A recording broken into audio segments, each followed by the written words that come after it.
inspirational, because I don't know if you remember yesterday, I kind of went off on one talking about superheroes. And for me, really, and I do honestly believe this, you really are superheroes, you guys, because you do so much incredible work that isn't getting the recognition I believe it deserves. And so by Julian going on TV, he's able to actually kind of bring out to the masses what people in food safety do, and possibly also, in that case, draw in younger people into this line of work, but also with your university work. So what are the young people saying to you that you work with, and what might be the blockages not getting them into food safety, and how are you opening up those avenues? Yeah, thank you. Look, I think the key word is stories. Everyone loves a story. As humans, I mean, that's what we've done for millennia, is we share stories. I know when I'm teaching at university, it's not the textbook knowledge that they love. They've got to learn that stuff. But what they love are the stories. You know, you can relate to anecdotes about, you know, what happened in this factory or in this restaurant or whatever it might be. And I think that helps bring their studies to life. But even more so, yesterday we had a wonderful session over the other side of the hall with school leaders, but importantly, school students. And again, getting in touch with people early, as we said then, to set tone, to actually understand the importance, the significance of food safety, and seeing the young faces really buying into it. So valuable, because they'll be the next generation. They will be the food safety professionals, the leaders, and we've got to make sure that we are engaging as early as possible so they see this as something truly valuable. And so that's an invitation to everybody as well. There are the poster presentations up in the exhibition hall, so do go there and engage with everybody. But what I'd like to know is then, you know, what resonates? What resonates with young people when you're talking to them? You know, how do you get their attention? I think it is a combination. I think it's actually giving them, I guess, which we did yesterday, giving them the grim truth, just how bad food poisoning can be, but that we need a solution, and the solution starts with people. So once they start to understand that they can have inherent value in being involved in this profession, they start to buy in even then. That, you know, you've got to provide some inspiration and give them the aspiration to actually want to get involved. And if I look back, I studied microbiology, but as soon as I started to understand the importance of food microbiology and food safety, I saw that pathway. And I guess I can then sell it from the heart, because that's been my life, and it's been great, and I want people to feel the same way if they can see this as a pathway. And so we've got all of you in the room here now, a few more people filtering in. Do you think that food safety is getting the media attention, the work that you do, the media attention that it deserves, on the positive side? Because we hear all about the scares, we hear about all the illnesses, but what about the work you're doing? Is that receiving enough of media attention? If you think it is, do raise your hands. You think it is? May I just shout out loud, where are you based?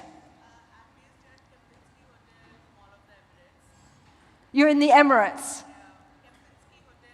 Okay, the Kempinski Hotel. And so the Kempinski, you're doing a lot in terms of kind of like, I suppose, talking to the media and making sure you're involved with Dubai and showing them what you're doing. So that's...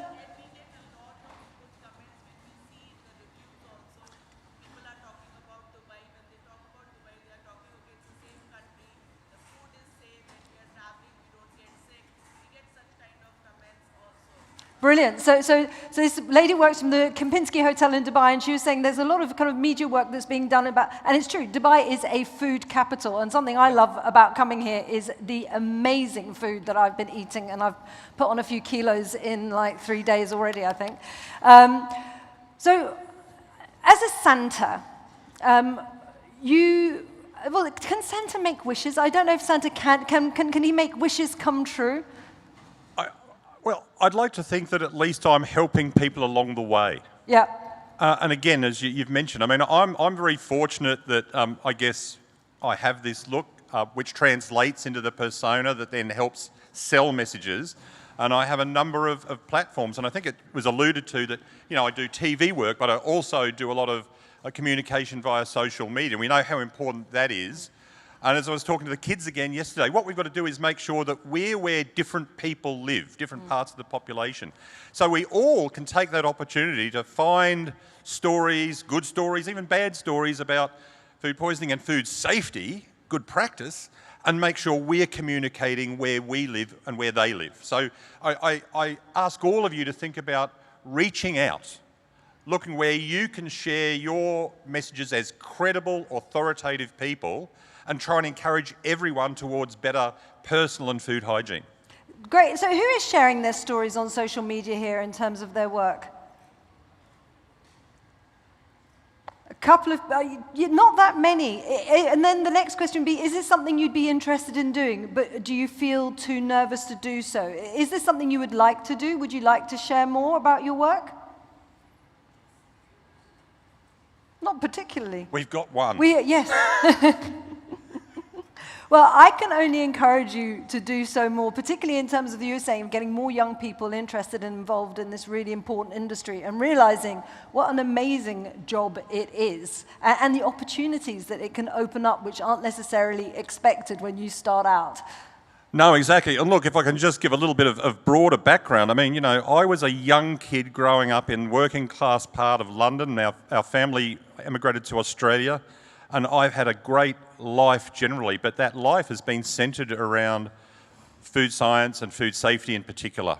And so I try and share that as much as possible, even when I'm in the classroom doing university teaching, but generally try and make people aware it's just not what I've got to say, but even the story behind that. Again, inspiration and aspiration. And I was fortunate to have people who mentored and inspired me. And I feel it's important that if you've had a great life, try and actually bring that back and remember there's people out there who might be inspired by you. Thank you very much, Julian. So one final question. As the Santa, back to my whole kind of like, you know, you can make a wish come true. If you could make something happen in food safety, let's go from the completely aspirational, as you were saying, okay, it might take a good few years, to the more realistic. So let's go kind of far out there. What would you like? Yeah, I mean, I think it's what we all want. And a good friend of mine, you may have heard of him, Bill Marler, who is a food safety lawyer, as he said, do me out of a job. And that's what I think. Wouldn't it be wonderful if one day we didn't have to do what we do? That if food poisoning was no more. That's my wish, and I hope it's your wish too. Okay, and then on the more realistic front. Realistic, we're getting there. I've always thought, and I've been in the game for say 30 plus years, and I do see improvements. But we face constant challenges, and you hear them being talked about here at the meeting. New bugs, new foods, new processes, longer chains. All of those things are making our life more complicated to try and manage food safety effectively. So I don't think in the short term we're going to be put out of a job, but I would like to think long term, absolutely, I can finally retire and truly retire. Thank you very much, Julian. But when you retire, you'll still be Santa, so, you know. I'll be working at all the local Westfield shopping towns, the big malls in Australia. Yeah, you'll find me there. Okay, well, big thank you to Julian, and thanks so much for coming in so early in the morning. I know you're going to be here anyway, but hey.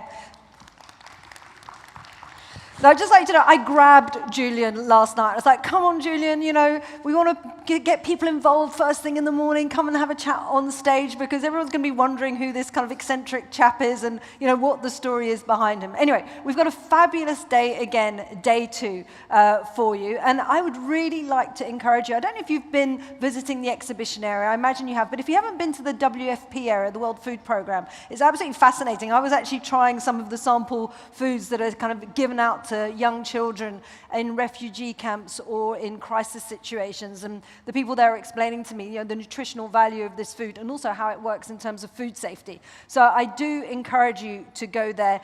Do head to the exhibition area and to visit all the young people and other people who are presenting their posters there. It's very much worthwhile. Now, we've got some polls. So if you go on the app, and I'm not sure if we can bring them up just yet, but we will try to later on in the morning. But do look on your phone. We've got a couple of polls, hopefully associated to this session. So if you go on the agenda, find this session, then you should find the polls.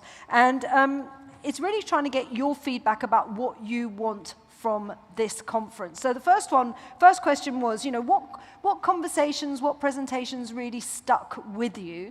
And so that's a word cloud. And then the second one, what do you want to get out of today?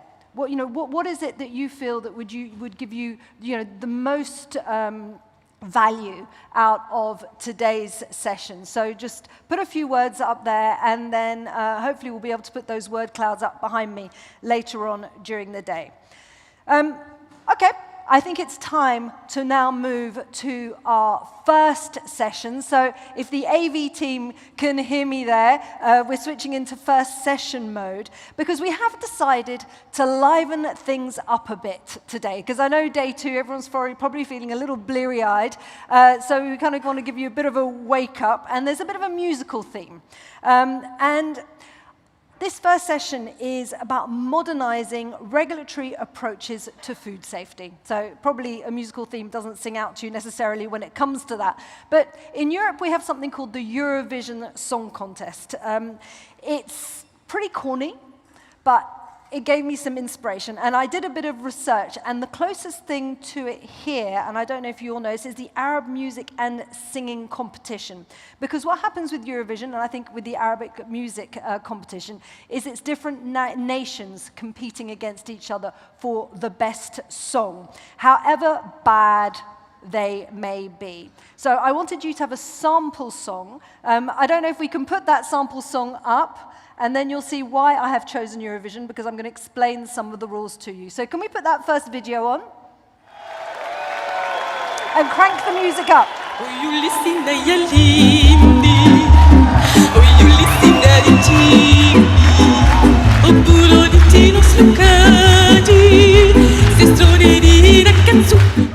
Okay, did anyone recognize that language? French, did I hear? Danish? Well, in fact, it's a made-up language.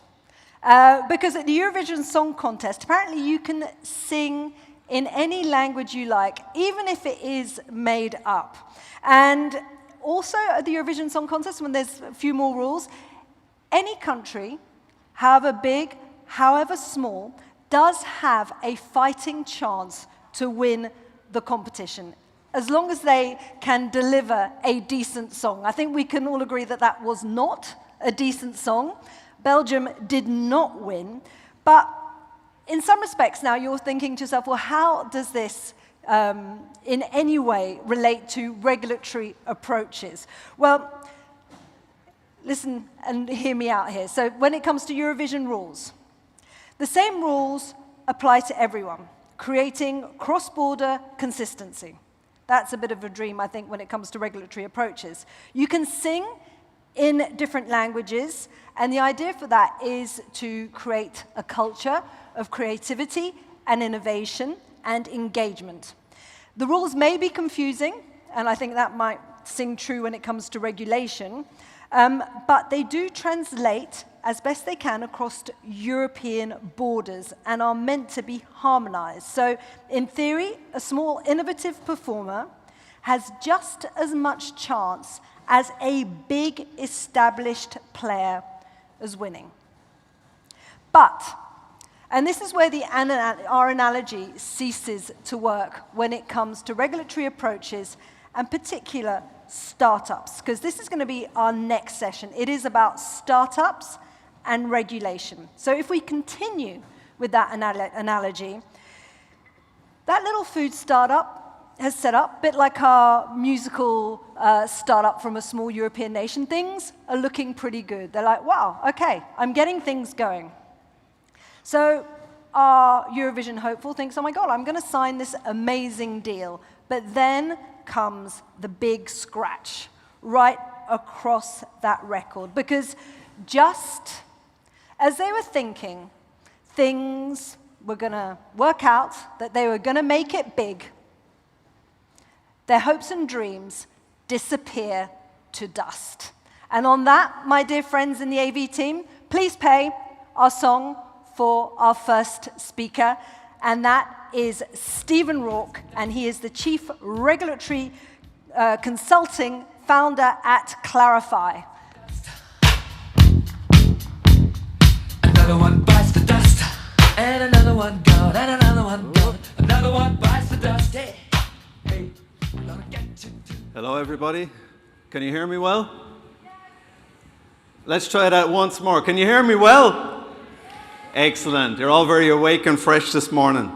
So it's really great to be here. It's a lovely time that we're having here in Dubai. And speaking of food, Isabel, you mentioned a few minutes ago, we went to the Dubai Mall yesterday to unwind after the first day. And you're exactly right. So many food options, so many different types of food to choose from. And the funny thing was, I still had my lanyard on. And as I was walking around, I had the feeling that people were watching me as I was walking through the food court. And that's when I realized, I hope they don't think I'm a food inspector. But all went well and we enjoyed the food. So let's jump into it. I'm Stephen O'Rourke, as Isabel said. I founded Clarify a few months ago. And the reason I founded this company is because I've seen that startups struggle with a lot of things. But one of the major things they struggle with are regulations. So you're probably expecting me to start singing the song, Another One Bites the Dust, but I assure you there will be no singing today. We'll save that for the after party. So I work with a lot of startup founders. And when they tell me what keeps them awake at night, I have to be honest, it's rarely safety. What actually keeps them awake at night is uncertainty. So this is where we usually start, and this is where it usually begins. Let's imagine we have a small team, a new idea. It could be anything like a functional drink, a protein, or even a probiotic. They're excited, investors are on board, investors are sniffing around, seeing where they can invest their money. But then somebody in the team thinks to themselves and then asks the question, wait, what actually are we? So is our product a traditional food? Is it a supplement? Is it a novel food? Or even worse of all, are we suddenly into medicinal product territory? And the thing is, that question is not such a simple question. It's not academic at all. It actually changes everything. And these changes could affect your timelines, data requirements, costs, and even to whom you can sell your product. And for a startup, that's the moment they start walking warily, trying to move forward without stepping on a regulatory landmine. But the truth is, the system doesn't always make that walk easy. The definitions can overlap, the guidance can be scattered, and the feedback from the regulators often comes very, very late. And that's even if it comes at all. Now, with that said, I'd like to give you an example of what this looks like in practice, when one product could fit into 4 different categories. And this depends exactly on how you describe your product. And this is why in regulatory, how you talk about your product is one of the most important things that you need to keep in mind. So here, I'll walk you through this example. Ferment Bio. Now this is a fictional but very realistic example of the kind of products startups bring to us every week. And just to point out, the names have been changed to protect the innocent, so nobody will feel like they're being called out.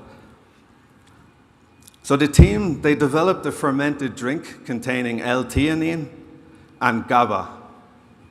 And this was positioned for calm focus and better sleep. Now, immediately, all 4 categories we previously spoke about could actually come into play here. It looks like a food, but once you add new bioactives and start making functional claims, you're moving then towards novel food regulation. But then let's think about the claim, improve sleep. This is when you're then crossing into medicinal food supplement space.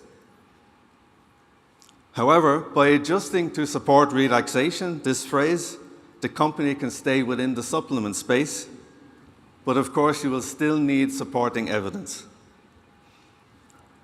So why am I telling you about this? Because this shows how a single phrase can change your entire regulatory route.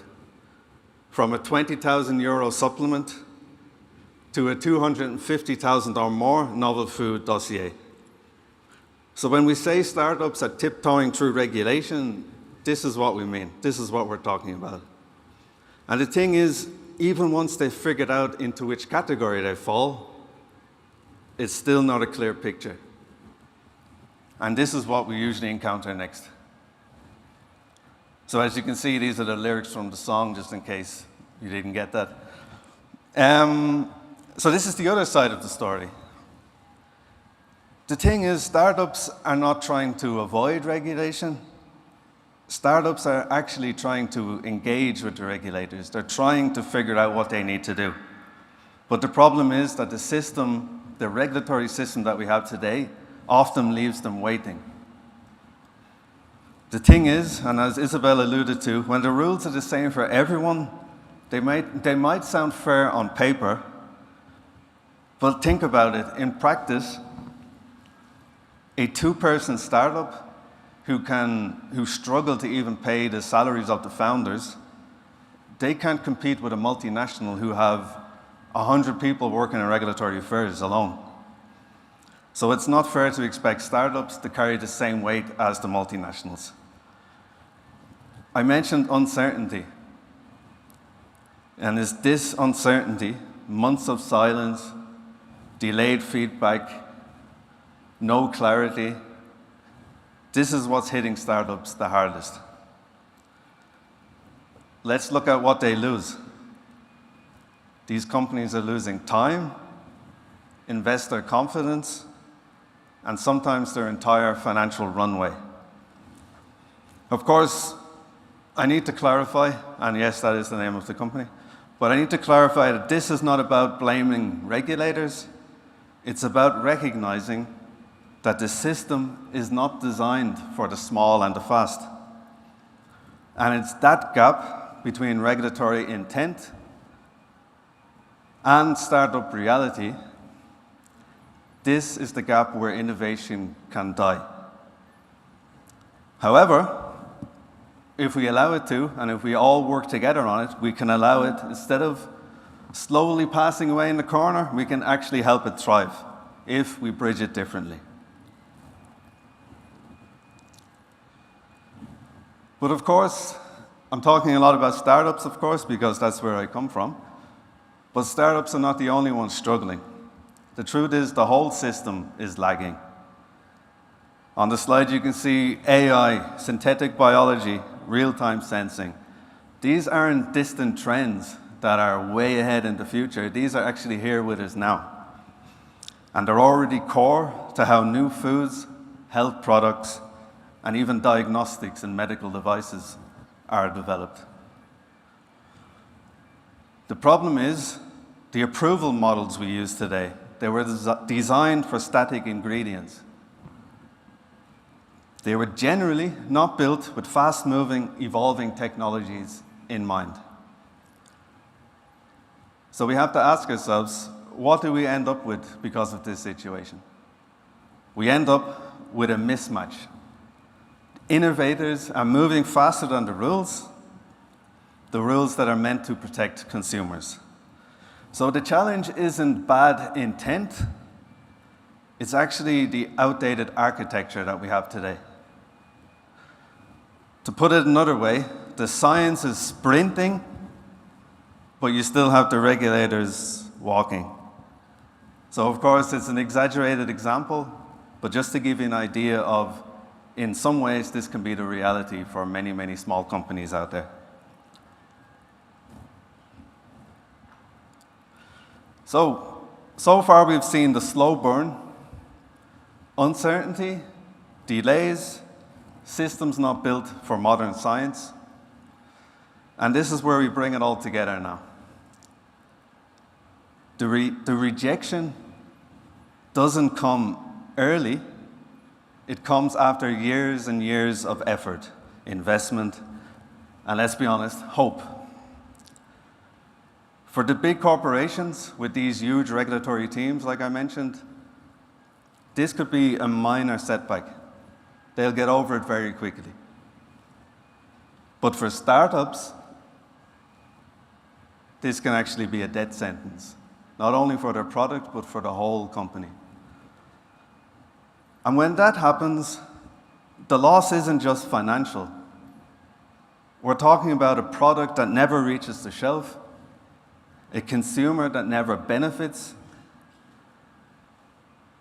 And we have to be clear, we're also running the risk of having a field that stops believing that innovation is actually worth taking risks.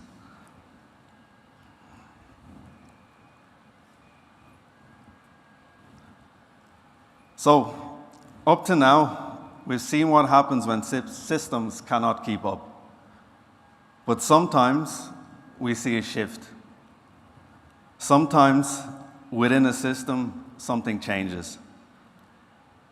And to give you a small example of this shift, a regulator decides to experiment instead of obstructing. So we're saying to ourselves, is this another one biting the dust, so to speak? It doesn't always have to be that way. And this is the shift that I'm talking about. So after years of talking about how regulation can be slow and not so easy for companies to follow, the UK has actually started experimenting with something new. This is called the Market Authorization Innovation Research Program. So that I don't have to say that long word again, I'm going to call it IRP for this presentation. And by the way, it's not every day that you'll see an Irishman praising the British, so there's a first time for everything. So what is the IRP? This is a pilot run by the Food Standards Agency and the Food Standards Scotland. And it's focused on precision fermentation. And this is one of the fastest growing areas in food tech today. And what makes this pilot interesting is that it's not promising speed just for the sake of it. It's actually promising something that we're missing nowadays. It's promising clarity. Companies can get early readouts. They know exactly what data the regulators are expecting. And they avoid wasting years and millions preparing the wrong evidence. So if you take one thing away from the talk today, please take this, that this approach is actually a mindset shift. No longer are we policing innovation, we are partnering with innovation. And for me, and for so many, this is the future of good regulation. We're not removing any guardrails, we're simply making them visible enough and visible early enough so that companies can actually stay on the road. And that road is the road to innovation and bringing a product to the market. And of course, the UK is not the only one. Other regulators are also starting to experiment. Many of them are experimenting with the so-called regulatory sandboxes. You're probably wondering, what's a regulatory sandbox? When I think of a sandbox, I think of when I was a kid running around, rolling around in sand. And in a way, this actually describes it quite well because it gives you a space as a startup to play around with your ideas. So no longer do you have to go 2, 3, 4 years to bring your product to market. Of course, that will still come later. But instead of having to put everything together and submit straight away and wait for an answer, you can already do it in a phased approach, working directly with the regulators. And here we have some examples. In Singapore, novel foods have their own structured pathway. They're actually the first country in the world to approve cultivated meat, or lab-grown meat, as it's also known. In Europe, EFSA offers early advice sessions, informal pre-submission talks where companies can align on what data will actually be needed. And of course, here in the United Arab Emirates, we see the same spirit. The National Regulations Lab is one example, And then, of course, that's a hard word, Dubai municipalities, Food Innovation and Safety Hub, are giving innovators a chance to work with regulators and not after them. So a big shout out to Bobby and the team. So, these examples show us what modern regulation looks like. Of course, it's still cautious because it needs to be cautious. But apart from being cautious and careful, it's also being collaborative. So it is proof that food safety and innovation, they don't have to be opposites. They can actually work in parallel and work at the same speed together.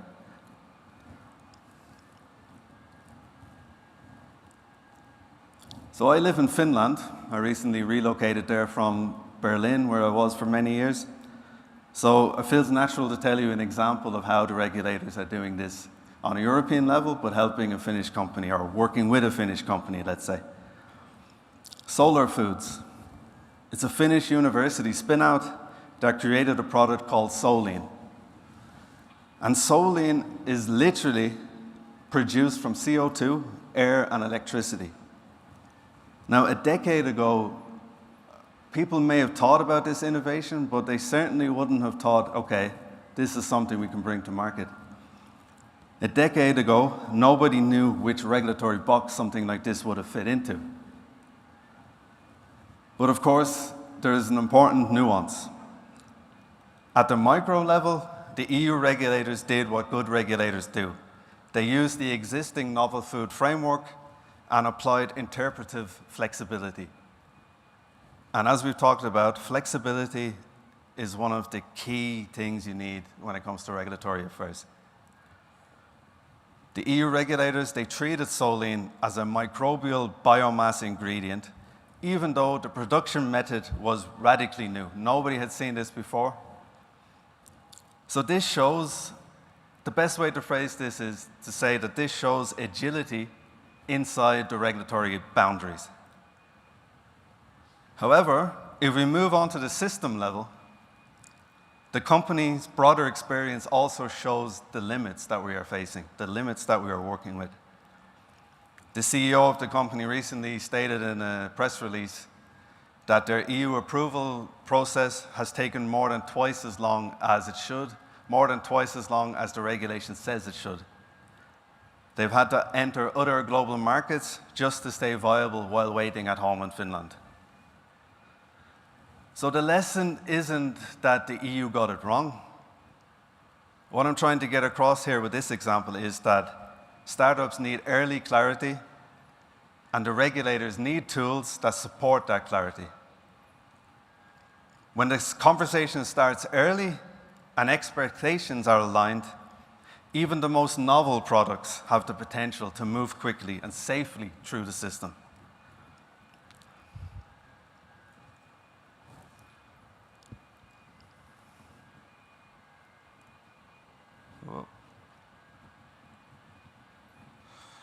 So, it's important to point out that what companies like this are achieving, it's actually not an exception, or it shouldn't have to be an exception. It's actually a signal. It's a signal for us as an industry. Real progress doesn't start when you submit your application or when you sit down in front of the regulatory agencies. It starts much, much, much further than that. The teams that do the best are the ones that have already done the translation work, turning their science into a story that regulators can follow.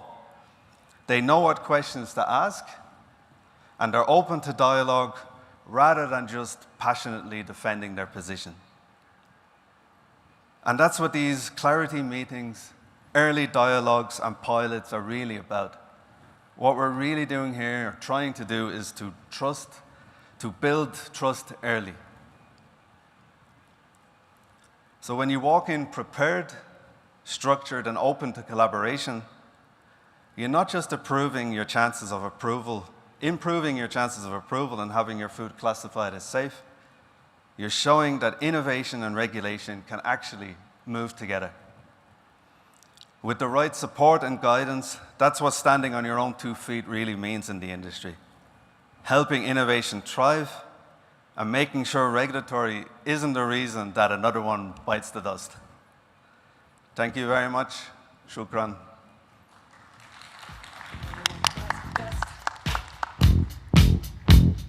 Another one bites the dust, and another one gone, and another one gone. Another one bites the dust. Hey, hey, we're gonna get to do. Another one bites the dust. So who'd have thought that Stephen was feeling nervous about that presentation? That was absolutely fascinating and so interesting, and something I'm hearing more and more in the many conferences that I work at. The regulation and innovation can work hand in hand. And in fact, sometimes regulation can enable innovation if you work correctly in that space. And I think that's something that, maybe Stephen was getting at when it comes to startups. But you have to be cautious and collaborative if you want innovation and regulation to share the same road and initiate that mindset shift he was talking about. Now, today, regulatory bodies need to adapt to a rapidly changing world. It's something we've brought up again and again yesterday in the conference, and something we're going to be talking about a lot more.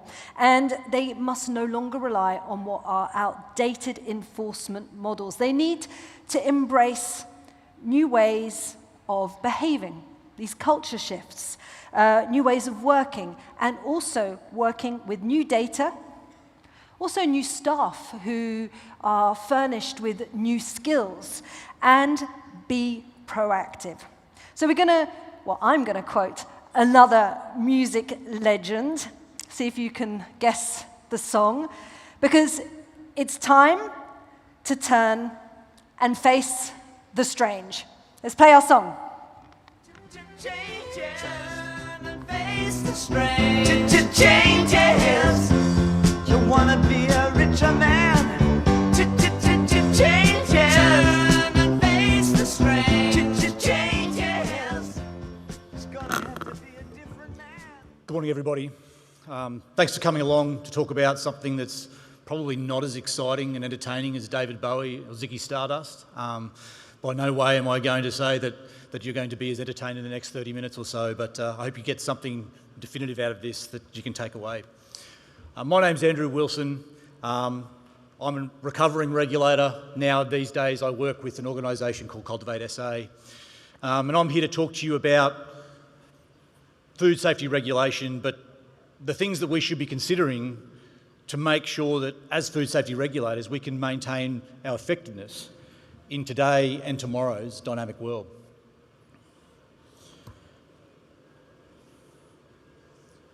As I said, I work for Cultivate SA, where I'm actually really proud and lucky to be part of a global core team led by our founder, Dr. Lone Jesperson, where every day I get to wake up and work with wonderful people like you right across the world in a collaborative effort to really, achieve our vision, which is to eradicate foodborne tragedies, one culture at a time.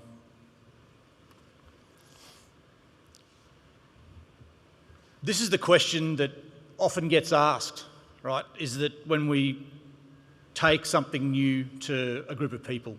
I'm sure we've all had the experience of taking a new proposal or some sort of change to a group of an organisation, and the first question people ask is, why change? When this gets asked in a regulator, oftentimes I hear the same responses come back to me, like, why? Things work well enough. Our compliance rates are strong. We've done it this way successfully for many years. But as we start to dig a little deeper, some cracks appear. Regulators are under pressure. Workloads are rising as industry grows to feed a global population. Regulators are asked to reduce burden, support industries like those startups Stephen was just talking about, to support development and produce food for a growing world. But the public, on the other hand, is demanding greater assurance and accountability.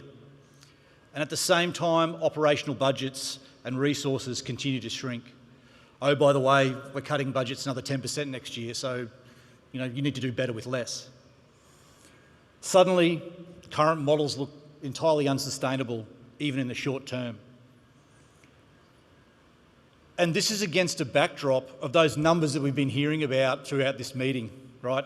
According to the UN, we know that 600 million people fall ill every single year and around 420,000 people die every year just from eating the food that they need to survive. These numbers really haven't shifted much, despite advances in standards, technology, and supply chain safety. That is unacceptable. Change isn't optional, it's essential. Disruption across food systems, as we've heard this morning, is accelerating.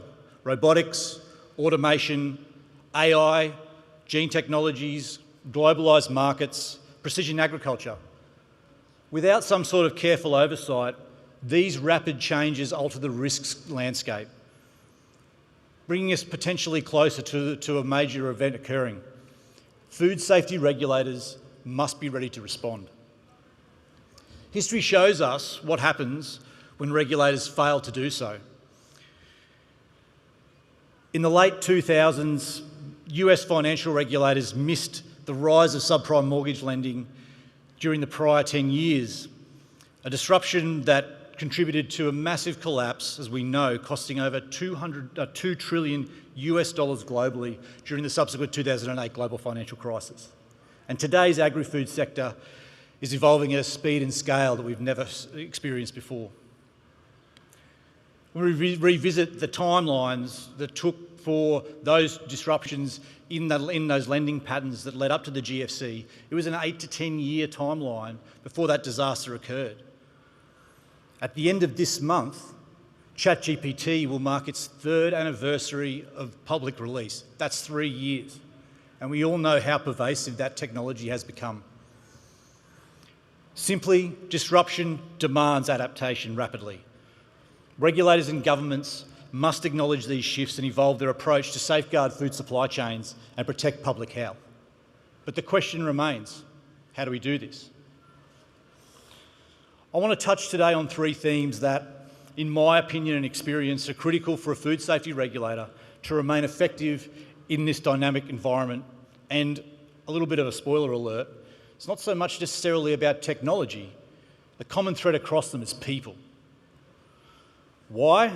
Because without people, you simply cannot regulate. The 3 areas that I want to touch on today are as follows. We're going to start out looking at the importance of foundations, those fundamental principles that everyone must agree on to operate a regulator.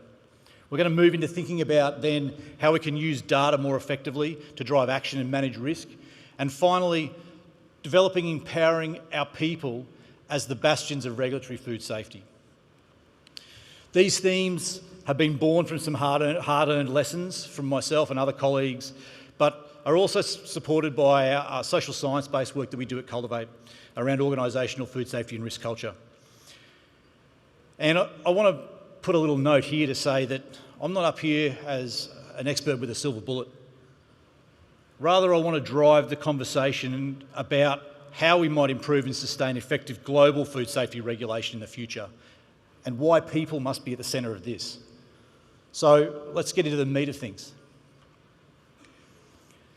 The first area, as I mentioned, that I want to cover is the importance of strong organisational foundations for effective regulation. Clear boundaries around purpose and roles and a shared understanding across the organisation of this is critical.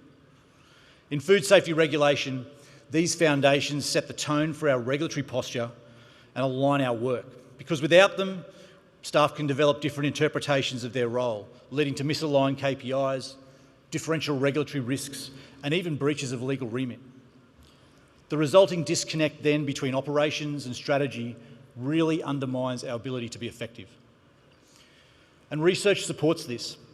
A US study of around 1,700 public sector employees found that clear expectations around roles and foundational understanding around purpose increased their job satisfaction by 22% and reduced turnover by 11%. This is incredibly important in today's world where we do struggle to attract and retain staff. So what sort of indicators should we look for? Firstly, as I've mentioned before, common purpose. The role of a regulator is that of verification. Regulated entities, food businesses, must comply with the law, and regulators, their role is to verify that compliance within their legal remit. The question regulators should be asking themselves is, does everyone understand this and ensure that all of our activities fit within this scope?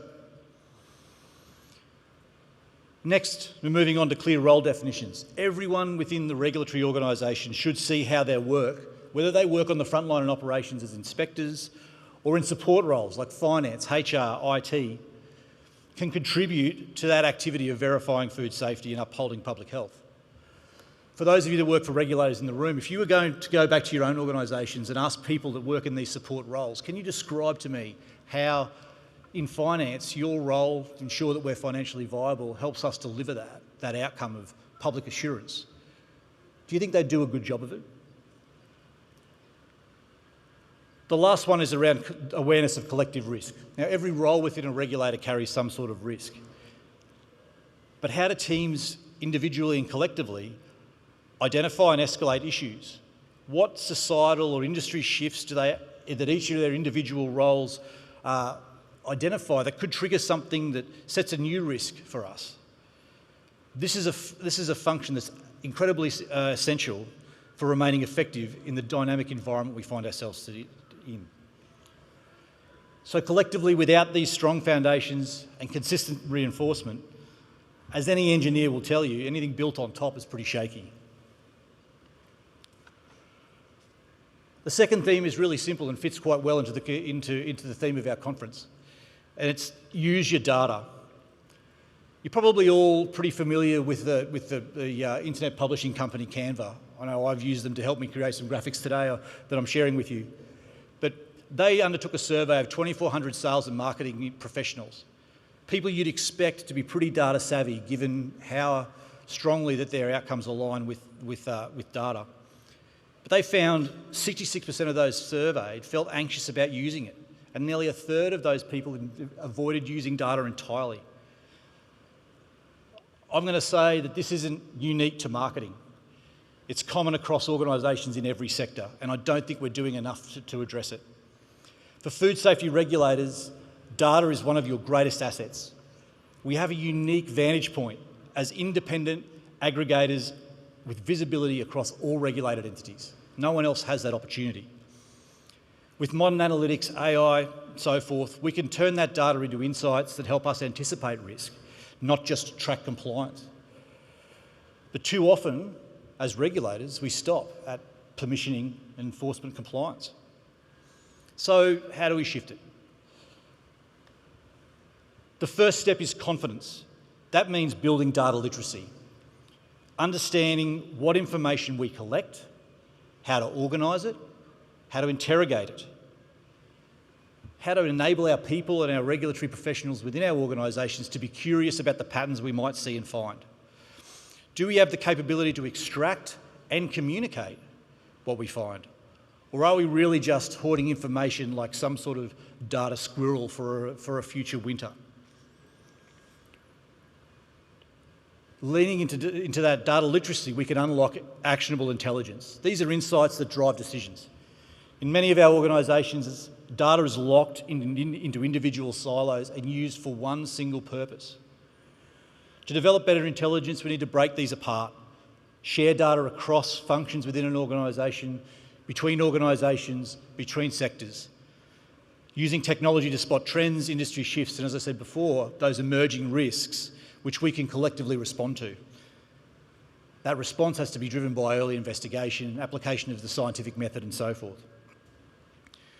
The last thing that I want to talk about here with respect to use of data is incredibly important for regulators, and that is strong data use sets a standard for evidence-based decision-making. We can definitively say we acted because of these reasons and tell a compelling story behind our actions. This empowers our people right through our organisation, from frontline all the way to senior management, to make clear and consistent evidence-driven decisions. A lot of people say, oh, that sounds like a lot of extra work, but better data use shouldn't be seen as extra work. It's smarter work. It helps us identify and respond to change, but it also helps us show the real impact of what regulation achieves. And it's simply by using better what we already have.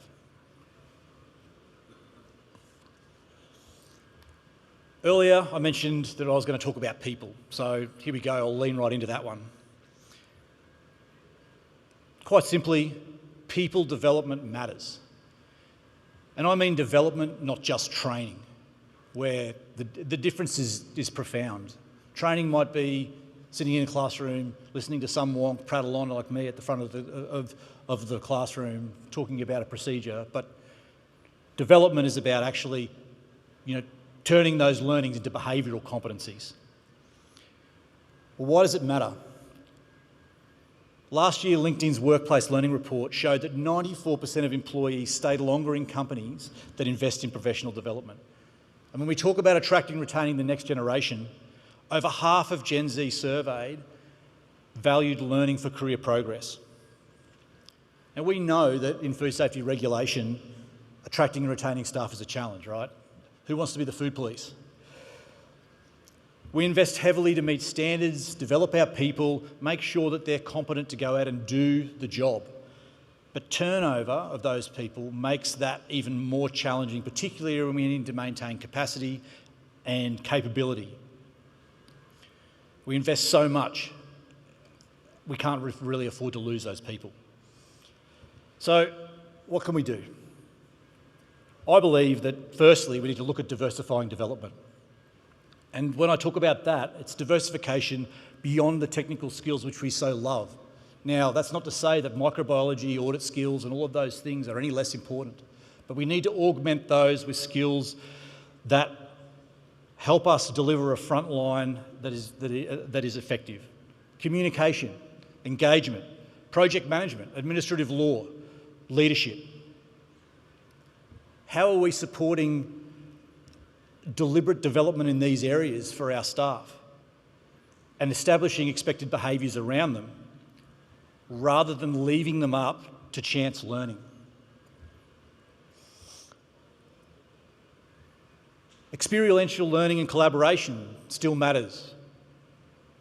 When we talk about walking a day in someone else's shoes, sharing what it's like to be part of a different team, having people from other areas work on the operational front line from time to time to get that experience, these cross-functional activities help us to enhance those insights we talked about earlier. They embed the foundational knowledge we learned up front, and they build some appreciation for different roles. It also has the added benefit of building capacity for organisational response, so that when we've got staff that have to act in a crisis, there's people there that understand what the risks are and can act appropriately to provide support.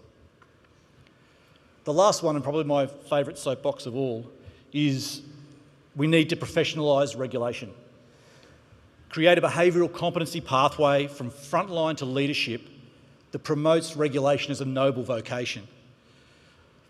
A clear framework to support this within a food safety regulator demonstrates that regulation is a career with transferable skills and opportunity for progression, which is a powerful tool for attracting and retaining talent. It's not just about being an inspector or being an auditor or being a scientist. So that's a fair bit to chew on. I've hit you with some pretty big stuff there, all relatively rapidly. But how do we bring it all together? And there is one simple way to wrap it all up, and that's culture. Ultimately, everything we've talked about prior can be wrapped up in regulatory culture. So what does that mean? And why does it matter? Well, I won't dive deep into specifics beyond more than what we've already touched on our three themes today. But I do want to give you a bit of a clear way to think about it. And if you want to talk more, come and join us tomorrow at our panel session in the morning, midday here, right here in this auditorium. Now, as regulators, you'll know we love definitions, right? And you're all probably familiar with the GFSI definition of food safety culture here. So for today, let's reverse engineer that concept like any good innovator. Regulatory culture is the shared values, beliefs and norms that affect mindset and behaviour in regulatory delivery within, across and throughout a regulatory organisation. The two words that matter most I've underlined there are mindset and behaviour. Mindset connects us to that foundational purpose, roles and risk. Behaviour connects us to the data to drive action and demonstrate impact, and to develop people so that they can act as competent professional regulators. Ultimately, like all things, we can have great systems, the latest technology, highly skilled staff and the right structures. But if we don't agree on ways of working, then our effort is wasted and ultimately our ability to be effective is significantly diminished. If you're familiar with food safety culture models, I'll just quickly touch on how the themes today align with the accepted dimensions of some of those maturity models. The dimensions of people obviously recognise the development and behavioural competence. Our values and mission, along with consistency, speaks to our understanding of purpose, our legal remit and our role definitions. And lastly, our adaptability and organisational risk then align with our use of data to monitor effectiveness, inform decision making, and importantly, be agile in responding to change. When today's three themes are well embedded, we create a regulatory culture that's consistent, adaptable, purpose-driven, risk-aware, and most importantly, people-centric. That's more than just organisational maturity. That's a clear enabler of effective food safety regulation in a changing world. At Cultivate, we've developed and in the process of publishing some peer-reviewed work in this space. Keep an eye out for a paper coming early next year. But we've enveloped all of these themes in a maturity model, and the model here integrates existing scientifically valid social science with elements of global regulatory best practice to drive improvements in regulatory culture. At the same time, enhancing the effectiveness of operations to get that tricky balance right between public health and industry prosperity. The purpose of models such as these is to help us as regulators assess your current culture, address specific gaps to mature your approach and work towards addressing the challenges that are presented by a constantly changing landscape, rather than just trying to throw everything at the wall and hoping something sticks. If you'd like to find out some more about this, be sure to reach out to me in person, via the Hoover app, LinkedIn, carrier pigeon, however you like. I'll be around.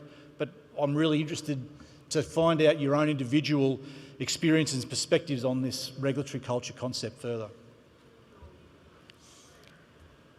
Lastly, and in closing, I'd like to return to Bowie's advice, who, as Isabel mentioned in his song Changes, encourages us to turn and face the strange.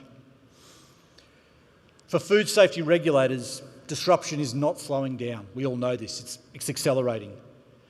But the mission remains clear: effectively verify the safety of our food supply chains for the protection of public health and ultimately global prosperity.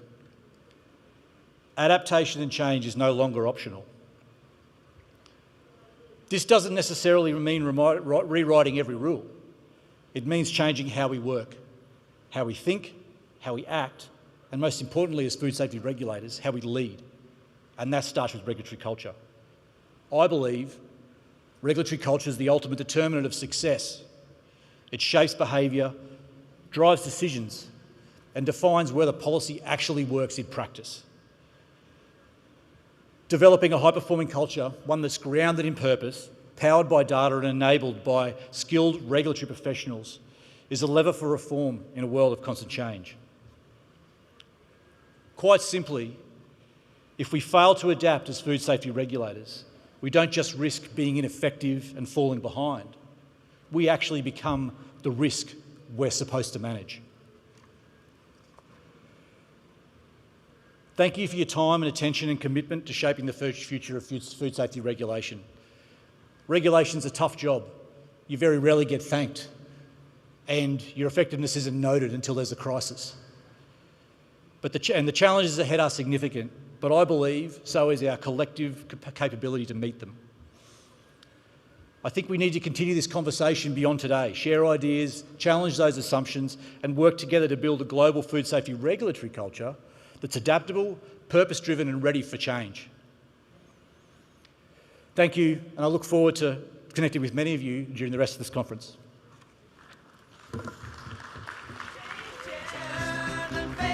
strain. Changes. Don't wanna be a richer man. Changes. Turn and face the strain. Changes. So a big thank you to Andrew. I would just like to pick up on what he said, and I think it's true. Regulators don't get enough thanks for what they do. So let's give him another warm round of applause, please. Put your hearts into it. Thank you very much. So what we've been doing up until just now is taking a big picture view at what's happening in terms of regulation, innovation, at a kind of more of a global scale. Well, what we're going to do now is we're going to zoom in and see what is happening right here in Dubai. So for our session now, accreditation enabling smarter food safety solutions for a safer future, I'd like you to welcome two speakers, but we're going to begin with Abdullah Al-Mazouki, who is from the Certification Bodies Accreditation Department at EIAC, which is the Emirates International Accreditation Center. And then he is later going to invite Kuala Mohammed Al-Zaruni, who is also from the EIAC. So thank you very much. The stage is yours.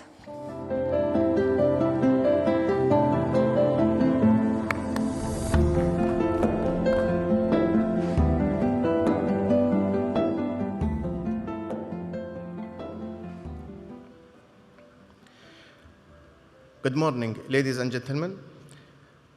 This is a great honor to join this important conference on food safety, a topic that directly connects equality, trust, and public well-being.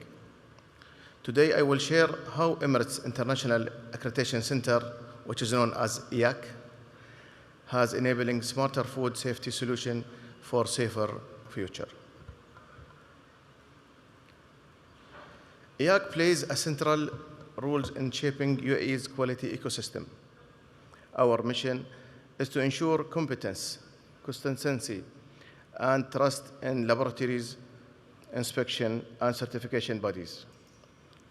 Through accreditation, we build confidence in production and products and services that reach consumer every day, ultimately protecting health and supporting economic growth.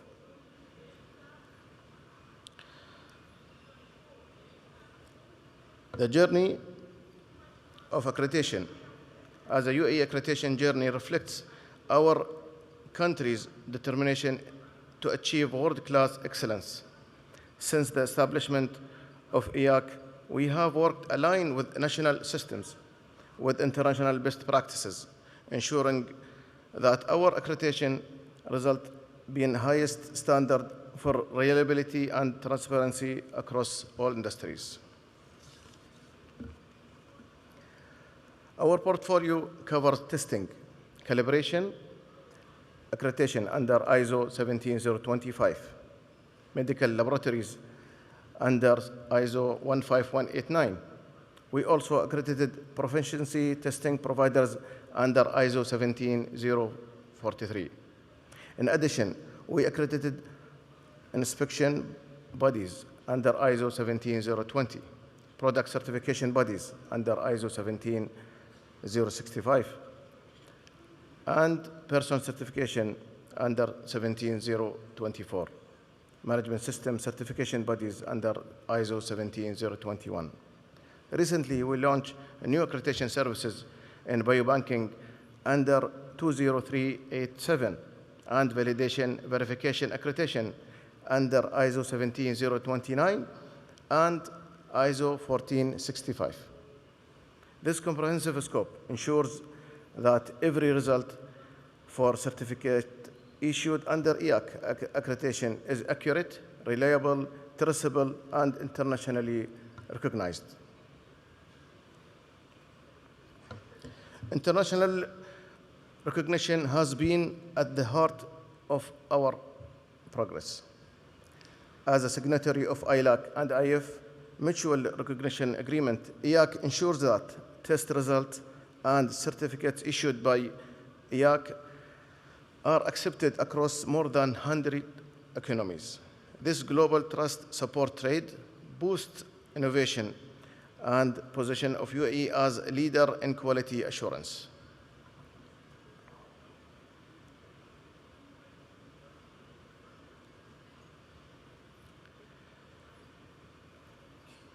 EAC today. EAC stands as the largest accreditation body in the Middle East, with over 1,200 accredited entities and 13 recognized scopes. Being the first recognized accreditation body in GCC, we take pride in contributing a regional growth for serving as a model of operational excellence in international partners.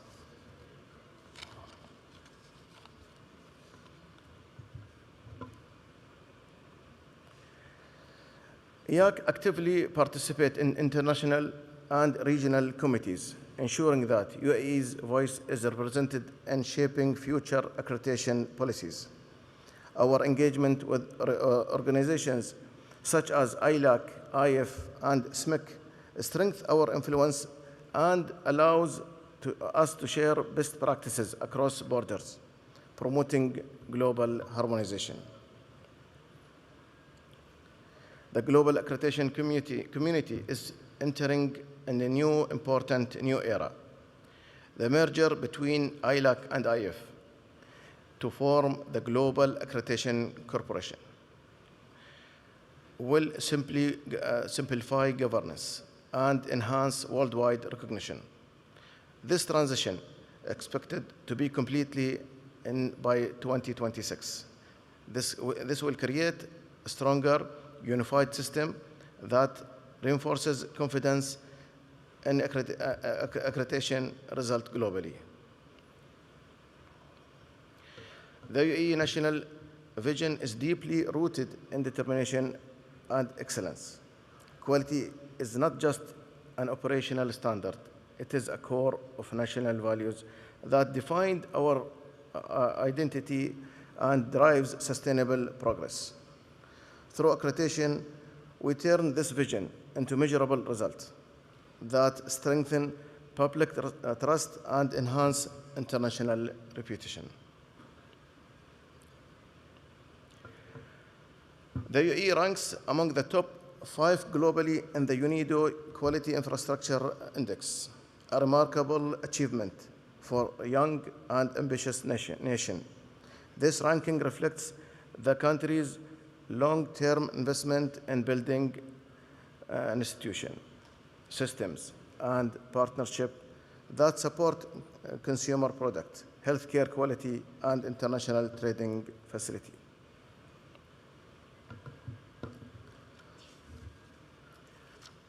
At EAC, we work hand in hand with government entities, industry partners, academia, and metrology institutions to create a unified quality ecosystem.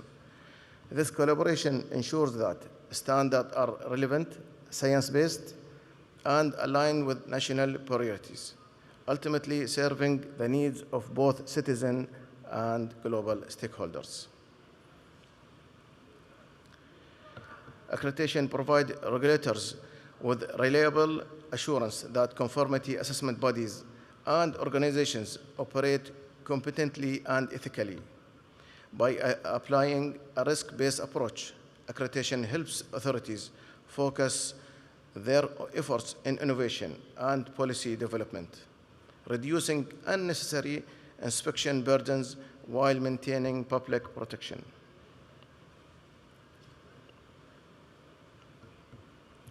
Accreditation is a global language of trust. It connects countries, industries, and consumers under a shared assurance of quality and competence. Through MLA recognition, accredited results flow seamlessly across borders, facilitating trade, scientific collaboration, and sustainable development worldwide. In a rapidly changing world, stakeholders demand variable proof and reliability and technical competence. Accreditation delivers this independence validation, bridging the trust gap between regulators, consumers, and industries. And it is not just about compliance. It is about credibility and confidence in every decision and product.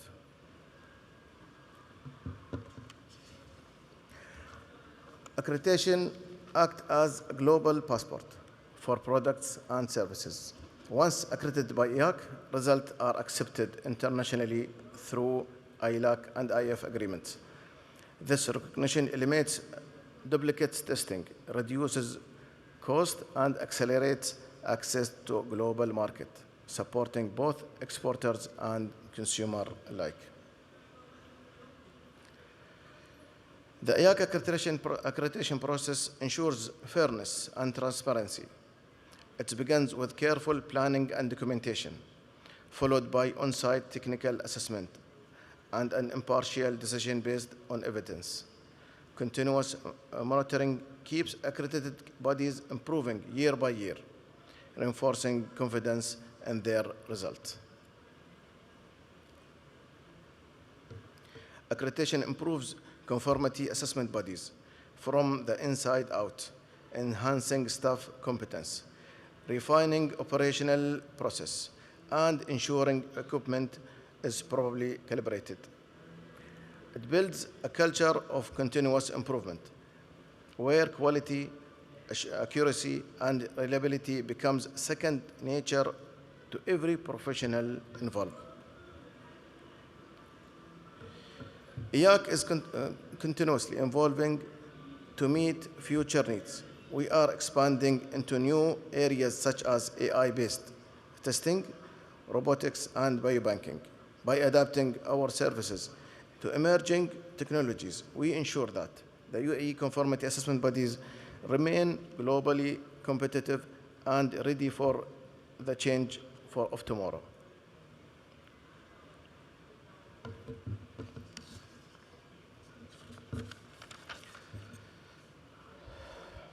IAC accreditation represents the Emirati mark of trust, a symbol of integrity, quality, and excellence recognition around the world.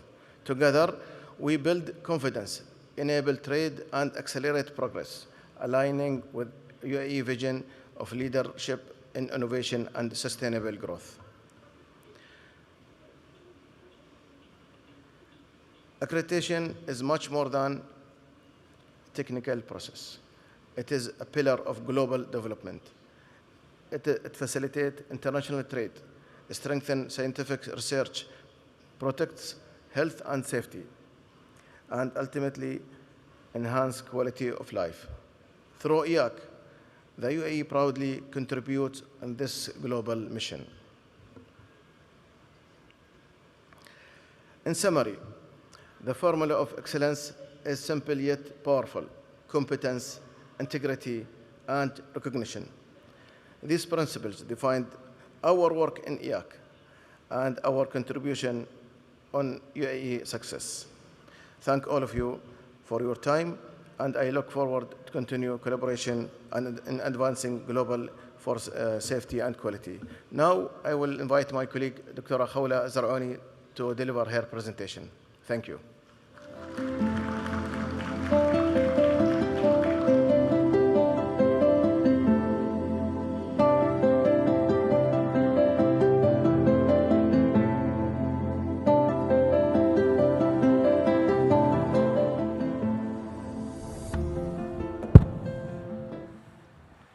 Assalamu alaikum wa rahmatullahi wa barakatuh.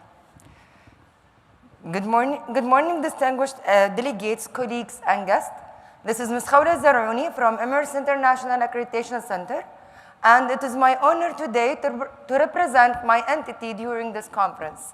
Today, I will explore how accreditation, often the silent backbone of quality, transforms standards into real-world safety, and how it shapes smarter, more resilience from systems to our future. So let me get the pointer here. Yeah. So food safety in a changing world. Actually, nowadays, global food systems are more complex, interconnected, and digitalized. consumers expect transparency and trust, and the standard guide safety accreditation validates trust. So the chain of confidence here is, think of food safety as a chain of confidence. Standards define what safe means. Conformity assessment bodies, laboratories, inspection and certification agencies like test and inspection and certification and certificate compliance.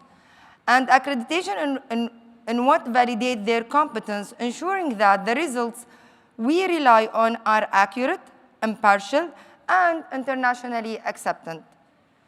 Without accreditation, standards remain ideals. So we know a lot, we knows about a lot of standards, but if it is without accreditation, it is just an ideal case. So with accreditation, they become guaranteed.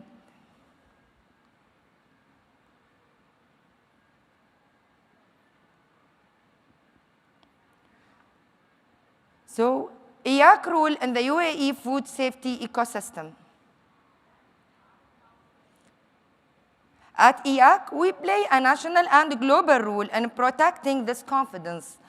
We are internationally recognized through ILAC and IAF multilateral agreements, meaning certificates and test reports from IAC accredited bodies are trusted all around the world.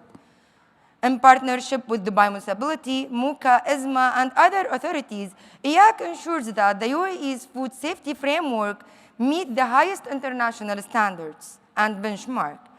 For microbiological tests in laboratories to inspection of food establishment and certification of halal assurance system, accreditation connects all together.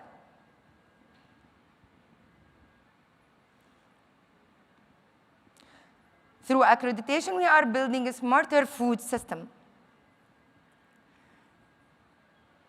So, food safety is evolving. It is becoming more smarter. We now rely on data-driven, risk-based, and digitally connected food systems. IAC is a part of this transformation. We have digitalized our accreditation operation, adopted remote assessment, and are integrated AI tools to support risk profiling and predictive safety modules. Accreditation now extends to digital innovation, verifying traceability through blockchain and authentication data integrity across the supply chain. Accreditation drives trust, trade, and transformation. So the impact of accreditation is threefold. First, trust. Every accredited mark gives consumer confidence that their food has been tested or certified competently. Second, trade. Through our global recognition agreements, UAE food experts enjoy seamless acceptance across all 100 economies. Third, the transformation. Accreditation empowers innovation in biotechnology, alternatives, proteins, and sustainable production, aligning with the UAE Food Security Strategy 2051.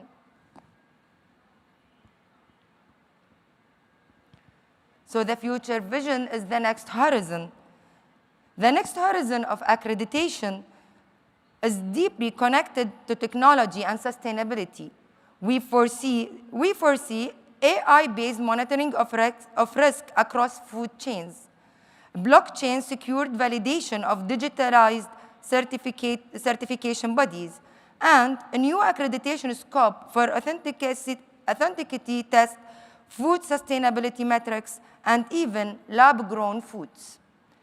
IAC aims to be among the first globally to recognize these emerging domains, reinforcing the UAE's position as a pioneer in smart regulation and trusted innovation.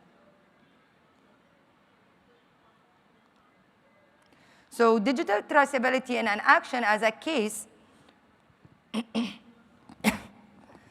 sorry. Let me give you a practical example here. Several EAC-accredited laboratories are now using advanced technology information management system known as LEMS. This digital connectivity allows instant transmission of validated test data to authorities and clients. It improves traceability, minimizes recall risk, and supports faster decision-making. This is what smarter food safety looks like in a practical way, accreditation supporting technology to achieve measurable safety outcomes. So, EAC commitment.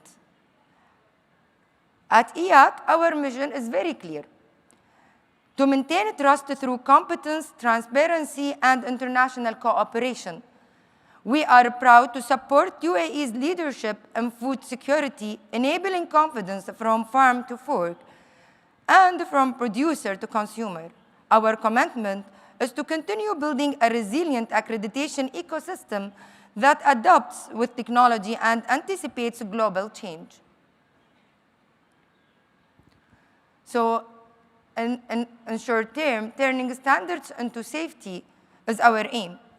So, ladies and gentlemen, from standards to safety, accreditation is the unseen foundation of every safe meal, every credible certificates, and every consumer's trust.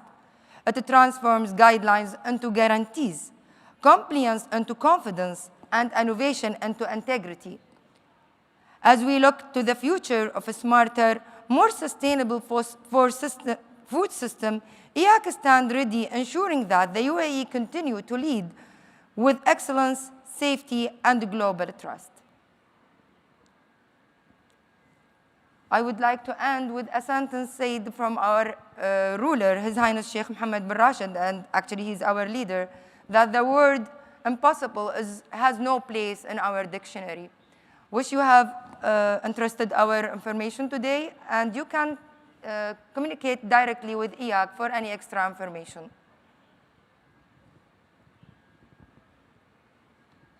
Thank you.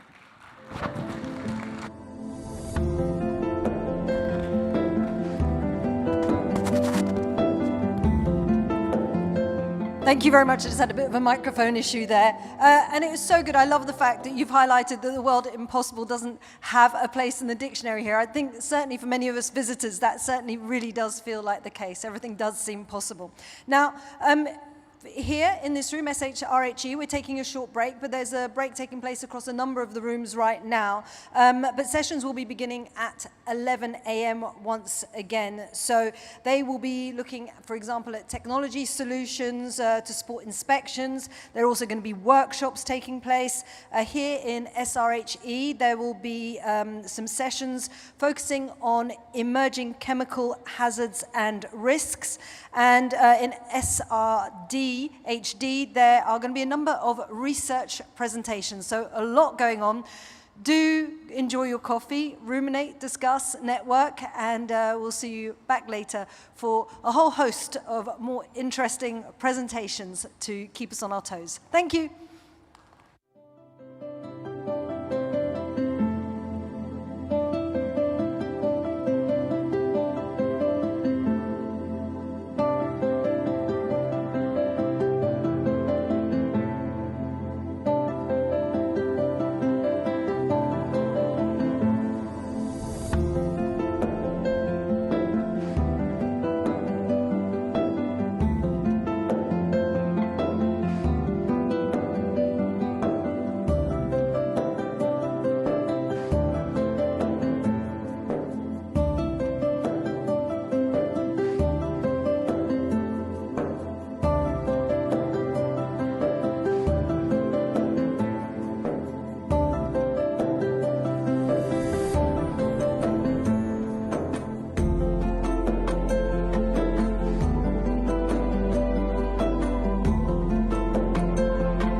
Good morning, ladies and gentlemen. If I may kindly ask you to join your seats, please. We will be starting the session in a few seconds.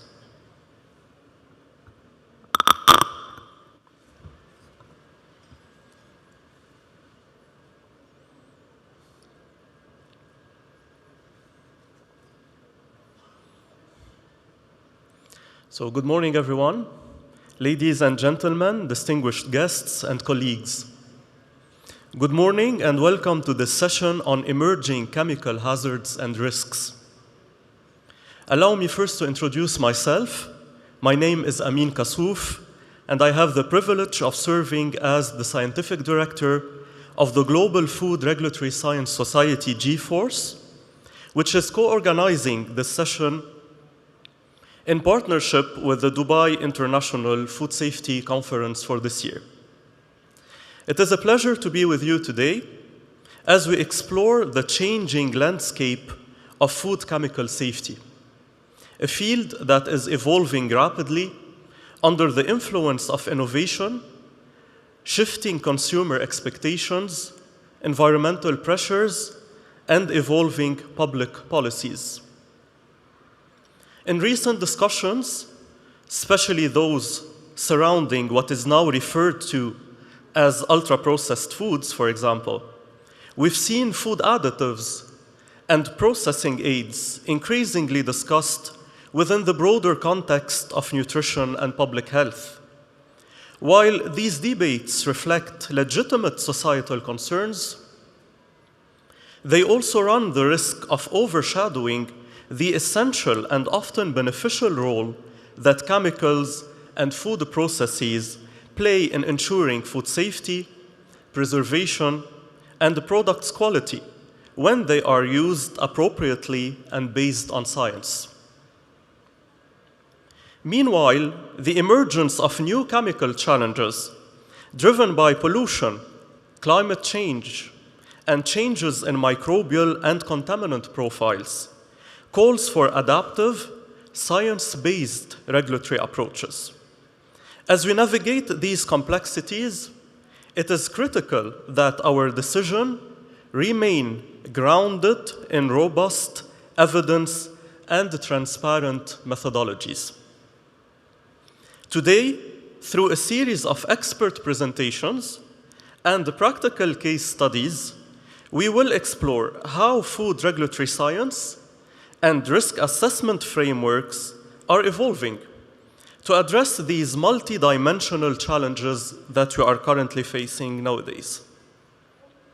We will discuss the drivers of change in chemical food safety, review differences in risk assessment approaches across jurisdictions, examine emerging issues such as emerging chemical contaminants, and highlight the importance of weight of evidence approaches in regulatory decision-making.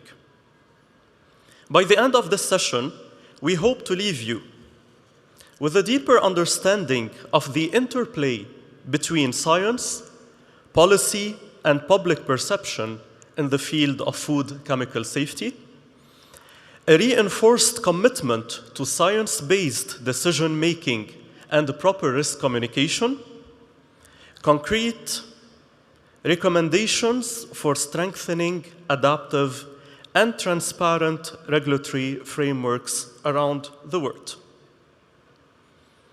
So, before we start with our first presentation and our first speaker, let's watch together a first video for this session.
Great. So, are we ready to start our session? So now, with that, it is my honor to introduce our first speaker, Mr. Mark Feely. Mark is a veteran in food chemical toxicology with over 25 years of experience at Health Canada, including a decade as Associate Director of the Bureau of Chemical Safety. He now is continuing also to contribute as a consultant in food chemical risk assessment. Mark has actively engaged also in international food safety, serving as head of the Canadian delegation to the Codex Committee on Contaminants in Food, CCCF, and as a member of both the JECFA expert roster and WHO's expert advisory panel on food safety.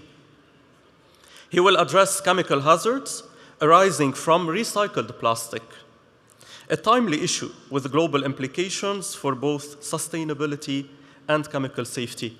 Mr. Mark Feely, the floor is yours.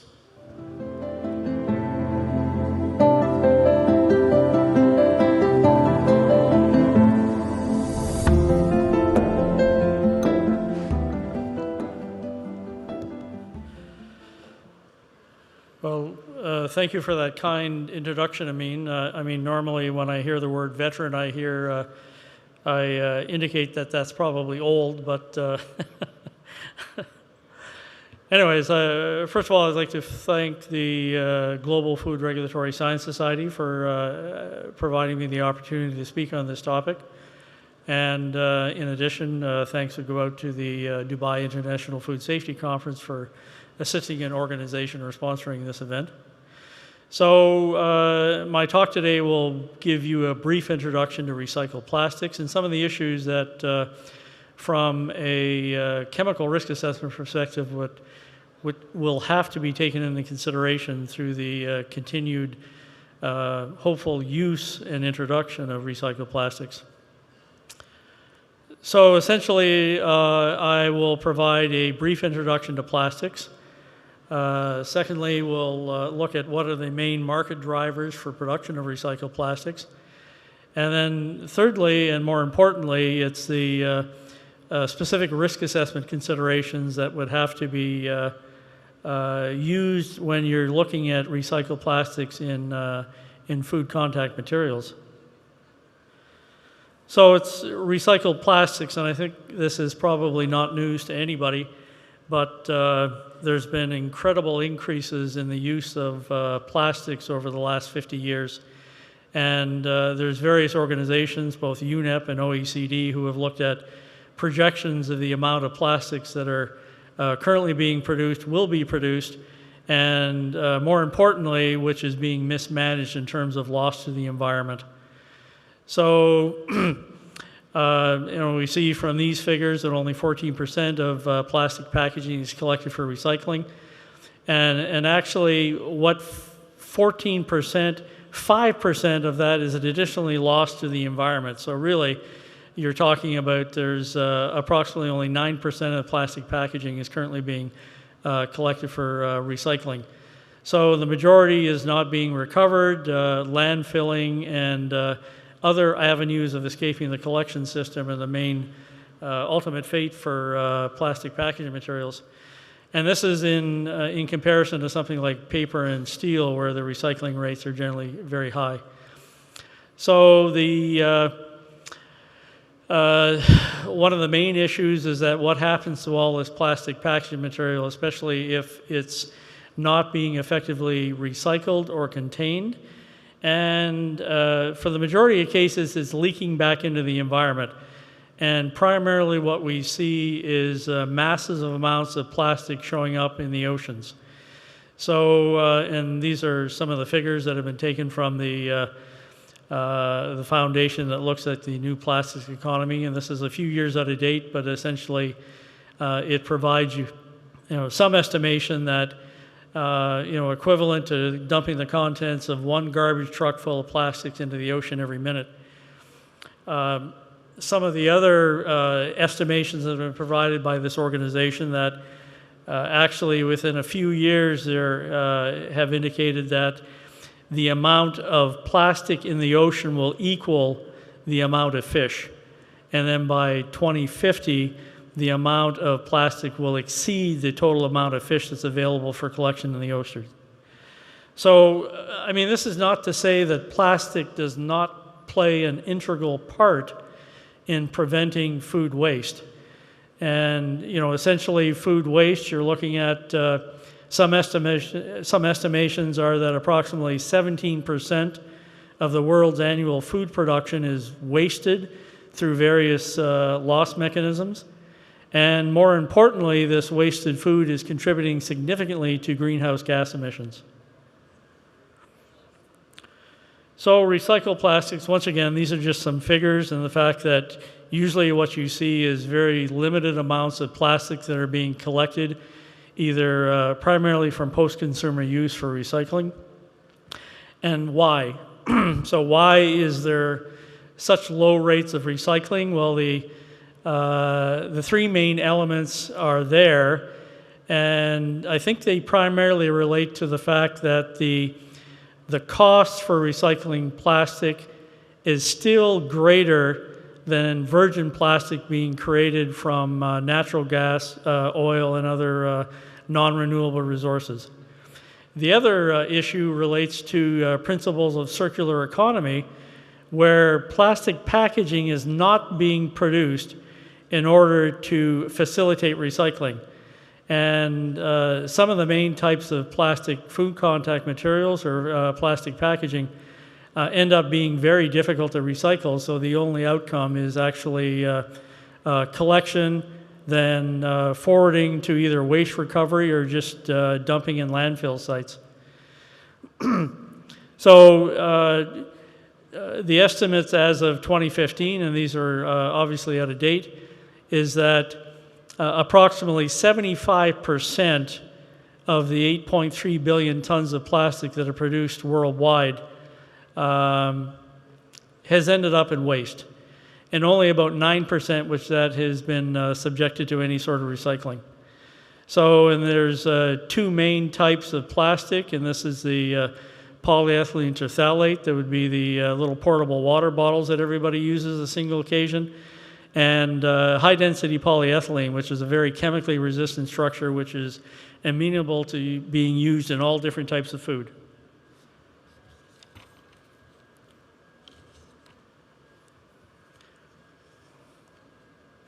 So this is just additionally to follow up on the TOMRA, which is a company that does a lot of recycling and produces machinery capable of sorting and collection for recycling, has suggested that only 2% of the planet's annual plastic production is reused for the same or similar products. And that was the focus back in the 1960s when food packaging primarily was not made from plastic.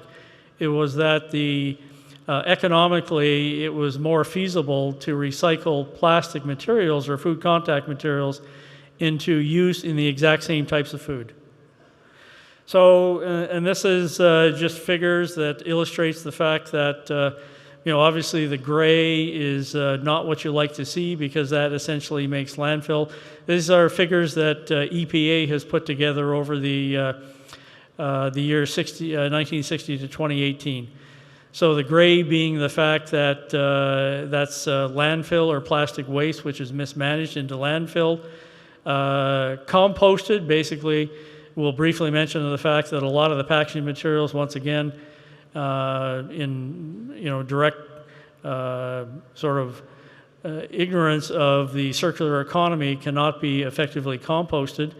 And the very small amount of the dark blue is what exactly is recycled. So in this case, in the US, and these figures will sort of change on a yearly basis, you're looking at almost 80% being landfilled and only about 10% that's being recycled. So these are just, once again, illustrating some of the figures. That provides the EU total, Germany, and the world total. Germany sort of stands out because they have a very effective waste collection system for incineration. So the waste goes directly into, because if you consider the feedstock, it's non-renewable natural resources such as oil and natural gas. So the energy recovery of these type of plastic materials is very high. And so Germany takes a lot of its municipal solid waste, specifically the plastic, and uses it for energy recovery.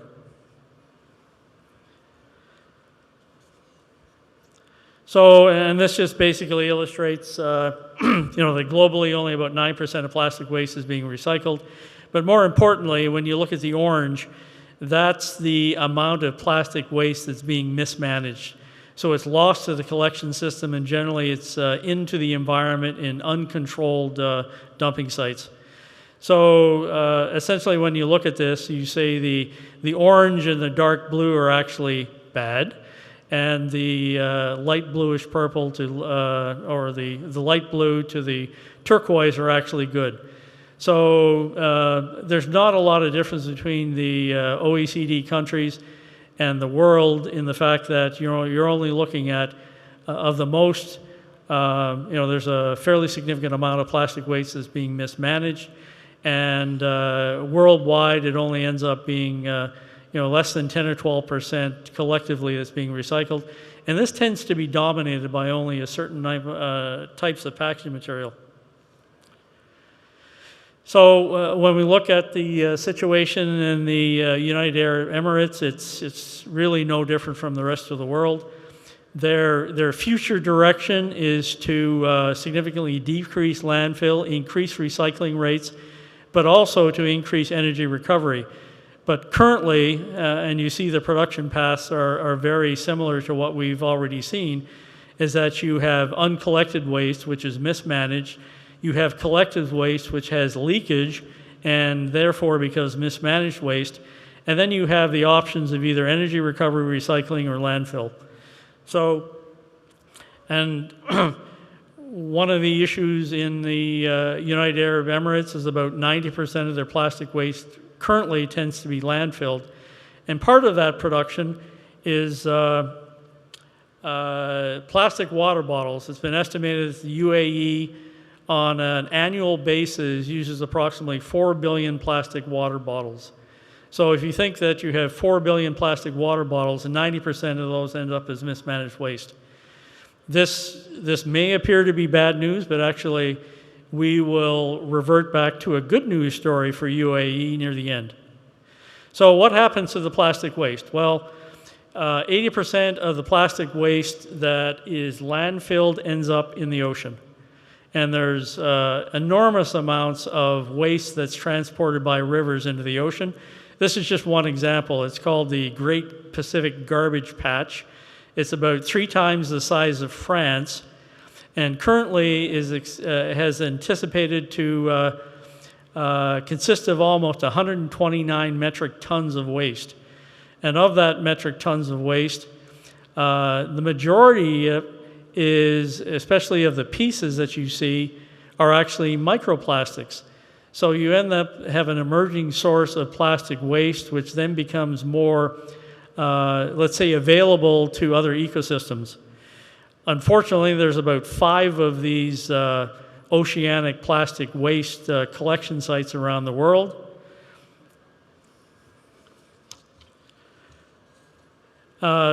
This poor individual has been trying to escape the plastic waste in the Great Pacific Plastic Ocean for a number of days. But you see, it's just as far as the eye can see. And quite interesting, and I think this really illustrates one of the major problems that is affecting the globe currently, is that if you stopped all input of plastic waste into the ocean right now, in 100 years, 10% would still remain. So in 100 years, you've only got rid of 90%. A lot of this plastic in the ocean defragments and becomes part of the total suspended sediment and the water column, and then becomes more bioavailable. So and where does all the plastic waste come? Well, it comes from about 80% of the plastic waste in the ocean is from land sites. So essentially what happens, countries take their plastic waste and export it. And one of the major importers of plastic waste was China. However, China in 2018, based on environmental concerns, they enacted a complete legislation which actually overnight stopped the importation of plastic waste. There's been other countries which will go unnamed that have picked up this, this importation, but exactly a lot of the countries that have picked up the slack from China importing plastic waste products, their management is strictly landfilling.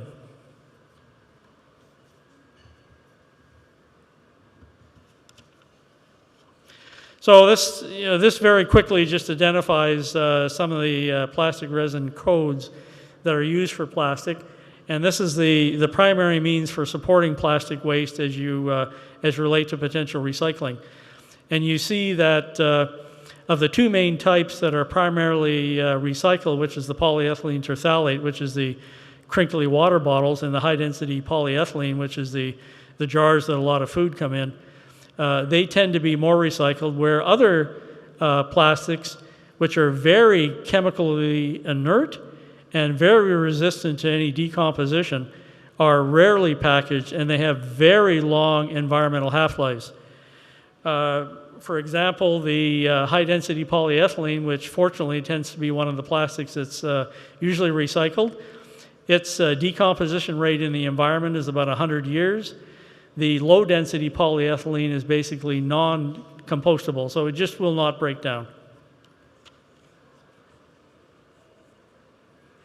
So essentially what we're saying is that it's just a resin identification. It assists in recycling. Some plastics can be reused, but not all plastics can be recycled. And it's primarily the polyethylene terephthalate and high-density polyethylene that are recycled. And in fact, what adds to the landfilling of plastic waste is that some of these, because the recycling is so difficult, they're not even collected. So this, the primary illustration here is that sort of blue is good, and what we mentioned is that polyethylene and the HDPE are primarily recycled. The yellow is not so good, and the red is bad. So you see that some of the actors which contribute significantly to plastic waste are either rarely recycled or never recycled. So this just provides a bit of information about polyethylene terephthalate, exactly what it's made of. It's very malleable. It can be, it's formed from ethylene glycol and terephthalic acid, but it can be molded into almost any shape. It does have restrictions in terms of the sort of tensile strength and the reusability, but it's very practical in terms of usage. About half the world's synthetic fiber is made from polyethylene terephthalate when it's referred to as polyester. When it's used in food packaging, it's just polyethylene terephthalate, but it's the same thing. So polyethylene terephthalate is almost completely recyclable, except the current recycling rates don't approach, in most cases, any more than 30 or 40%. 50% in Europe, which is quite high, but as a compound, it's totally recyclable. It's not, we'll go over some of the recycling issues, but it's actually relatively easy to recycle. But also, about 40% of the energy that's gone into production of polyethylene terephthalate is recoverable. So that means it's also very attractive for energy recovery. And this is sort of the similar issue with high-density polyethylene. It's a very effective food packaging material because it's very resistant to all different types of food: acidic, basic, fatty, alcohol, etc. And the one good thing about HDPE is that it's one of those packaging materials that it can be continually recycled without seeing loss of functionality. So, and these are some of the older figures from the US that about 31% of HDPE. However, once it gets into the environment, it has a very long decomposition half-life. So why recycle plastics? Well, obviously it conserves natural resources. It reduces landfill use. It helps to reduce environmental contamination. It helps reduce plastics in the environment. There's a financial incentive to actually increasing the recycling because of the the market that's growing for recycled plastics. And more importantly, both food contact material and especially recycled plastics are a source when they get into the environment of micro and nanoplastics. And there's been a great deal of information published about the potential human health effects of micro and nanoplastics, exposure to humans, detection of microplastics in humans. It's been estimated that the actual microplastic content of every human is consuming about the size of a credit card on a weekly basis. And some very recent information has shown that the human brain actually contains about 0.5% plastic by weight, which is sort of unsettling news. So this just basically is a survey that was conducted by Accenture of 6,000 consumers. And unfortunately, one of the main factors that was important to consumers was price, whereas environmental concerns of a packaging material were ranked lower. So we get into the recycling process. Mechanical recycling is the best way. You just collect the process, you wash it, you clean it, you chew it up, and then you reform other types of plastic. So polyethylene terephthalate is one of the major components of mechanical recycling. Chemical recycling is increasing in use, and that's when you break down the plastic into its monomeric components and its constituents. Unfortunately, it's much more expensive. So there's different types of depolymerization and pyrolysis, but it's currently, chemical recycling is about 5 to 6 times more expensive than mechanical recycling. Whoopsie. Well, I guess we can't go back. Anyways, so the general concept for safety assessment of plastics, and some of these are applicable also to recycled plastics, is that all plastics contain residual chemicals used in their manufacture. So these can be a variety of materials used, both the creation of the polymers, plus things that are added to the polymers. So migration occurs under normal conditions of use, so it doesn't have to be extreme conditions of use. This is from an unknown or unnamed federal regulatory agency who looked at the migration of chemicals from packaging materials over the course of about, say, 15 years. So you see that the cutoff point is about half of the chemical migrants are resulting in exposures greater than a nanogram per kilogram body weight per day, which is quite low.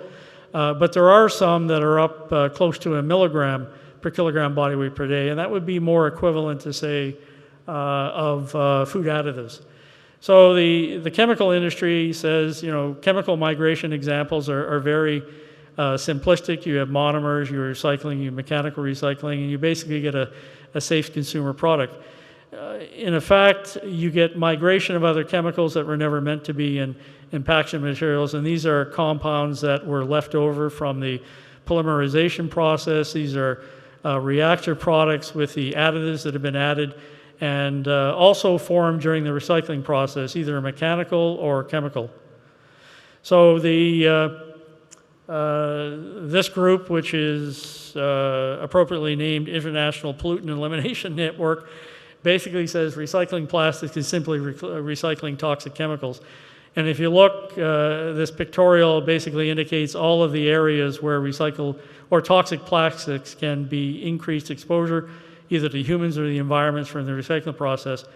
UNEP has identified 10 groups of chemicals associated with plastic as being major concern, and this is from toxicity and migration potentials. And what we now see issues to recycled plastics is that generally you find that there's a higher volume of chemical migrations coming from the recycled plastics compared to virgin materials. So the other issue is that there's potential consumer misuse of plastics before they're subjected to recycling. So you get introduction of all unknown different types of chemicals.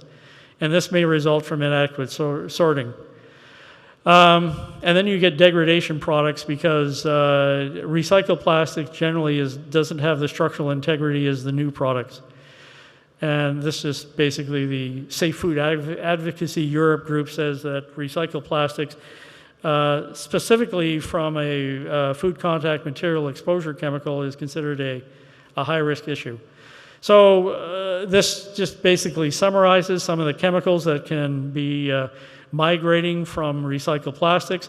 One of the more areas, there's chemicals that are directly added to the plastic for a functional purpose, and these are referred to as intentionally added substances. More importantly, you have a wide variety of non-intentionally added substances.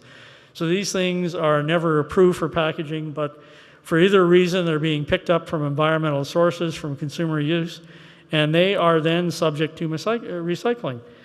So this, what we see is some of the issues specific to recycled plastics. These are different types of recycled plastics that have been collected, extracted, and then analyzed for a wide variety of chemicals. What you found in this particular study is that the fraction of products with occurrence is greater, and that's illustrated by the white bars, for the recycled plastics compared to the blue bars, which is the virgin material. This is recycled pellets that have been collected from recycling facilities and then subject to just an extraction. The light green is the high-density polyethylene, and the purple is low density. One of the issues that have been identified is that the number of peaks that were prevalent in this recycling plastic material, especially the HDPE, was over 1,000. And unfortunately, these are some of the areas where you break down what are the identification of the different types of peaks. But this comes from approximately only 10% of the chemicals that could be identified from the non-intentionally added substances which were potentially migrating.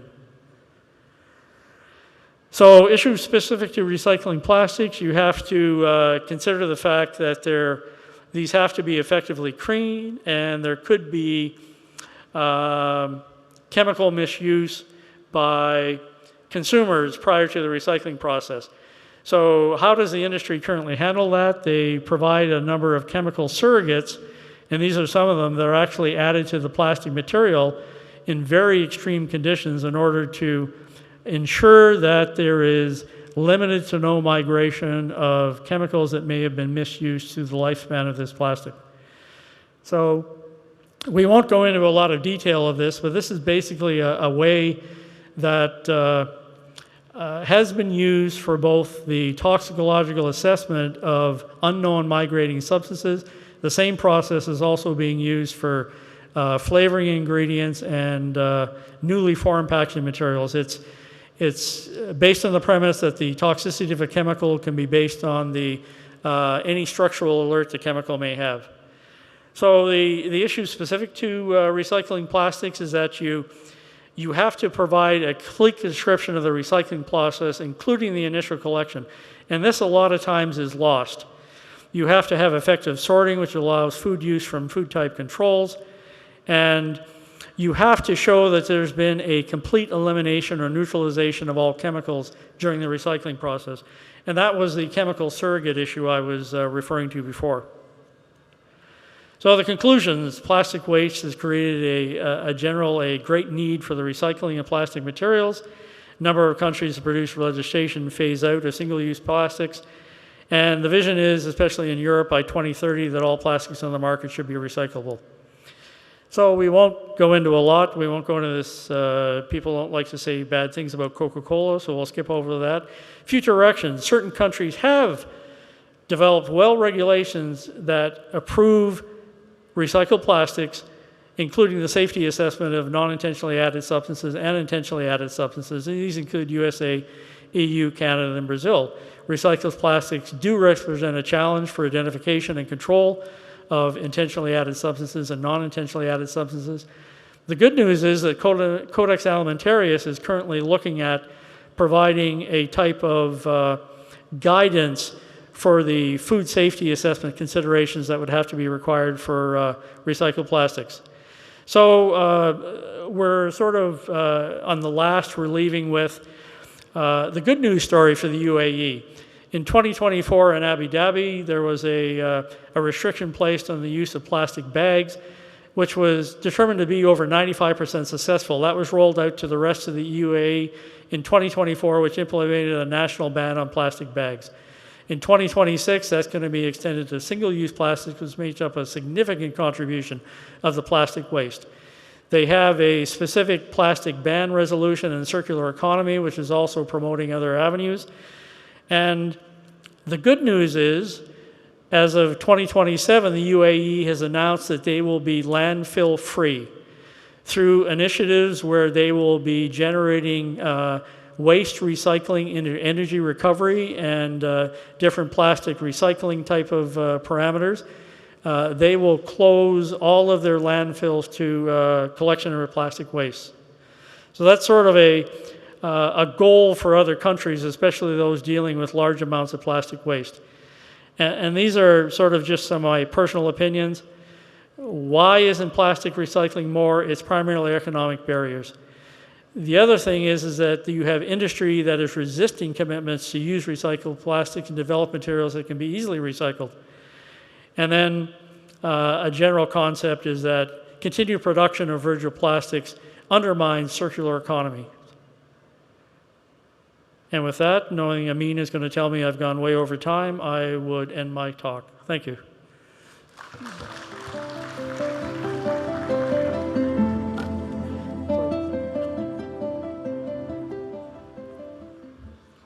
Thank you so much, Mark, for that comprehensive analysis of this timely issue related to recycled plastics, and especially to these emerging chemical contaminants, the so-called non-intentionally added substances, and even the intentionally added substances that we already know. So just, dear audience, we will not be taking questions immediately after each presentation. Rather, we will reserve all questions for the panel discussion at the end of the session, where we will have all the opportunity to engage with all our speakers collectively. So for our second speaker, second presentation, please allow me, and together we will welcome Mr. Laurent Auger, Director General of the International Sweeteners Association. Mr. Auger will discuss with us how science and perception are shaping the future of sweeteners in food. Mr. Laurent, the floor is yours.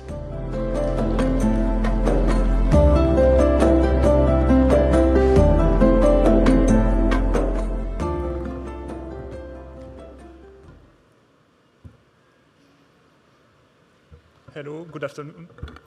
Good morning, everyone.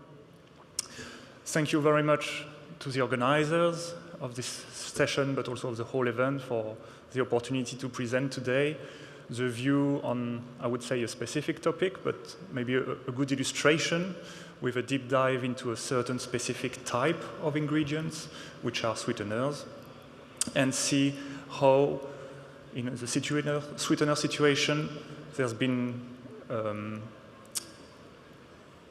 a clash, I would say, between some of the regulatory science, in a broad sense, with new considerations that has caused consumers questioning. So let me start with a basic outline where I will be discussing the ISA, where I'm talking from, what do we cover as an association, explain very briefly what are sweeteners per se, but then go more in depth into their safety evaluation, but then that's the main part of the presentation, talk about some of the controversies around this type of ingredients. So just as a basic introduction, the ISA is a non-profit organization with scientific objectives, and we represent suppliers of sweeteners as well as end users. You can see here the logo of our members. And by low and no calorie sweeteners here, I refer to those that brings no calories when used in a final product. We are focusing on the sweeteners, as I said, with no and low calorie, and we will not be covering those like polyols, for example, who are still bringing a certain amount of calories, just to be clear. But most of my talk will be able to address sweeteners in general. So quickly, to clarify the situation also and explain basically what they are and what they are not, sweeteners, and in our case, low and no calorie sweeteners, they are basically food ingredients. often authorized as food additives that brings a sweet taste to a final product when used in formulations. And they bring virtually no or very little or almost none calories into the product. And they are used in place of sugar. That's an important point. It's really as an alternative to the sugar and especially to the calories brought in a formulation by sugar. That's one of the main goals of using such ingredient into a formulation. And as such, only a very tiny amount would be required to bring the sweet taste into a formulation compared to the sugar, if you had to compare the two. And also, just to be clear, when it comes to the regulatory aspect about presence in a final product, I think in almost all jurisdictions, you would have very clearly put on the label the presence of a sweetener, either on the back of pack or in certain countries, even on the front of pack. If I take the example of the EU, you would have the word with sweeteners directly associated, for example, with the main name of the product on the front of pack. So the communication and information towards consumer, I would say, is on a high level if I compare to other types of ingredients. And you know all those categories. They are very common. You would find sweeteners in many of those types of products, including the tabletop, where the sweetener is directly in itself used, either in your coffee or in your tea, for example, or to cook even, why not? But I would just insist here on this slide on one category at the bottom, which is the medicinal product. That's often something overlooked. My talk is really around the applications in food, but that's also something to consider. Sweeteners are often used in lower amounts, clearly, but often used as excipients as well in medicinal products. It's easy to imagine, for example, some bad taste of an active ingredient in a pharmaceutical product would need to be masked, altered, just to make sure you have adherence to treatment by patients. So when we talk about low and no calorie sweeteners, being artificial or being natural, it doesn't change anything here, I would say, when it comes to their safety evaluation or even the benefits. Here you would have a table with the most common ones. Some of the names are very well known. Everybody has seen many headlines around aspartame or sucralose, for example, but some are less known, or even some of the new ones might not be known to you. But the overall list is not so long. It's not exhaustive, but I would say you have maybe 13 to 15 substances in total. What this table shows as well is some of them are very old. Some of them were discovered and authorized a long time ago, showing also there's a long history for certain of them around their safety checks, evaluations, and background information available.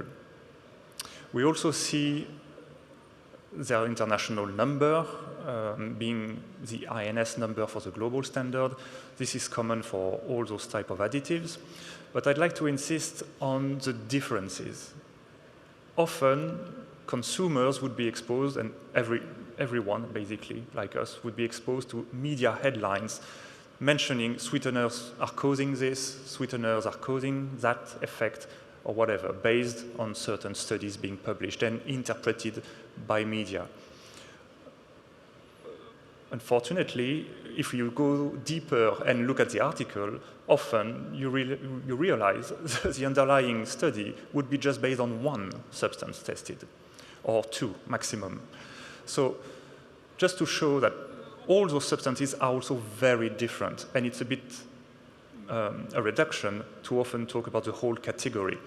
And for example, you see the sweetness equivalent if you just compare their potency to bring a sweet taste.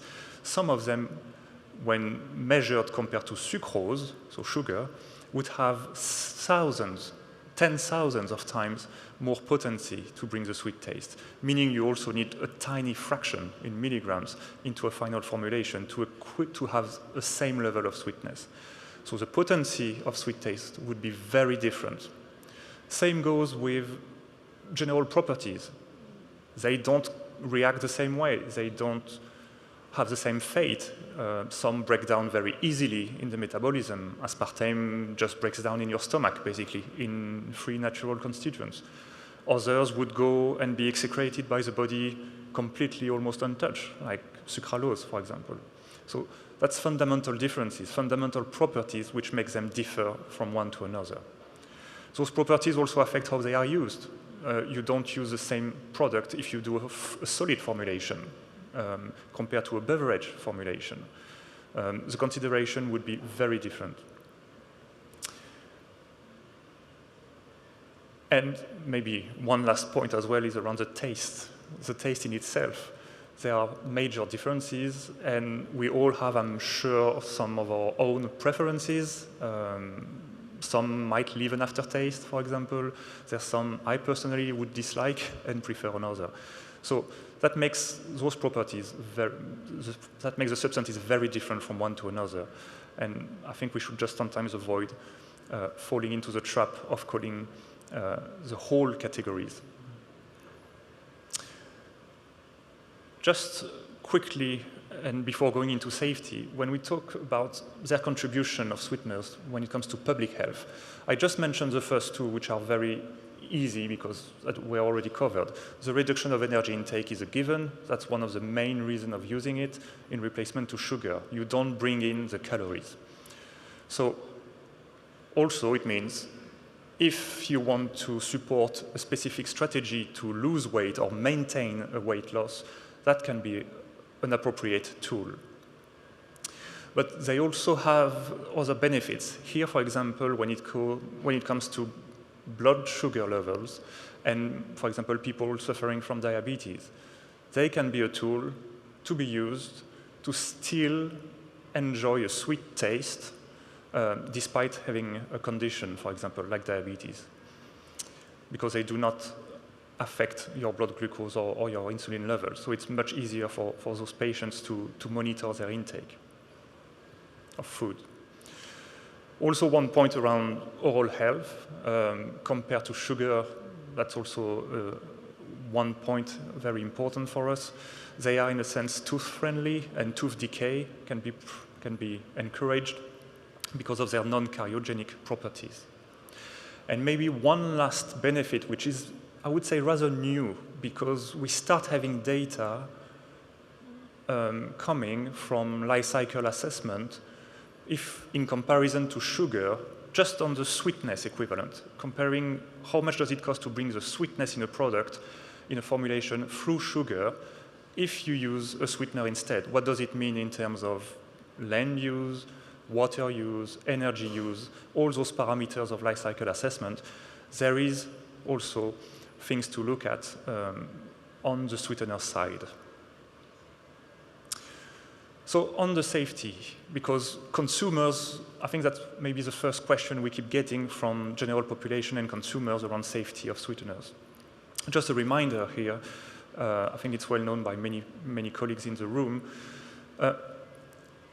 being food additives, they are evaluated. For example, at the global level, there are several entities, regional and global level, taking care of their evaluation. If I look at the available set of data, especially for the main sweeteners, thinking aspartame, for example, the history and the number of studies is rather impressive. The size of the dossier is very consequent. I would even say today, the scrutiny level that sweeteners have been gone through to date, I'm talking the existing ones, might be one of the highest for a food ingredient, clearly for a food ingredient. So at the global level, it's the competence of the joint World Health Organization and FAO expert committees, the JECFA, to oversee their evaluation, but we also have dedicated programs like in Europe, but also in other jurisdictions like in the US or Australia, New Zealand, or even Canada. If we look at what should contain a basic dossier and a basic safety check package, that would be the general categories. I won't go into all the details, but when people and consumers get questions around, does it give cancer? Is there an issue on this aspect about absorption, etc., etc.? You would have this kind of information already part of your basic information package that needs to be submitted, being at the global level or being in the regional level. I would insist on this point here on epidemiology data. We often get a comment saying it's only industry data that is being looked at and not that data from academia or what exists out there in the literature and which was not proactively pushed to the regulators. That's not entirely true. If I take the example of the European Union, for example, alongside the substantial dossier a company will need to provide EFSA, or when EFSA is calling for a review of an existing substance, there are literature searches, deep, extensive literature searches, which are also conducted, making sure to try to capture latest information. In the case of sweeteners, that also includes all the volumes coming more from the nutrition science side. So, on the basis of those information, authorities would also have a look at considering specific cases. I'm thinking here, what about kids? What about elderly people? What about pregnant women? And for example, and those would be part of the evaluation effort. And with this, also in conjunction with work on exposure and predicted exposure or measured exposure, some values like an acceptable daily intake would be set. I won't go into detail on how it is formed, but basically starting from lab studies showing a no effect, making sure safety factors are embedded in to account for all various situations, and ending up with a number. And today, such number is set for all the sweeteners authorized, and if we look at the global level, all the studies measuring actual intake of sweeteners would be below those ADI. I think it's very reassuring to see that studies confirms that we are still below those levels. It doesn't mean some studies doesn't have a couple of outliers. You can still find some, not artifact, but at least a measure point showing one person one day went over the ADI. That's okay. And that's part of our role also to explain to consumers and general public, it's okay in a sense. It doesn't mean a safety issue. It's an indication, it's a threshold value. It's not a safety value and a safety threshold per se. You can go over the ADI, but the ADI has been built from the ground based on data to also account for your full entire life exposure at such high level. So if you're ending up above the ADI, if I take the example of a diet soda with 200 milligrams of aspartame, the ADI is 40 milligrams per day per kilo. If you take a 65 kilogram, not me, but body, a young woman, for example, it means more than 14 cans per day to reach the ADI. But then that would assume if you really want to have an issue, you would need to consume this number of cans every day for your entire lifetime. And still, you would be not at the safety concern level, but that would be an indication. So I think you have other problems if you're already at that level of consumption per day. So just to show that this kind of concepts are embedded straight into the initial evaluation of those substances. As an example of how the science is trying to also considered and being updated. Yeah. This is an example of the EU re-evaluation program. In 2009, it was decided to go into a re-evaluation of all additives in Europe. Sweeteners were given preference and priority, I would say. And today, we are still missing only 3 of the low and no-calorie sweeteners. And you have the timetable on the screen here. Sucralose, the salt of aspartame, acesulfame, and cyclamates should be coming later this year and beginning next year. But so far, all of the others were confirmed in their safety, considering up-to-date information. And even the last 3, saccharin, neotame, and acesulfame K, from last year and this year, we even had I would even say, the positive surprise to see EFSA, the European Food Safety Agency, increase the ADI level, just because more information is available. The initial dossier were made in the 90s. Now there's much more background, there's much more information, showing it was maybe a bit too conservative back in the days. So here at least, it was confirmed with new levels. But when it comes to controversies, and I'll continue on this, one of the main ones that triggered lots of consumer, I would say, confusion came from the YARC classification of aspartame. I think you all remember in 2023 this work. I know some colleagues will maybe go deeper in the difference between hazard and risk. Despite having colleagues from JECFA producing a risk assessment at the same time, and both conclusions of JECFA and IARC were released, I think, on the same day in even a joint press conference. Unfortunately, the only thing that was, I would say, higher on the media news and headlines was the YARC classification. So YARC looked only at the hazard, and JECFA took everything into consideration, the hazard properties plus the actual exposure, leading to a proper, I would say, risk assessment. That made the YARC classification in the same category as 2B, based on limited evidence here, as a possibly carcinogenic to humans. And here it puts it in the same category as pickled vegetables, for example. And we know WHO IARC, is not calling for people to stop consuming kimchi, for example. Far from it. So just to put things into perspective, but that's one controversy where we still have to date to answer to, I would say, despite the clean risk assessment, I would say, produced in parallel. Another type of controversy comes from new studies, especially on those two topics. One is on gut microbiome health, one is on exposure to multiple sweeteners, all those cocktail effect headlines. On gut microbiome, that's true. Initial studies from 2014-15 were very interesting in pointing the finger at a new area being developed of research. We needed to know much more about what happens. I think it's the case in many other areas, and not only for sweeteners, where gut microbiome is being explored. Although now, 2025, and in the last couple of years, we start having more robust randomized controlled trials result. And even the last one from, I think, 3 weeks ago, this Pang et al. Paper, showed actual proper result confirming there's actually no real risk coming from sweeteners consumption on microbiome health.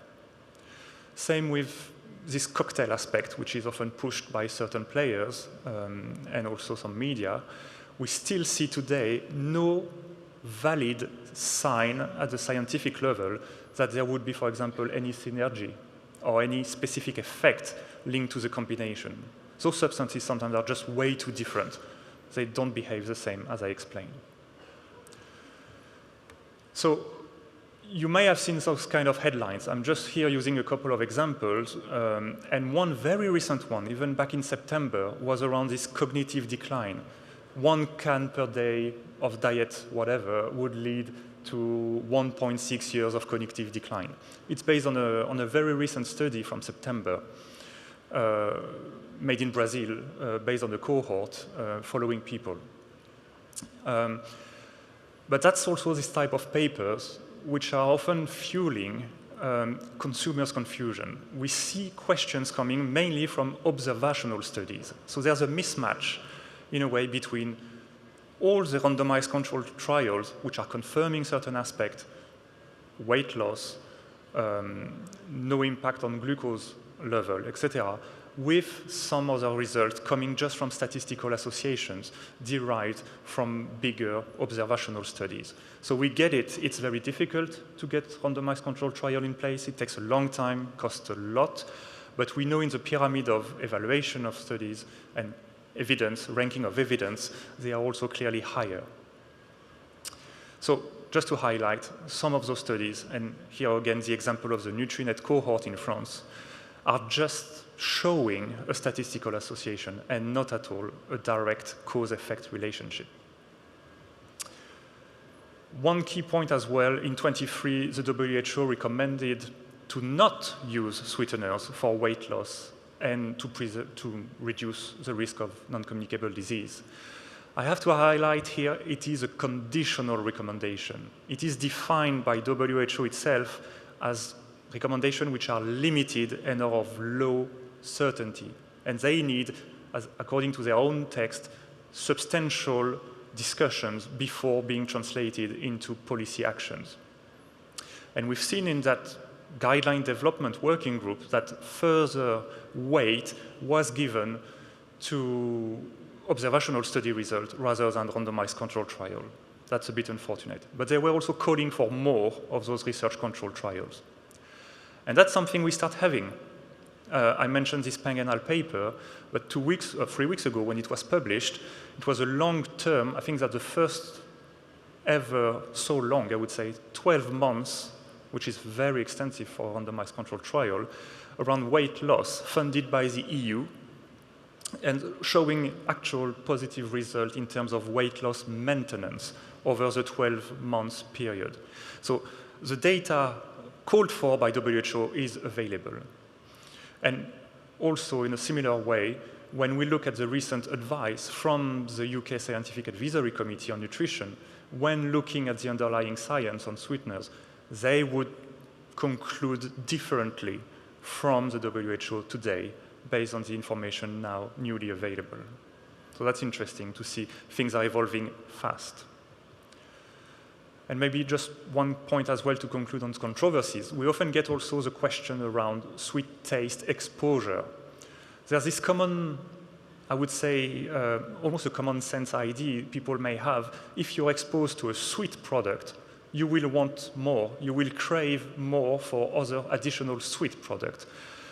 Problem is, it's a bit difficult to measure, and there's actually a lack of data on this, a lack of scientific studies showing such effect. So it is an intuitive idea, but to date, it's really difficult to get this from an actual measurement. So what we see from systematic reviews, but also emerging trials, and for those of you who were maybe in the International Conference on Nutrition in Paris in August, we've seen presentation of about to be published result from Wageningen University in the Netherlands, with a very interesting long-term randomized control trial about sweet taste exposure and showing basically people doesn't have their sweet taste preference affected even after a very high exposure to sweet or a very low exposure, depending on the groups. So something to watch for. But it still needs work to clarify this relationship because despite being intuitive, the idea, it doesn't mean it's true. Problem is those controversies are making their way into policies. I'm here just using a couple of examples based on things we've seen. You've seen this kind of labeling policies, being those warning signs you have in Latin America, in Colombia and Mexico would have those warning signs with sweeteners not recommended for children. Today, I would fundamentally disagree. There's no real high quality data showing there's a concern.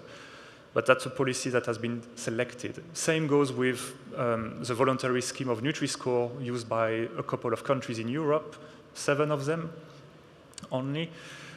In its latest algorithm update in 23, there was some negative points given if a sweetener is present into a product.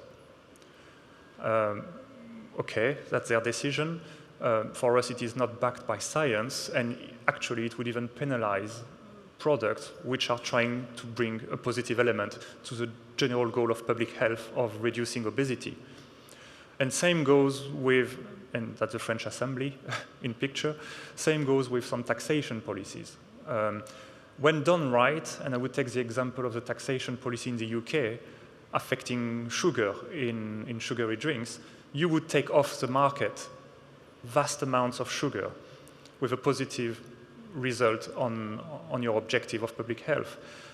Unfortunately, the French General Assembly a couple of years ago decided to impose a similar tax, different calculations, but in the same scope, you have also the tax applicable to products with sweeteners. So clearly killing the incentives for companies to reformulate, but also creating a difficult situation with products even taxed. So people, for example, as I mentioned with diabetes, who want to access certain products would also have to pay more. So this it undermines also the whole objective of public health, if your public health objective is to fight obesity. But also something that is of concern to me, it might even create issues and sow doubt into the proper work of your scientific evaluation authorities.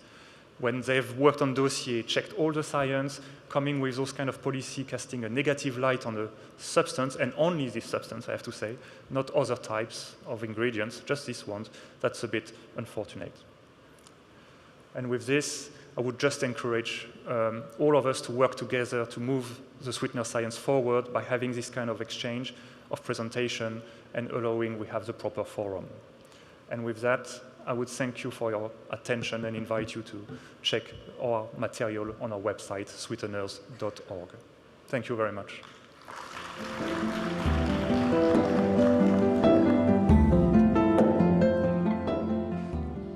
Thank you, Mr. Roger. Your insights highlight one more how science and communication are central to consumer confidence and trust. Let's now broaden our view to the methodologies underpinning chemical risk decision-making. And here we are fortunate and honored to have Professor Bensu Karahalil, Vice President of Turkish Society of Toxicology and Head of Toxicology Department at the Faculty of Pharmacy, Gazi University in Turkey. Professor Bensu, the floor is yours.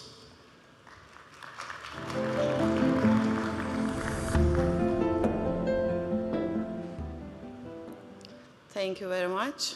I would like to thank the organizing committee to invite me to share my information or experience. I think the key issue to know the quality of data. First, I'm gonna say a couple of sentences to introduction sentence. We know that various chemicals in present foods in a variety of reasons, such as naturally occurring and also during the process, there are some chemicals takes place. And food safety decisions are based on a large amount of data. Regulatory agencies must determine possible risks to actual exposure levels. And the best way for global food safety is risk assessment. Everybody knows that. The best approach for evaluating all available data, reducing bias, and supporting repeatable regulatory outcomes is the weight of evidence. Risk assessment is a priority for issue for all international and national health authorities because international collaboration in food safety is essential. There is a consensus, should be consensus among the health and food authorities and scientific organizations. These authorities provide credible information to us. The risk assessment is essential, and also risk analysis consists of 3 steps. First steps of Lauren already mentioned that, science-based risk assessment. The second one is policy-based risk management and risk communication, which covers all of the steps. But before the risk assessment, I would like to show the difference between what is hazard and what is risk. Let me give an example to explain this one. A hazard, something has the potential to harm you. For example, a shark in the sea is a hazard. Swimming with a shark is a risk. It means that risk is the probability that a hazard will cause harm. We are talking about the food and food safety. It means that hazard in food, a factor that leads to adverse effects, and also risk, a function of the probability of the adverse effect and the magnitude that from hazard or hazards in food. How are hazards and risk regulated? The risk assessment. The risk assessment consists of 4 steps. First step is hazard identification. We obtain the data from toxicity tests and also publish papers, and we use this data. Is substance can be harmful? If it is harmful, what does it cause? And we can answer this question. The second one, hazard characterization. What kind of effect cause hazard? We estimate the severity and duration of the hazard. And the third, exposure assessment. How amount exposure, how long exposure, how often exposure, who can be harmed? We can get results, this response these questions. And the last one is risk characterization. We get informations all above steps and get together, evaluate, and report to the risk managers, those helping them make decision. For risk assessment, we need a database, science-based data, and also data is obtained from toxicity tests. There are some OECD guidelines. When you look at the OECD guidelines, which kind of toxicity test we will conduct, you can see the step-by-step how to conduct the experiments. And we apply toxicity tests to each food products requiring safety before authorization. After toxicity tests, we obtain some numerical values, such as NOAEL and such as other. Lauren already talked about the other. Just I want to quick look.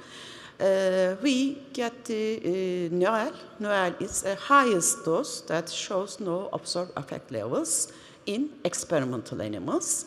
It's used to most sensitive critical health outcomes in the most sensitive animal species.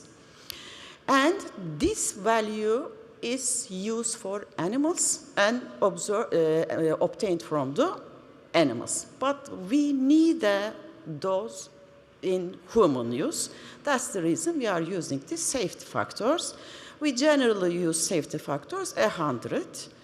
10 of the 100 is used for conversion from animal data to the human data, because we know that there are some toxicokinetic and toxicodynamic differences between animal and human. And the other 10 in safety factor is used for conversion human to human. We know that we are different from toxicodynamic and again toxicokinetic properties change from human to human. This is very important to talk about the data quality. This is the evidence pyramid, data pyramid, hierarchic, scientific evidence. There are many names. When you look at this pyramid, you will, when you go to the upper levels, you will see the quality of evidence is increased and reduce bias, and also trust of causality is increased. So I mean that the upper levels are much more weight, much more valuable compared to the baseline, to the top of the layers. Evidence-based research analyzes multiple experimental and observational studies. Of course, experimental studies much more stronger than observational studies. Why? Because experimental studies, in this type of studies, researchers control an intervention, randomize, allocate groups to the different treatment groups, preventing bias, and also allows causality. But this kind of experiments, sometimes expensive, take a long time to conduct, and maybe sometimes it's not feasible. Generally, for example, randomized control studies is experimental studies. Very few randomized control studies conducted on diet because participants are put on diets that are a short term and do not reflect the real life. On the other term, observational studies, there is no intervention. They just identify existing group that already have a habit, dietary habits, just only response. And also this kind of studies is much more sensitive, susceptible to scientific bias. We know that scientific bias is we cannot control the factors, and these factors very important because these factors can change the results, study results. And also causation and correlation. What is the difference of all these T terms? Causation, one thing causes another thing happen. Correlation, when two or more things appears to be related. Let me give an example. Ice cream sales increase, shark attack increase. Does this mean eating ice cream increases risk of shark attacks? No. And also, eat ice cream, shark attacks, there may be a correlation between eating ice cream and shark attacks, but one does not cause the other. Correlation does not always mean causation. We have to be careful to make a decision. And to understand, it's essential to understand all this data, scientific data correctly, when experimental evidence, which is the gold standard, may be lacking or limited, regulators may turn to the observational evidence. For non-scientists to interpret correctly for evidence, it's essential to understand methodologies, results, and limitations. And what about the weight of evidence? When you look at this data pyramid, I can put on the top weight of evidence. Why? Because weight of evidence, different types of data alone may not be sufficient to comprehensively assess the effects of substance. Data integration approach, weight of evidence, provides more robust revelation. As a systematic method, evaluate and integrate all available scientific data, including inconsistent and incomplete data, and also to make regularly decisions. Multiple data sources are gathered and also evaluated together. For example, if you have got multiple randomized control studies and meta-analyses, it provides us strong evidence. I can say that high weight of evidence. If there is several cohort studies provide stronger evidence, I can say that moderate weight of evidence. If you have a study, just a single case report or expert opinion, these are not provide strong evidence. I can say that low weight of evidence. The weight of evidence approach does not treat all types of evidence equally. More reliable, more relevance, more consistent, more accurate evidence is given greater in the decision-making process. The weighting systems helps prioritize data while considering the limits of weaker evidence. What about the principles of weight of evidence? Relevance is very important. The evidence relevant to the hypothesis of study. For example, doses relevant to the real-world exposure levels. The second one, quality and reliability, is important. Each evidence should be evaluated in terms of scientific quality. What is the design? The sample size is large or small, and statistical power is high or not. High-quality studies carry more weight.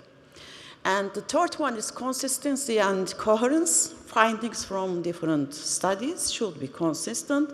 consistency, increase the reliability, and also strength and magnitude of evidence. The strength of observed and associated should be evaluated, and also the first one, biological plausibility, evidence must be consistent with known mode of action, science principles.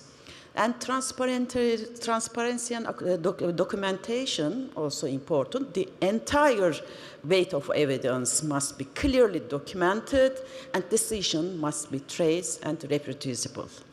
The integration evidence, any multi-evidence, should be combined according to its relevance and quality, uncertainty and limitations. Is any uncertain or data gaps? What effect happened the reliability of the results? And also objectivity, it's important. We have to avoid the bias. The assessment should be objective and fair. Avoid cherry picking, I mean no selective data use. The last one is weighting and integration framework. Evidence is weighting, such as quality, quantitative, according to the criteria. Which kind of criteria? Reliability, relevance, consistency. It should be produce a transparent, logical, and justified conclusion. And also the other important thing, we have to actually for non-scientists to know how to read and evaluate the scientific paper.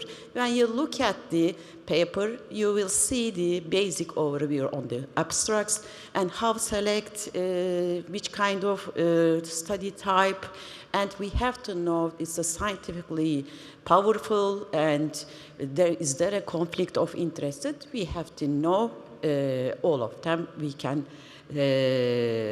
evaluate. Policymakers, how they understand the severity of different risks, what level of risk merits regulation.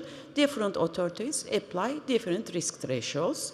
Risk thresholds subjective, but still benefit, because benefit to compare the certain common risk. The second one, risk matrix is created to identify which risk is very harmful, which risk is less harmful. The third one, risk prioritization among different risks according to potential impact and probability of occurrence. For effective policy, policymakers need to know cause of particular outcome, a conclusion that cannot be drawn from only observational evidence. Again, ice cream is here.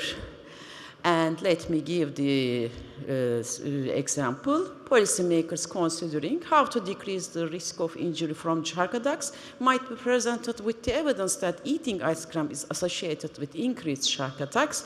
Ice cream does not cause shark attacks. We know that swimming in shark-infested waters causes shark attacks. This situation may occur on hot days when people eat ice cream. The important thing that without addressing the cause, it would not be right to make policy that reduce ice cream consumption. What remains in our minds? The best way for food and health safety is risk assessment approach. The use of evidence-based data is essential for risk assessment. The weight of evidence approach enables robust regulations since it evaluates and integrates all available scientific data, leading to more reliable, consistent, and accurate outcomes. Understanding and interpreting scientific studies are also critical for risk assessment, since risk assessors provide information to the risk managers to make legislation. Thank you very much for listening.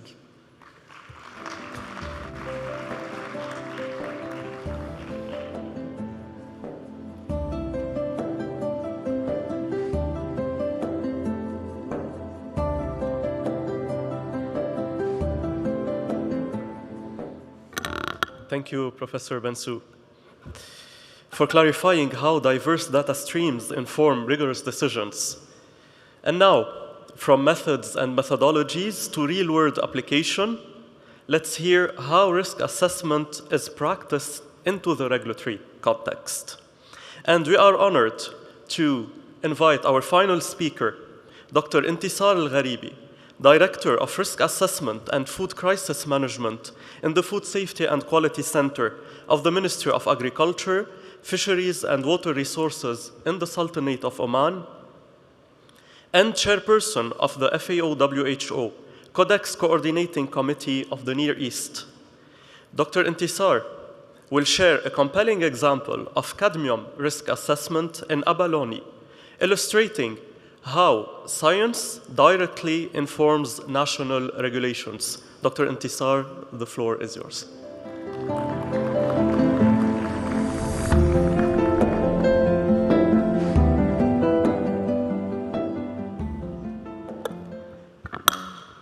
السلام عليكم ورحمة الله وبركاته. أسعد الله مساءكم بكل خير. Dear colleague and distinguished, I'm going to change the language to the Arabic. طبعا سعيدة جدا أن أنا أكون اليوم موجودة بينكم، وأشكر الجهة المنظمة على دعوتنا لحضور هذا المؤتمر. طبعا محاضرتي اليوم راح تتكلم عن تجربتنا في عملية تقييم المخاطر في الأبلوني.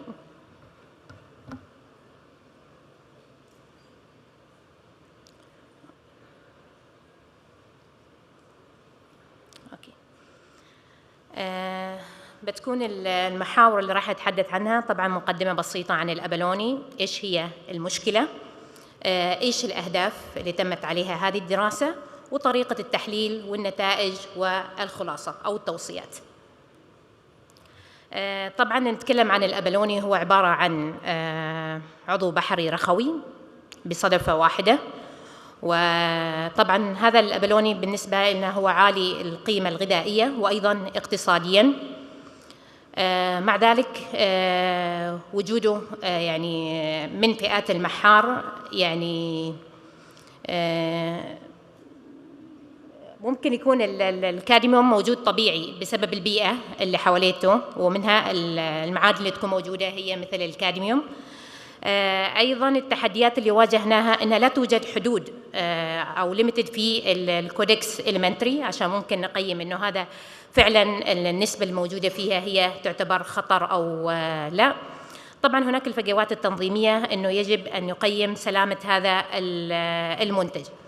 طبعاً هناك سؤال تساءلناه قبل البدء في عملية التحليل أو عملية التقييم: هل هذه المستويات اللي تم الكشف عنها هي عالية الخطورة أو مضرة بالصحة للمستهلكين؟ كان هذا بداية عملية التحليل. طبعاً إيش كان الهدف من تقييم هذه الدراسة؟ اللي هو لتحديد ما كانت هذه المستويات اللي تم العثور عليها من خلال النتائج في عينات الأبلوني، هل هي تشكل خطر أم لا على المستهلكين، وأيضاً لمعرفة أنه أو لوضع حدود تتناسب لاستهلاك هذه الأبلوني. طبعاً في إطار اتخاذ القرارات في مثل هذه الدراسات، أولاً عند الكشف مثل هذه المستويات اللي هي المرتفعة في المعادن الثقيلة، ولا توجد هناك حدود مرجعية ممكن الرجوع إليها، وبخاصة أنه في الكودكس ما في توجد حدود للكادميوم في الأبلوني. فمباشرة تم عمل تقييم اللي هو إجرائي سريع في تحليل المخاطر. كانت من هذه الإجراءات اللي تم العمل عليها أيضاً مراجعة أنماط الاستهلاك، أيضاً تقدير المستويات التعرض الاستهلاك سواء اليومي أو الكمية التي تستهلك، أيضاً مقارنة هذا التعرض اللي يستهلك بالمستويات الأخرى اللي هي موجودة على المستويات الدولية بنسبة استهلاكهم اليومي أو الشهري أو غيرها، ومن بعدها يتم اتخاذ القرارات في تقييم هذا المنتج. طبعاً النتائج اللي رصدناها كانت هناك مجموعة من النتائج، فأخذنا متوسط وجود الكاديوم في هذه العينات اللي هي بلغت 1.5 ملغرام بير كيلوغرام، وأيضاً هناك كانت نتائج للأعلاف التي تستخدم، لأن هذا الأبلوني كانت عبارة اللي هو المستزرع، الأبلوني المستزرع. فأيضاً وضعنا احتمالية، احتمال بسبب وجود يعني بسبب الأعلاف التي تغذى بها هذه الأبلوني وجود الكاديوم أيضاً موجود فيها، وكانت نسبته اللي هي 0.8. طبعاً أيضاً هناك تساؤل آخر: هل هذه المستويات وجودها بسبب أنها هي كانت من مصادر خارجية أو إنها كانت موجودة طبيعية في الأبلوني. طبعا احتمال أن يكون يعني المصادر يعني مختلفة لأنها دخل فيها الأبلوني من خلال النتائج اللي كانت عندنا. بعدها طبعا من بداية ما عرفنا هذه النتائج والأسئلة التي تم طرحها خلال عملية التحليل، أيضا قمنا بعمل مقارنة دولية مع التشريعات الأخرى الدولية. طبعا وجدنا أنه هناك مثلا كان يستخدم في الصين بنسبة أعتقد 0.4 إلى 1.5 من جزء في المليون، وأيضا يستخدم في كوريا بنسبة كان المتوسط اللي هو 0.6 كحدود قصوى فيها. طبعا أظهرت هذه النتائج ما زال المستوى اللي تحصلنا عليه ما بين هذه البيانات اللي هي موجودة دوليا. مع ذلك إن المستويات الحالية يعني التي ظهرت ما زالت في الحدود ما بين من 1 إلى 2 جزء في المليون، وكنا نعملها بهدف أن نتحقق من الاتساق بأن النتائج معنا مع المقارنات الدولية.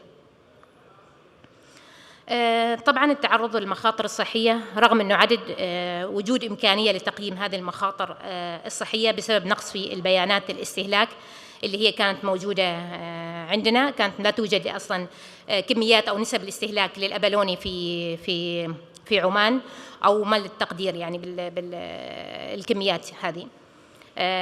حتى عند أعلى المستويات اللي هي المستوى الكادميوم اللي هي كانت 1.5 من نسبة الاستهلاك. طبعا حددنا أنها أخذنا اللي هي نسبة الاستهلاك من دولة الصين، وهي كانت من الدول اللي معروفة باستخدام الأبلوني، فكانت نسبة الاستهلاك بالإجراء باليوم أو بالشهر اللي هي كانت 0.3، وكان في حدود المقبول من وزن الجسم، وهي بناء على اللي أيضا حددتها اللي هي الجفكة فإنها فيه المستويات المقبولة. من بعدها طبعا بينا هذا الشيء أنه هناك ما توجد أي مخاوف صحية من وجود هذه النسبة الاستهلاك اليومي. طبعا التوصيات اللي أخذتها إدارة المخاطر بناء على النتائج اللي بعد مع عملية التحليل أنه يجب أن نتأكد من إجراء تحليليات أخرى أو معرفة إيش الإجراءات التي تمت داخل المختبرات، إيش أنواع التحليل اللي تم فيها، هل تم تحليل أبلوني بعد إزالة جميع الأحشاء اللي موجودة عليها، هل هي كانت مجففة أو غيرها. أيضا نحتاج إلى إنشاء بيانات محلية اللي هي معرفة نسبة الاستهلاك، كم النسبة كم الحدود التي تستهلك خلال اليوم، وأيضا الاستمرار في الرصد يعني الدوري للكادميوم في العينات الأخرى أو في المنتجات البحرية الأخرى، وأيضا النظر في معرفة الحد الأقصى اللي هو لنسبة الكادميوم في الرخويات مفصولة عن الرخويات ذات الصدفة الواحدة. طبعا استخلصنا هنا انه نسبة استهلاك الكادميوم اللي هي كان تم اكتشافها ان هي ما زالت في ضمن النطاق الطبيعي، اي ضمن الحدود التي تم مقارنتها ايضا مع الدول الاخرى، وان هناك لا يوجد اي من دلائل تشير الى ان النتائج يعني غير عن خارج المصادر أو مصادر بشرية أنه تمت إضافتها كأنها هي توجد بصورة طبيعية، وأنها لا تشكل خطر على الصحة في ظل معلومات الاستهلاك اللي تم إيجادها. ومع ذلك ما زلنا بحاجة إلى المزيد من البيانات اللي هي عملية الاستمرار في الرصد، عملية المتابعة، أيضاً وضع تصنيفات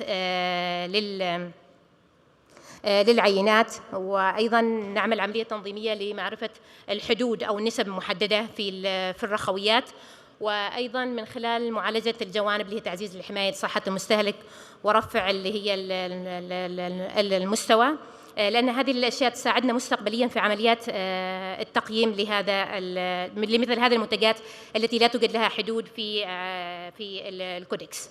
وبهذا شكراً جزيلاً لكم.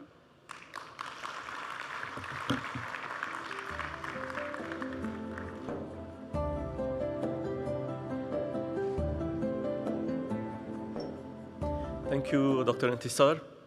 This case study shows how targeted deterministic risk assessments can drive safer outcomes in national food safety discussions. And with that, at this point, I have the honor of inviting my co-moderator for our next panel discussion, Dr. Betul Vesketcher, Vice Chairperson of the Codex Alimentarius Commission, to join me on the main stage. I'd also like to welcome back all our speakers as we transition into our panel discussion and open the floor for questions. Kindly, our esteemed speaker, if you could join us back to the main stage. Dr. Betul, the floor is yours.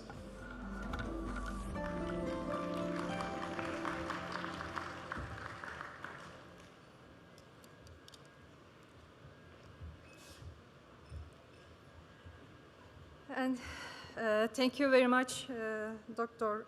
Amin.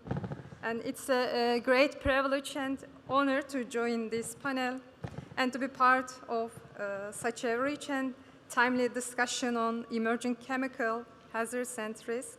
I would like to begin by expressing my sincere thanks to the organizers, G-Force, and the Dubai International Food Safety Conference, and for bringing us together and to putting together a program that reflects both the urgency and the complexity of food chemical safety issues. And today's representations have highlighted how science, policy, innovation, and public perception intercept in shaping our risk management frameworks. As we move into these panel discussions, I look forward to exploring these themes further with our distinguished speakers and, of course, with all of you audience, and to reflecting on how we can continue advancing collaborative and science-based approach in this field. I would like to thank again to our speakers for their fruitful presentation, and let me take my seats and to start our panels. Thank you.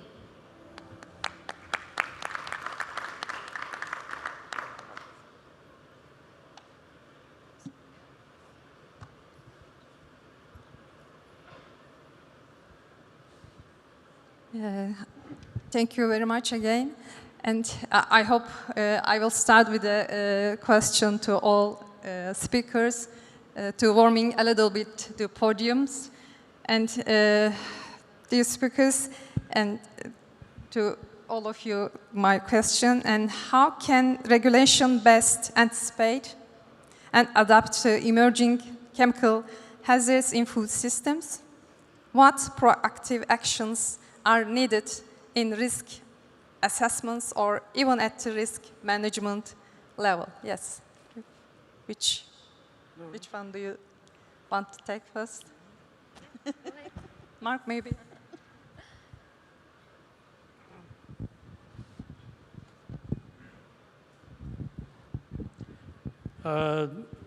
Thank you for that insightful question. I think primarily it's being able to rapidly address unknowns when the situation presents itself from a perspective of unknowns that have never been previously detected in a particular food. So in certain cases, these unknowns may have limited hazard or toxicological data to support any type of risk assessment. So you would have to look at the development and use of alternative strategies. These new types of methodologies, such as comparison based on chemical structure, et cetera, or screening techniques based on computerized programs which have a large database of chemical structures and the known toxicity.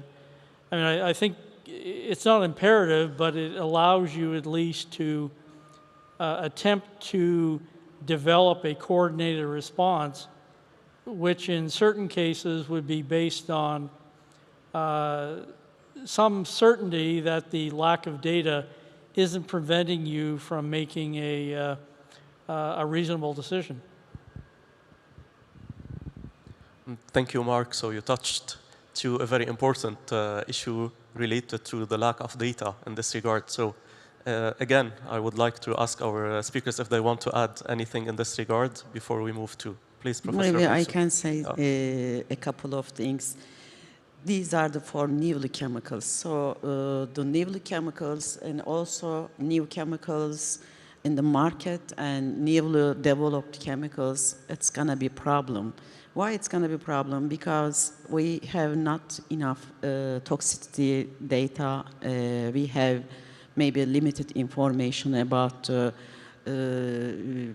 mechanistic studies. So we have just only in vitro studies and cross similar studies. So we have, it's difficult to determine this kind of data, which one is the available. It's very difficult, this one. And also, some studies results is conflicted. For example, there is one laboratory says that, yeah, it has endocrine activity, endocrine disruptor activity. The other one, it's not. Because this conflict of results, we cannot decide which one is the correct, which one is not correct. So actually regulators decide to judge which one is the valuable for us, and this also creates political sensitivities, because the industry says it's a safe, maybe academics say it's not safe.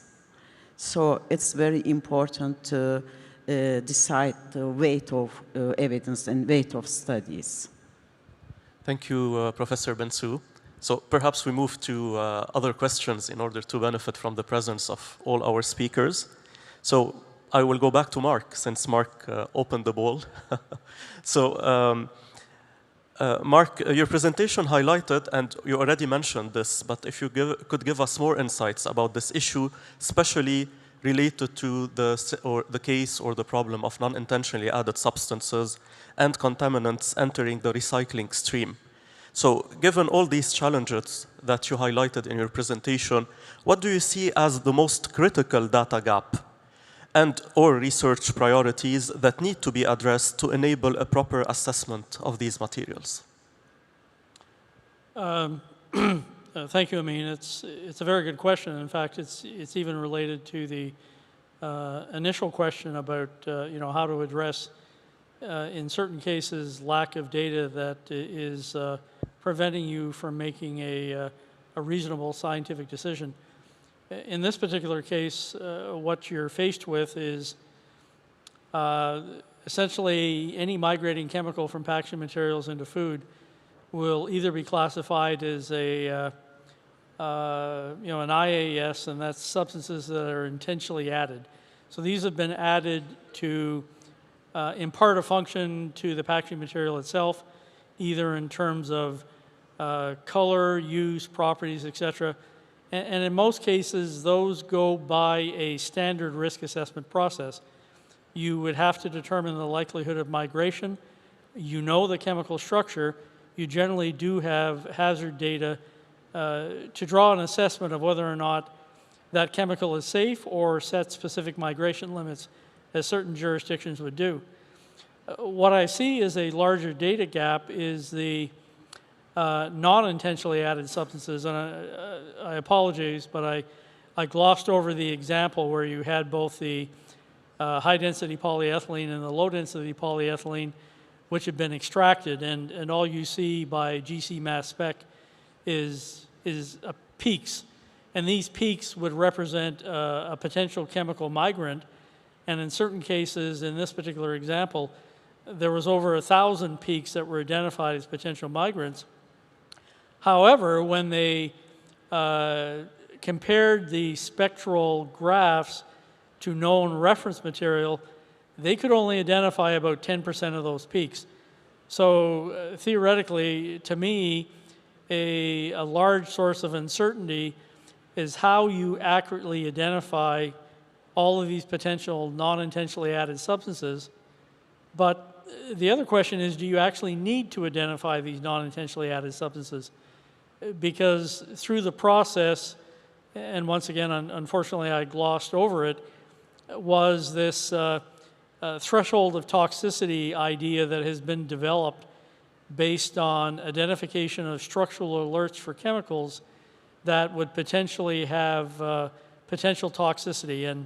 And this results from extensive evaluation of chemicals that have been evaluated over the years as vet drugs and pesticides and contaminants and food additives.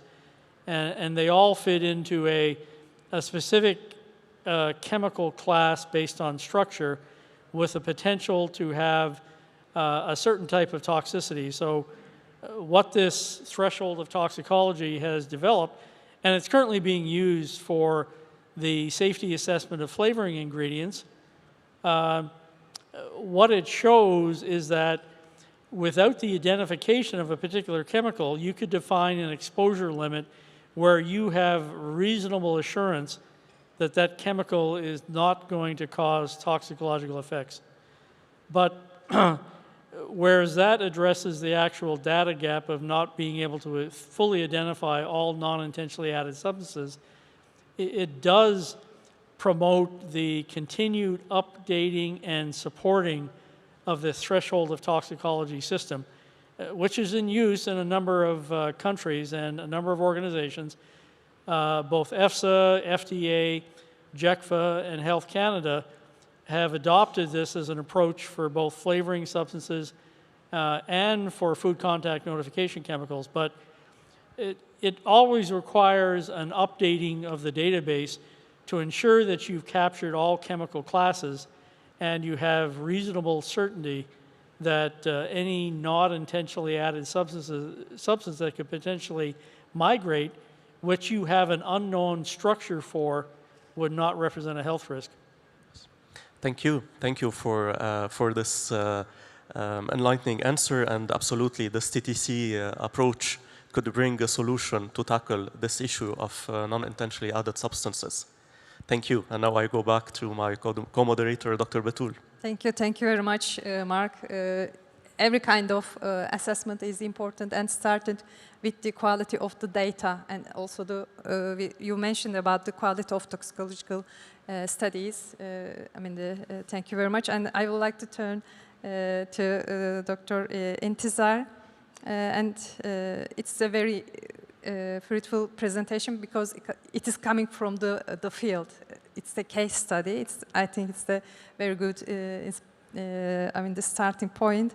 And your case study clearly demonstrated how the absence of codex limits requires a rigorous database, science-based, nationally, sometimes internationally risk assessment process based on your experience with cadmium in abalone, monovalve mollusks, which is monovalve mollusk, abalone, and what would you consider the most critical data needs, and whether consumption or toxicological points to support a reliable and defensible chemical risk assessment when international reference limits, there is no international limits. Thank you. Thank you, Albatul, for this good question. From my views, if there is no any codex limited, we need first of all data analysis is very important to collect that data, and we need to know these data done in the labs and the method they use it, how the way they did it in the lab. And the second, and is very, very important, it is consumption data.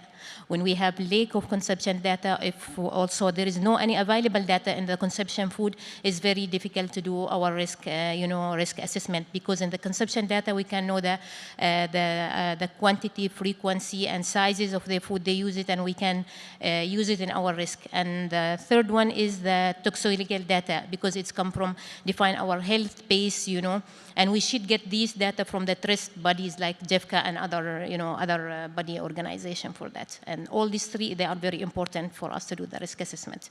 Thank you. Thank you very much, Dr. Intizar. And then I'd like to turn to floor to Dr. Professor Bensu. And you have also emphasized the importance of integrating toxicological and epidemiological data through a weight of evidence approach. And in your view, what are the biggest challenges regulators face when applying this approach in real-world decision-making, and especially when dealing with emerging chemicals where data may be incomplete or there's some inconsistency between data? And what's the situation? Thank you. Thank you, Betül. Actually, there is some challenge. For example, study quality is very different from laboratory to laboratory, and academic studies, and also, for example, industry studies standards, they are using TGLP rules, but academic studies may be so innovative, but lack of fully completed reporting. And also, regulators often expected to science is complete, especially for chemicals requires careful evaluation. It takes time, but regulators have no enough time. And also there is no standardized weight of evidence framework, and that's the reason different agencies and different countries use slightly different criteria. For example, it's accuracy and the other criteria, and that's the reason every decision and risk being challenged legally or politically. Why did you prioritize this data, not select this data? They can make these kind of questions. And also there is a data gaps and also inconsistent data about exposure and real-time exposure. So that's the reason for new chemicals, productions, volume, and also we have no idea about their environmental fate of them. Even hazard data exists, exposure uncertainty makes the weight of evidence inconclusive and unreliable. Thank you. Thank you, Professor Bensu. And now to Mr. Auger. We have a question also for you to continue the discussion you launched in your presentation related to sweeteners. So you highlighted this evolving dialogue between safety science, regulatory frameworks, and especially consumer perceptions around sweeteners. How can industry and regulators better bridge this gap between robust scientific evidence that you clearly presented in your presentation and public concerns that you also tackled in the presentation to build this trust, especially in today's highly polarized information environment? Thank you for the question. Indeed, I would say the science is there, being done in control studies, observational studies. All those are helping fuel the discussion, the scientific discussion, and all are important. And I think even when we look at all the researchers' own comments and highlighting even the limits of their own studies, everything is robust. Our problem really comes from the translation of such results and the use made through the media and through maybe quick reactions by certain players to convey messages out. And sometimes I took the example of this cognitive decline paper making big headlines in many news outlets in September. If you look the actual paper, it's completely valid. And they highlight themselves the limitations, and they've checked exposure just once 8 years ago in a questionnaire, and that's it. Nevertheless, we still end up with explanations to do. So I think that's a very essential question and an ongoing effort by all players. How do we try to do better? And in our view, as one industry sector, just on our part on sweeteners, that would be around explaining further by providing materials, for example, showcasing the pyramid of evidence Dr. Bensu showed in her slide deck, explaining what is an ADI, what it's not as well, just trying to convey sometimes fundamental baseline toxicology elements, some science literacy as well. I think that's one thing we can do, and trying to equip certain colleagues who are also talking to consumers. So it's not directly from, in our case, industry to consumers, but when I think about, especially in the nutrition world, because we are in this intersection on the sweetener case between also the toxicology, for example, and nutrition science, all the people in the nutrition world, dietitians, nutritionists, talking to patients, explaining them the basic things on toxicology and how things were assessed. So that's part of this educational aspect, I would say, which is essential. Thank you so much, and how careful we should be when we communicate. So that's an invitation for all of us to rely always on science and evidence when we formulate any kind of communication in this regard. Thank you so much. So I asked you to keep your questions for now, so we have time just for one comment or question, of course. So please, if we have a microphone for just one question, but again, I will kindly invite all our audience to engage with our speakers after this session. So bring your thoughts, your comments, your questions, and I guess I can speak on behalf of all my speakers. We are ready to answer all your comments and questions. Okay. So we have Dr. Moaz. So good morning. I'm Moaz Sana from WHO.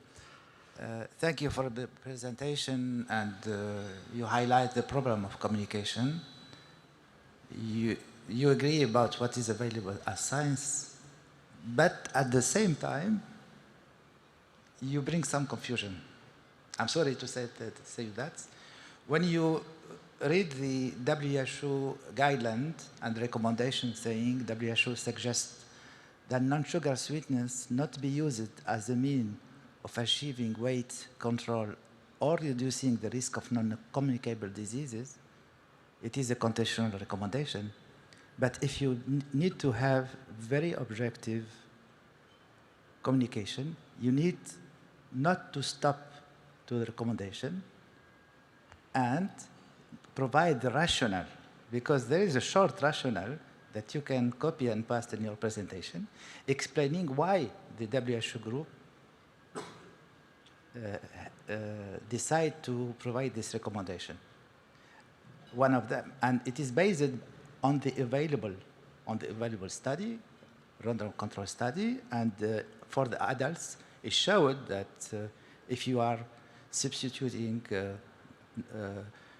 sugar with non-sugar sweetness, you see low calorie, you reduce low calorie, and you observe loss of weight. But the majority of the random control study are for only 3 months. In addition to that, the few number of studies that last more than 3 months didn't show evidence of body control for more than 3 months. So adding a study, one single study outside of all the available study and say, oh, look, this study is showing something completely different, I think is not very constructive. And we need, I understand from your point of view, you are pro non-sugar sweetness, I understand you, but at the same time, in WHO, in JECFA, we have one very good study, the Nutri study, that shows a good statistical association with all the consideration of confounding factors. But we didn't take this study because there is only one single study showing the association, and we said there is no evidence, and we said we will not consider aspartame as carcinogenic because we don't have enough evidence. So you see, what you are doing is balanced, very balanced, both sides. But I recommend and urge you that when we try to communicate, we try to communicate in not just giving the title and try to provide the rationale. And another thing, in our communication, we spend a lot of time to show what Iraq classification is providing as information at what GECFA did. You need to understand that the class 2B is possible. Does it mean carcinogenic? And what is meaning? Meaning that there is uncertainty, and it is a call for researcher and for sponsor to collect more data to better consider the uncertainty. So it doesn't mean it's carcinogenic. And that's why we need to be more careful about the communication. Thank you. Thank you, Dr. Moaz. And thank you for bringing also this other point of view and helping us also to build a more balanced, as you said, a communication in this regard. Thank you so much.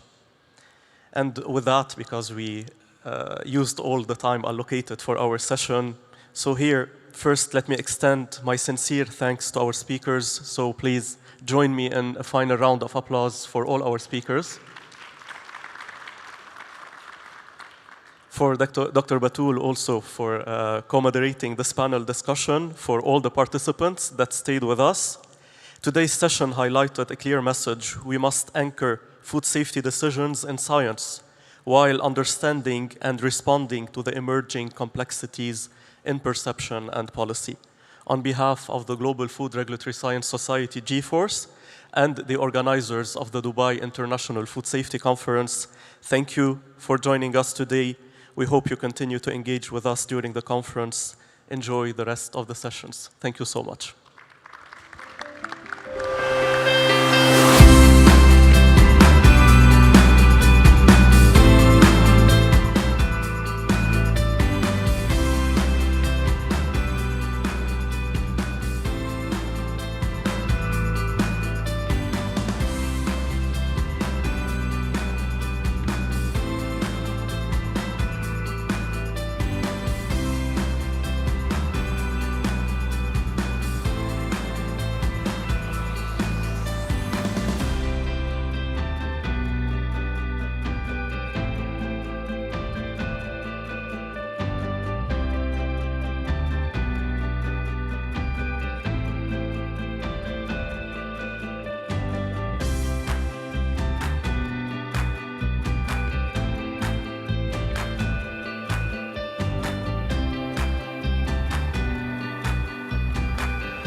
Good afternoon, dear colleagues. We're going to be starting in a few moments, so I would like to invite you to join your seats. Thank you.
Well, good afternoon, dear colleagues.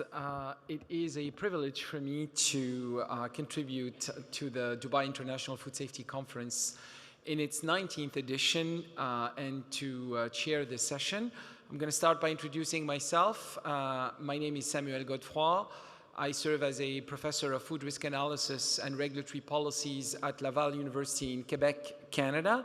And I have the privilege to serve also as the president of the Global Food Regulatory Science Society, one of the collaborators in the organization of this year's program in Dubai, and bringing you this session that is very much in line, in fact, with this year's theme for the Dubai International Food Safety Conference, about innovation and technological advancements. Our session is entitled Assessing the Risks and the Benefits of Food Innovation. As we all know, food innovation represents, in fact, the future of food production, but also is an important part of the solutions that we have been envisaging to the various challenges we are encountering and that food systems are facing, whether be it climate change, the reduction of environmental footprint, the improvement of nutrition and public health outcomes through food. Of course, when we see innovators develop innovative ingredients, new processing technologies, alternative protein sources, or even digital tools that support food production and supply chains, these innovations will not be useful unless they can have an impact, which means that they can reach the consumer or they can support the production of food that are intended to reach the consumer.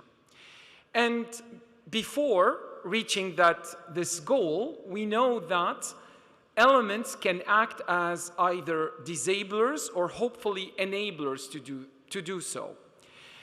Regulations is one of the key elements that is or can constitute either an enabler or a possible disabler, and ensuring that we have science-anchored regulatory frameworks that are potentially reviewed, updated, and modernized to be more innovation-friendly is a cornerstone for the success of any innovation-driven transformation, and particularly transformation of food systems. What we hope to examine during today's session, we will be looking at a few experiences around the world, focusing primarily in Asia, being really a leading area in the world, where we have witnessed food innovation thrive, but we have seen also transformations in the enabling environment. We're going to be looking at how these experiences help to respond to the challenges, but also look at how we can look at some of the problems, not only by addressing the risks, but also by trying to assess the benefits. And we could discuss potentially collaborative platforms that can support the stakeholder community, whether be it food producers, whether be it regulators or academia, and even the consumer community, being able to contribute to a thriving and innovative environment for food systems. So we have a number of speakers, and I'm going to start with a short presentation where I'm going to be attempting to set the stage for the discussion, trying to look at some aspects related to the regulation of food innovation, and I'm going to ask colleagues from the technical team if they can use the slide deck that I shared.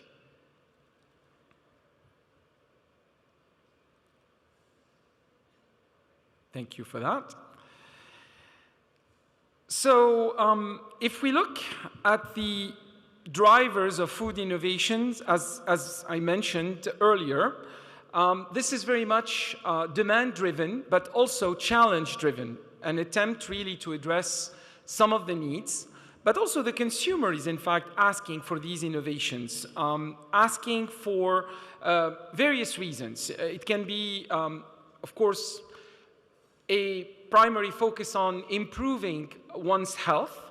It can be also by concern for the environment. It can be by other values and ethics. So, for example, trying to source food in an ethically produced environment, or, for example, favoring local production. Now, when we consider novelty in food production, we can see potentially novel ingredients, which by the way, can be considered novel in a non-absolute way. It's a relative way, because it is generally related to a history of safe use in a given population. What may be novel for a population can be considered as a traditional food for another population.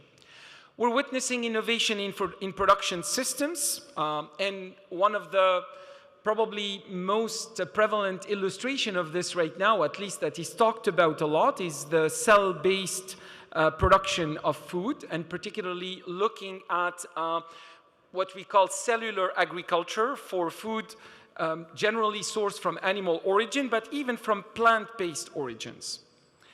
We're also looking at technologies that are aimed to support food safety interventions, looking particularly at the development of non-thermal applications, starting with high-pressure processing, which again actually is no longer innovative right now, but we are seeing multiplication of other discoveries in this area, looking at extending the shelf life of products, helping foods being preserved, and helping also consumers identify the food safety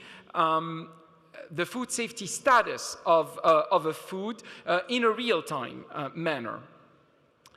And there's also innovation that is related to portraying the attributes of food to the consumer. So essentially, through investigations, through clinical information, we may discover that some food ingredients, whether traditionally present in food or added to food, or others that can be considered as novel ingredients but added to food formulations, may actually constitute a beneficial health effect, or may lead to a beneficial health effect to consumers. And therefore, these investigations about those benefits can lead to the potential use of claims with an attempt to inform consumers and potentially even to direct them to consuming these foods that will match their condition. Now, of course, some of the challenges that we face with food innovation is to be able to allow their access to market. Innovation means something new, and we tend to be suspicious of things that are new, but also, and rightfully so, we can consider that novelty may introduce some risks. Now, of course, if there are no clear pathways to introduce some products to market, this adds another element, the element of uncertainty. And because innovation requires investment, as you know, investments doesn't like uncertainties. So essentially, to be able to support an innovation-friendly environment or an enabling environment, we need to reduce these uncertainties, hence the need to invest in the foundations of food regulatory systems in such a way that they become enablers to innovations.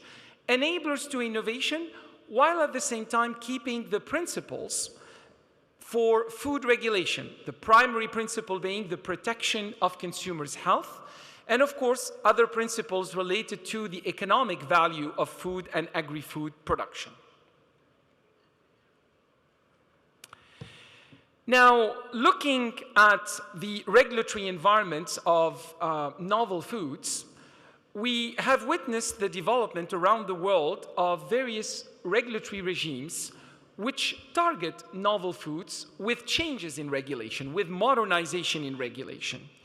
And when we examine the world in the way novel foods have been regulated, and here I've taken 3 examples that I've had exposure with mostly, the Canadian system, the European system, and the US system, most of the systems tend to be systems where foods need to ask permission to access the market if they feature a novel trait. And of course, the novelty definition has to be made in regulation, and that can vary from one jurisdiction to the other. For example, in Canada, we tend to regulate novel food and novelty on the basis of the outcome. So, for example, if you have a food that is derived, or an ingredient that is derived from traditional breeding techniques, but it leads to a new trait where we do not have history of consumption, that can be still considered as a novel food. So essentially, it's not the technology that drives the novelty trait. At the same time, we consider also that some technological changes in food production may require that pre-market oversight. In the European Union, it tends to be more cautious in the approach, and it tends to consider that every change in food production system may be considered to be a novelty aspect, and therefore would require pre-market oversight. In the United States, we have different ways to regulate novelty. Under the US Department of Agriculture regime, novelty is also regulated and actually examined for its environmental impacts, but also for its human and animal health impact. On the other hand, under the US FDA regime, some novelty is addressed on the basis of the existing food regulatory framework. So to give you the example of transgenic salmon, that is treated as a veterinary application and would be addressed through the safety assessment regime of the veterinary applications. So as you see, the regulatory framework varies from one country to the other, but the primary objective remains the same. We want to provide consumers with the assurance of the safety of the foods and the ingredients, but at the same time, we aim to provide an enabling environment to these technological advancements. Now, at the international level, we have witnessed developments mainly under the auspices of the Codex Alimentarius Commission, where there was a discussion over at least 3 years of what was named as new food sources and production systems. And in fact, what Codex decided to do is to encourage member countries to provide applications where harmonization of decisions to allow access to food innovation would be presented to Codex under existing committees. And Codex would examine the situation further if there is a need to look at a new structure that could examine novelty. Now, moving closer to us and really closer to what we would like to discuss during this session, Asia, as I mentioned, represents a great example to witness and perhaps even to study, and even in certain areas to emulate, as to how innovation has been handled when it comes to food innovation, and particularly the enabling food regulatory environment for that. Essentially, what we have witnessed in Asia is huge investments, particularly in research, in technology developments. We're looking, for example, at the largest investments in cellular agriculture. So we have seen in Asia that where there was an investment for the development of innovation in food and agri-food products, we have seen also an investment in the regulatory framework.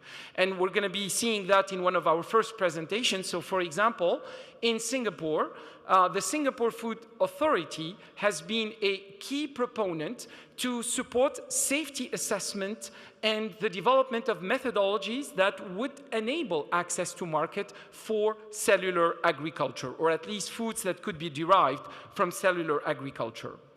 Most recently, in the context of the 23rd session of the Codex Committee for Asia, so this is one of the regional committees of Codex, there was a discussion that was brought by China, but also by the International Union of Food Science and Technology, where we wanted to discuss efforts of collaboration and essentially trying to look at regimes that would allow for convergence of decision-making when it comes to innovation. And what we aim to do, because this is really the beginning of the discussion, is to identify areas where collaboration between regulators could be useful to allow faster access to innovations, whether be it for ingredients, for example, that can be new ingredients in food formulation, but also in the way health claims are being assessed and are being regulated. So we're going to be looking at a few illustrations of this through today's session, and it is my great pleasure to invite our first speaker to the session, Professor William Chen, who he's a professor at Nanyang Technological University in Singapore. Professor Chen serves as the director for the Singapore Agri-Food Innovation Laboratory and the Future Ready Food Safety Hub, known as FRESH, which is a tripartite research and development platform led by NTU and the Singapore agency and supported by various agencies in Singapore. Professor Chen, thank you for making the way all the way to Singapore and being with us and sharing with us your experience in managing innovation. Thank you.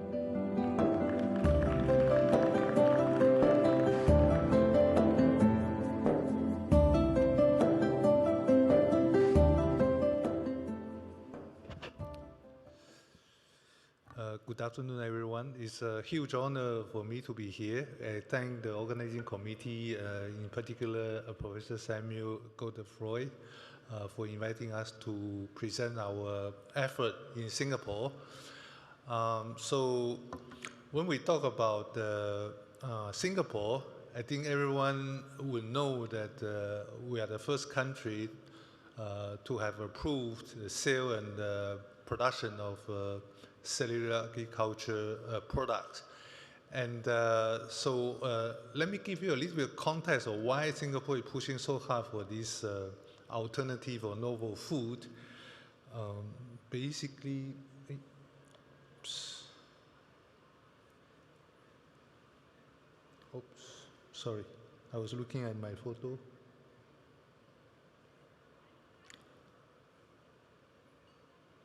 Okay, so what you see on this slide is actually the current challenges facing Singapore food security.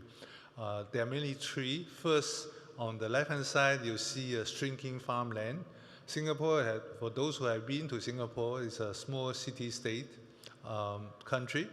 We have about 700 kilometers square on the surface area, and 1% of it is allocated for farming. This is a result of rapid industrialization and urbanization since our independence in 1965. And in peacetime, we do import 90% of our food from 180 countries. There has been no problem, so far so good, but in recent years, things are changing in the external environment that include extreme weather conditions, which affect the yield of the crops and other type of food product. Second one is infectious disease outbreak, which paralyzed the entire global food supply chain. And the third one is a geopolitical tension that pop up here and there in recent years. All these make our food supply chain very vulnerable. So Singapore government has been pushing for innovations and different measures to enhance our natural food security. One of which is actually to look for alternative way of producing food in the area of alternative and novel food. And so that is what we call urban solution for food production. This is summarize basically the challenges we are facing, why we are pushing for this different way of producing food. The second challenge is actually the food waste. In Singapore, on average, we waste about 2 bowls of food per person per day. That is a lot for a country, for a small country, which imports most of our food. The third one is obviously the aging population, nutrition requirement, and consumer acceptance of all these various ways of producing food need to be assessed before we present the new food product to consumers. Otherwise, we are just generating food waste. So with this in mind, we have put in effort to first reduce food waste by two approaches. One is to reduce a generation of food waste. The second one is retrieve nutrient from the food waste. So by combining these, we hope to achieve overall food waste reduction. So what I'm going to present, so that is a little bit of the context of where we're coming from. I'm going to present to you some of our effort in this first, reducing food waste. Second, assessing the food safety risk assessment of this novel food.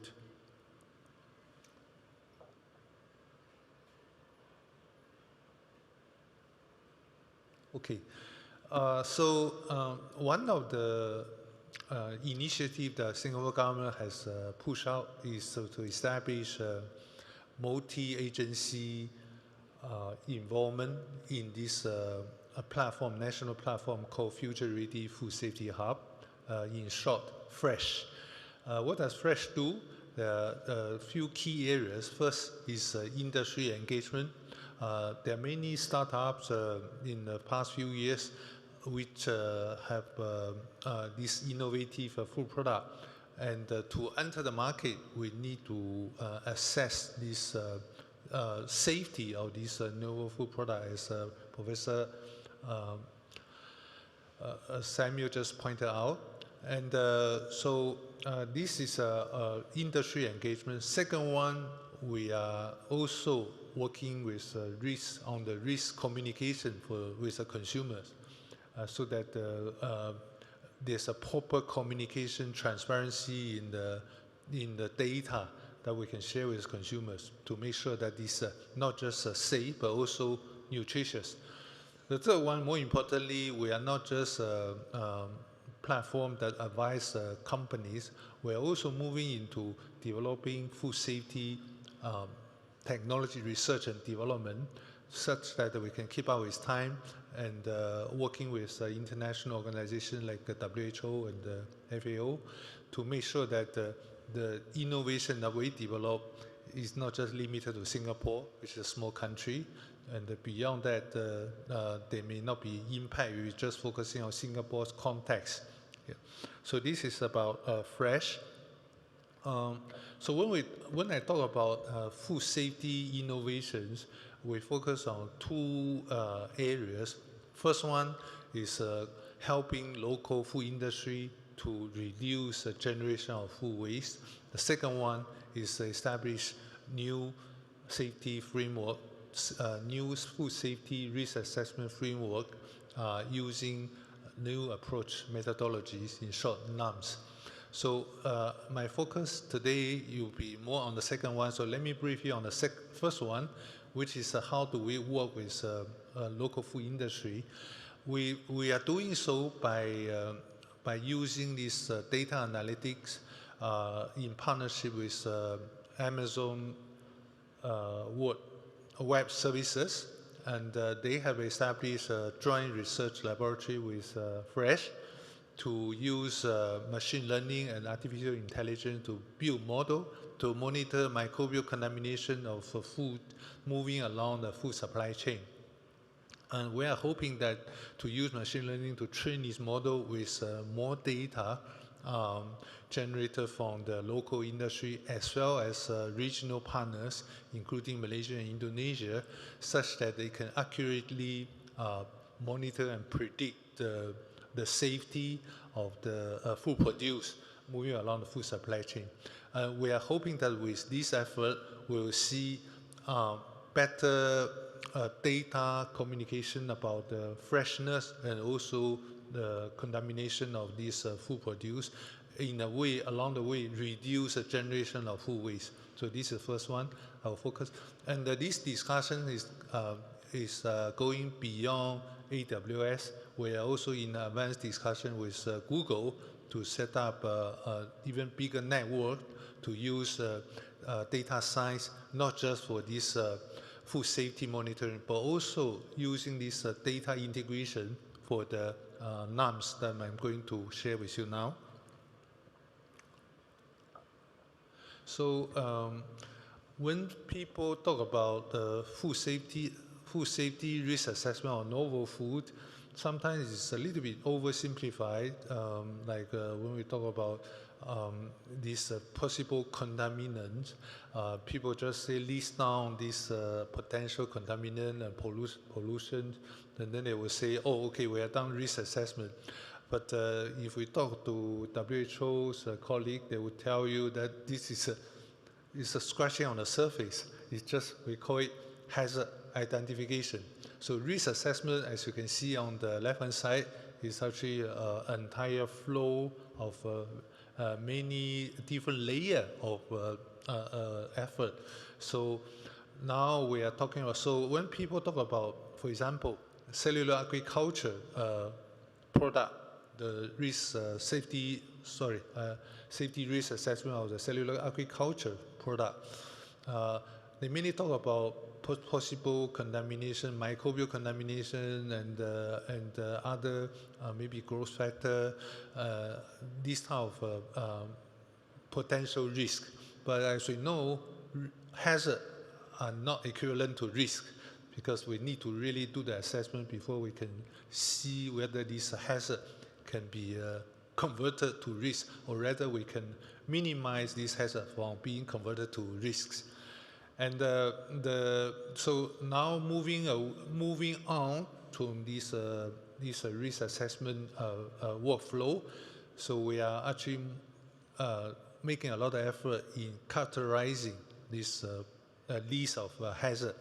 And also when we talk about novel food, when we talk about risk assessment, people tend to forget that novel food have not been exposed to consumers. So it's not just about the potential contaminant in the production systems, but also the novel food themselves have not been assessed. So I would probably share with you a little bit of the two layers of risk assessment that we perceive that need to be investigated. First one is a production system.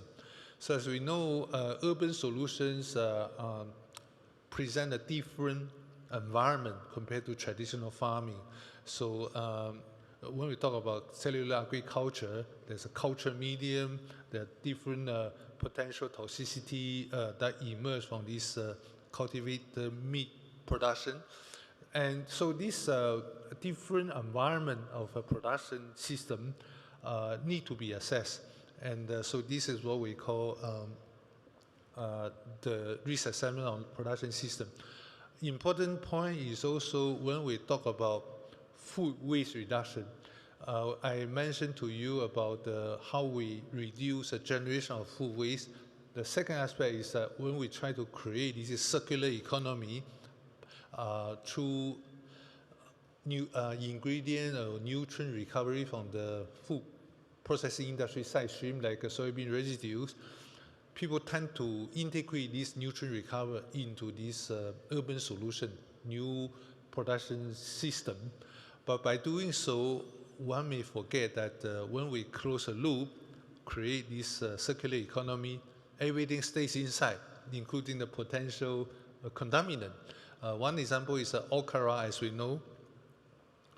So this is how we call the traditional way of producing food is no longer perfect, no longer efficient. So a lot of effort around the world now are moving towards closing the loop, creating the circular economy model. And I will not go into detail about these next few slides. They are actually published in the Nature Partner Journals Science of Food last year. So I will show you the reference later. So this is some effort. So I'm in a privileged position because we run this fresh, but also develop innovation. So we're in a position to have a balanced view on the pros and cons of both approaches. So in this way, on this slide, what you see on the bottom left and then top right corner is our own effort in integrating the nutrient recovery from the processing side stream into the circular economy.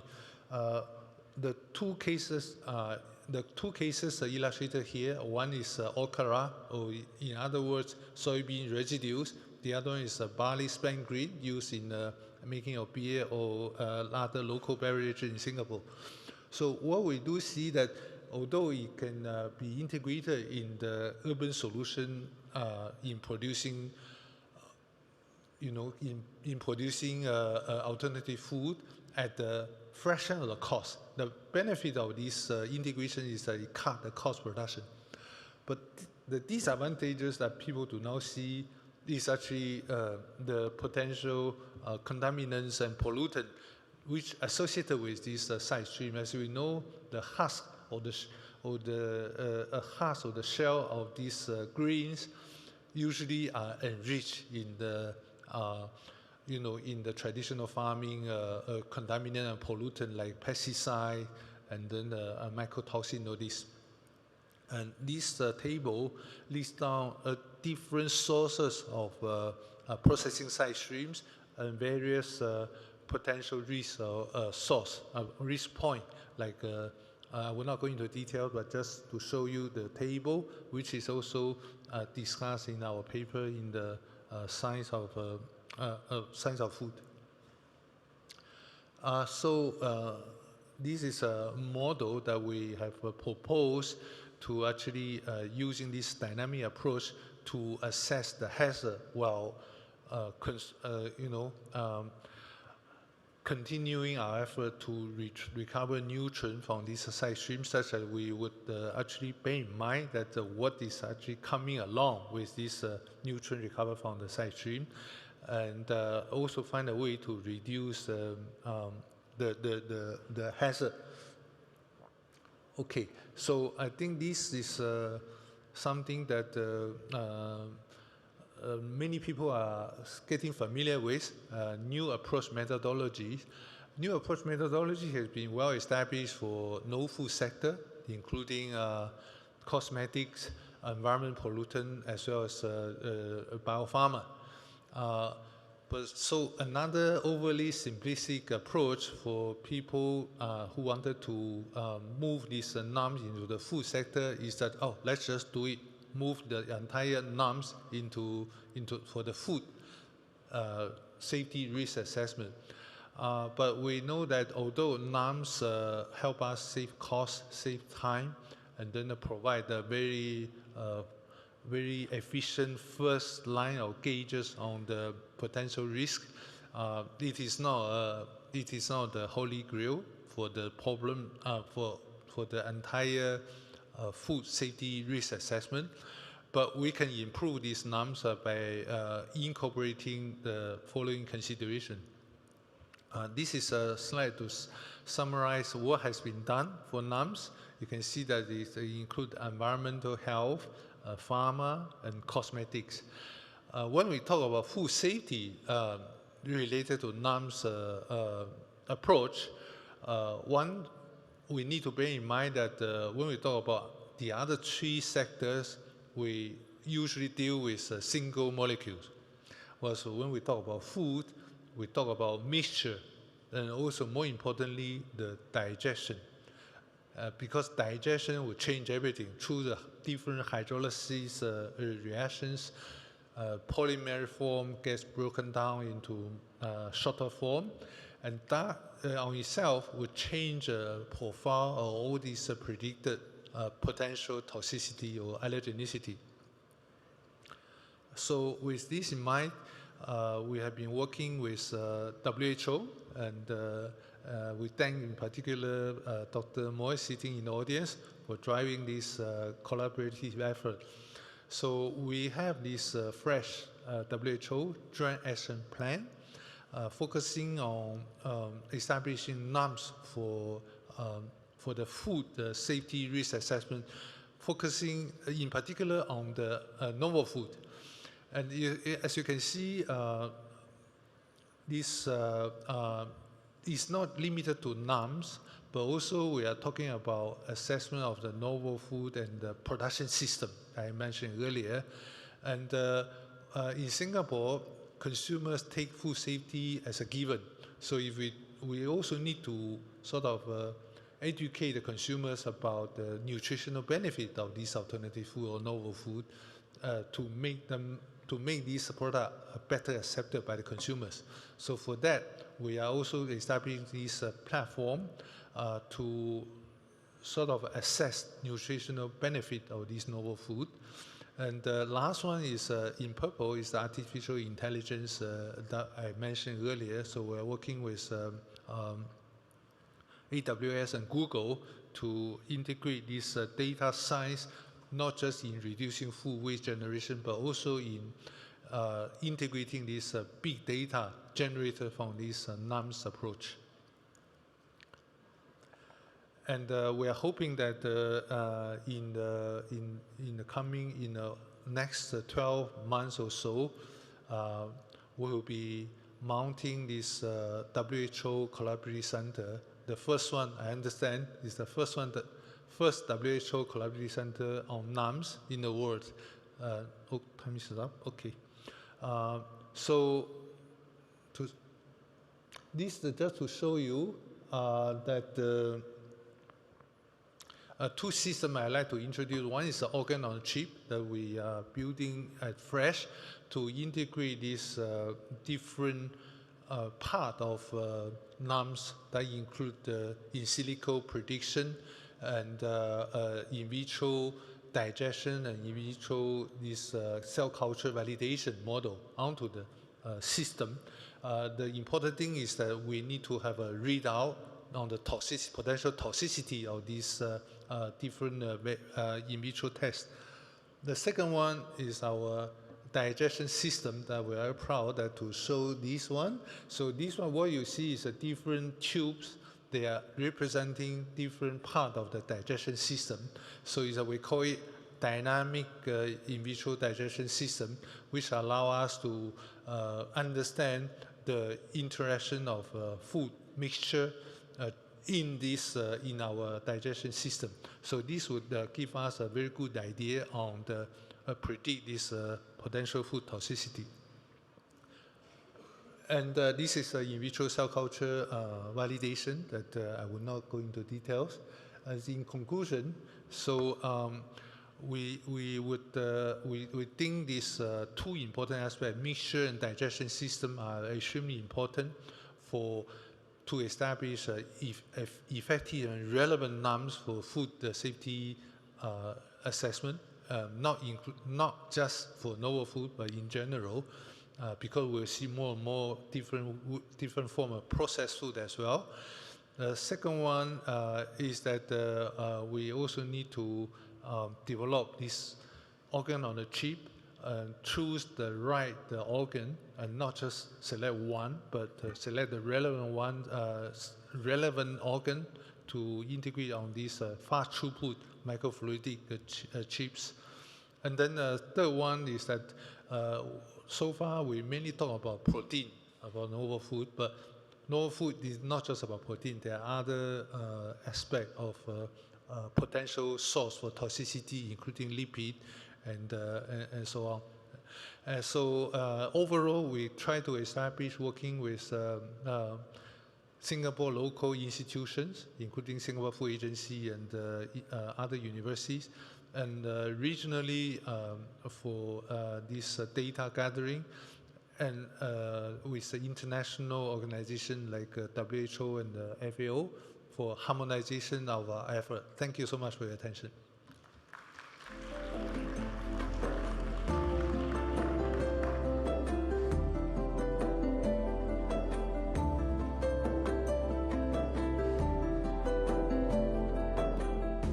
Thank you, Professor Chen, for this great overview, for highlighting, some of the key features of the investments in the development of novel ingredients, but also what it takes really in terms of study, investment, research, but also an integrated approach to bring these to market. So we will be exploring further as part of the panel discussion that we will have at the end of this session. I would like to ask colleagues to hold your questions until then.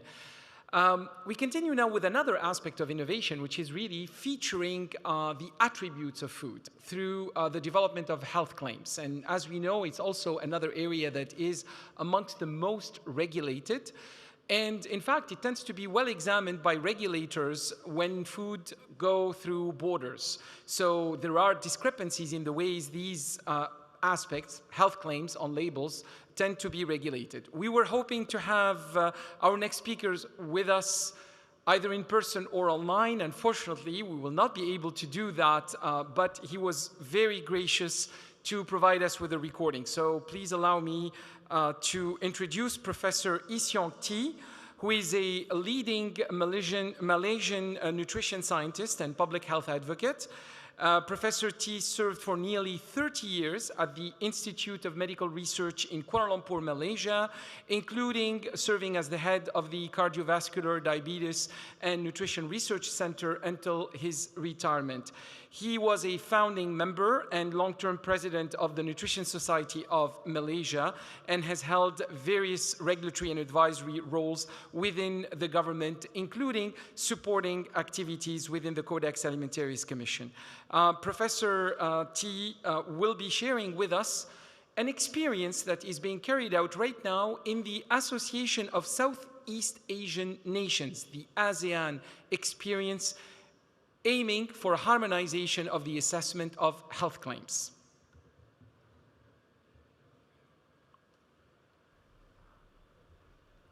Hi, everyone. I would like to thank Professor Godfrey for inviting me to participate in this 4th Global Food Regulatory Science Symposium. I congratulate Professor Samuel for doing this conference, very important conference. I will speak on harmonization assessment of health claims in the ASEAN region, our experience and how we go about in this harmonization process. As a start, so that we're on the same page, I will share a little bit about the definition of health claims under the Codex Alimentarius guidelines. What are these health claims, and a little bit on the scientific substantiation of health claims according to the Codex Alimentarius guideline. For the bulk of my presentation, I will share about the status of health claims in the ASEAN region. What are these types of health claims and how do they approach this health claim assessment, the framework for this assessing of applications from the food industry.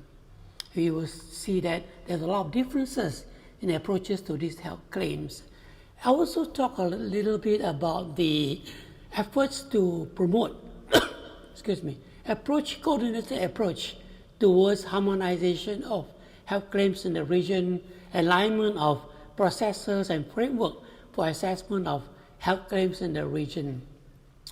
And finally, I will share some concluding remarks at the end of the presentation.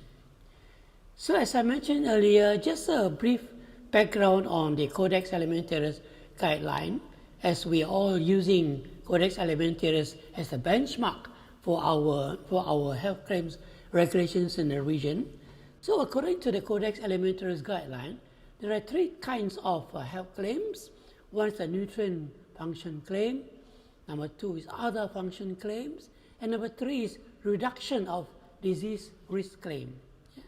So nutrient function claim, as the name suggests, is a description of the function of the nutrient within the human body, its physiological role in the human body. For example, calcium helps in the development of strong bones and teeth. So it describes the function of calcium in the body, or iron, what role does it play in the human body. The second type is the other function claim. It describes the beneficial effect of a food component in the body, how it can modify the physiological effect, physiological function, it may even bring about health benefits to the body. And this is also to note that this function is not for classical nutrients, not for vitamins and minerals, but more related to non-nutritional substances, other food components in the body. Example is plant sterol helps in lowering blood cholesterol. Plant sterol is not a classical nutrient. It's other food component found in, for example, soybean products. Yeah? Now the last step is reduction of disease risk claim. So as the name suggests, it describes the function of food or food component, how it can reduce the risk to some diseases.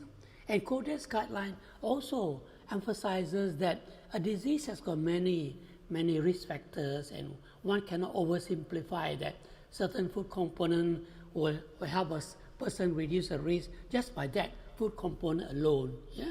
So this should not be interpreted as prevention claims for the food. Food cannot prevent diseases. Yeah? It can reduce the risk of diseases. Example is a heartful diet rich in soy protein reduces risk to heart disease. So the disease is heart disease, and the food component is soy protein. Yeah? So the Codex guideline also provides an annex that provides a lot of information on criteria for the substantiation of health claims. And for example, nutrient function claim, it could be from authoritative statements, and because nutrient function claim are more related to classical nutrient, and a lot of it have been substantiated and found in many textbooks, and well-known literature have already spelled out all these functions. And another point that guideline gives is that some functions are related to groups of foods, for example, whole grains or dietary fiber or fruits and vegetables. Yeah? And the guideline also emphasizes that the best substantiation for health claims like other function claim and reduction of diseases claim is from human intervention trials, and thus must be consistent association between the food or the constituent that's the claim and the function that is supposed to be claimed, the other function claim or the reduction of disease risk claim. The guideline also emphasizes that human observational studies cannot be used as a sole criteria for substantiating health claims like other function claims and reduction of disease risk claims. Observational studies can help or can use as supplementary information to the human clinical trials that are being forwarded for evaluation by the regulatory authority. Similarly, animal studies, in vitro studies may also be used as supplementary information but cannot be used as the main scientific data to substantiate the health claim. Yeah? So the guideline also emphasizes that it's important to look at the totality of scientific evidence or the literature that is available, including some of the negative findings, the positive findings, and taken together, then what is the evidence for substantiating the claim that a company proposes to the regulatory authority. Yeah? So let us now move on to the status of health claims in the Southeast Asia region. So this table summarizes the three types of health claims: nutrient function claim, other function claims, and reduction of disease risk claim. And the first column are the 6 countries that we look at the status. Yeah? So you can see the numbers there, 1, 2, 3, 4, and then the others are 5, 6, up to 10. So you can see that nutrient function claim, almost all the countries have nutrient function claim, except for Philippines and Vietnam. Other function claims, again, Philippines and Vietnam. Yeah? But for reduction of disease risk claim, only Singapore and Thailand allow this reduction of disease risk claim. And if we look at nutrient function claim 1 to 4, many statements for nutrient function claims are permitted. Positive lists are available. For other function claims, much lesser number of positive lists or permitted claims. For disease risk reduction claims, even less number of claims. Disease risk reduction claims may be viewed as high-level claims and need very much higher level of substantiation. Let me then go through very quickly each of these claims and what is the status in the countries in the region. Yeah. Nutrient function claim, as I mentioned, all the countries permit function claim. They have regulations for these. There's also a positive list. Positive list means that the regulatory authority provides a list and only those claims listed in that positive list are permitted to be made. Claims outside that list, the company has to apply on a case-by-case basis to the regulatory authority and be reviewed by the government agency, and then they will get a response from the regulatory authority. Yeah? So both Philippines and Vietnam do not have a clear regulation, do not have a positive list. So I listed the regulation here also, so those of you who are interested can obtain these regulations and get more details from these regulations. We do not have time to go through all the details in this presentation. Just an example of nutrient function claim in Malaysia: folate and iron. These are classical nutrients. What are their functions? Yeah? For example, folate is essential for growth and division of cells. Iron is a factor, important factor in red blood cell formation. So these are classical nutrients. Yeah? The next group is the other function claim, and again, all the countries have regulation and also positive lists except Philippines and Vietnam. All the regulations are here, and number of claims are here.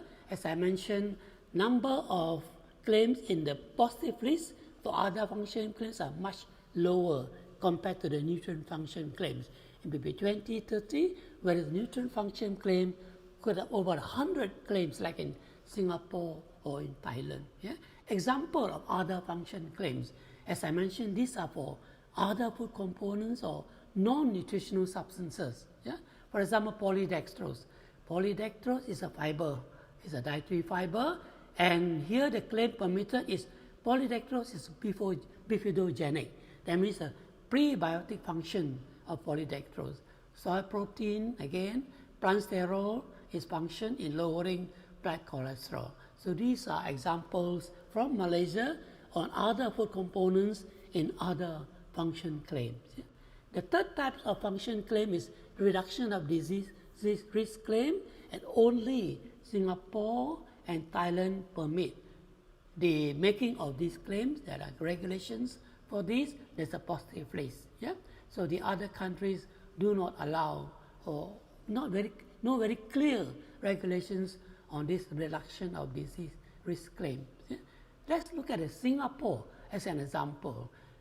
There are only 3 chronic diseases for which reduction of disease risk claims are permitted. For example, in cancer, they are talking about food components or dietary components.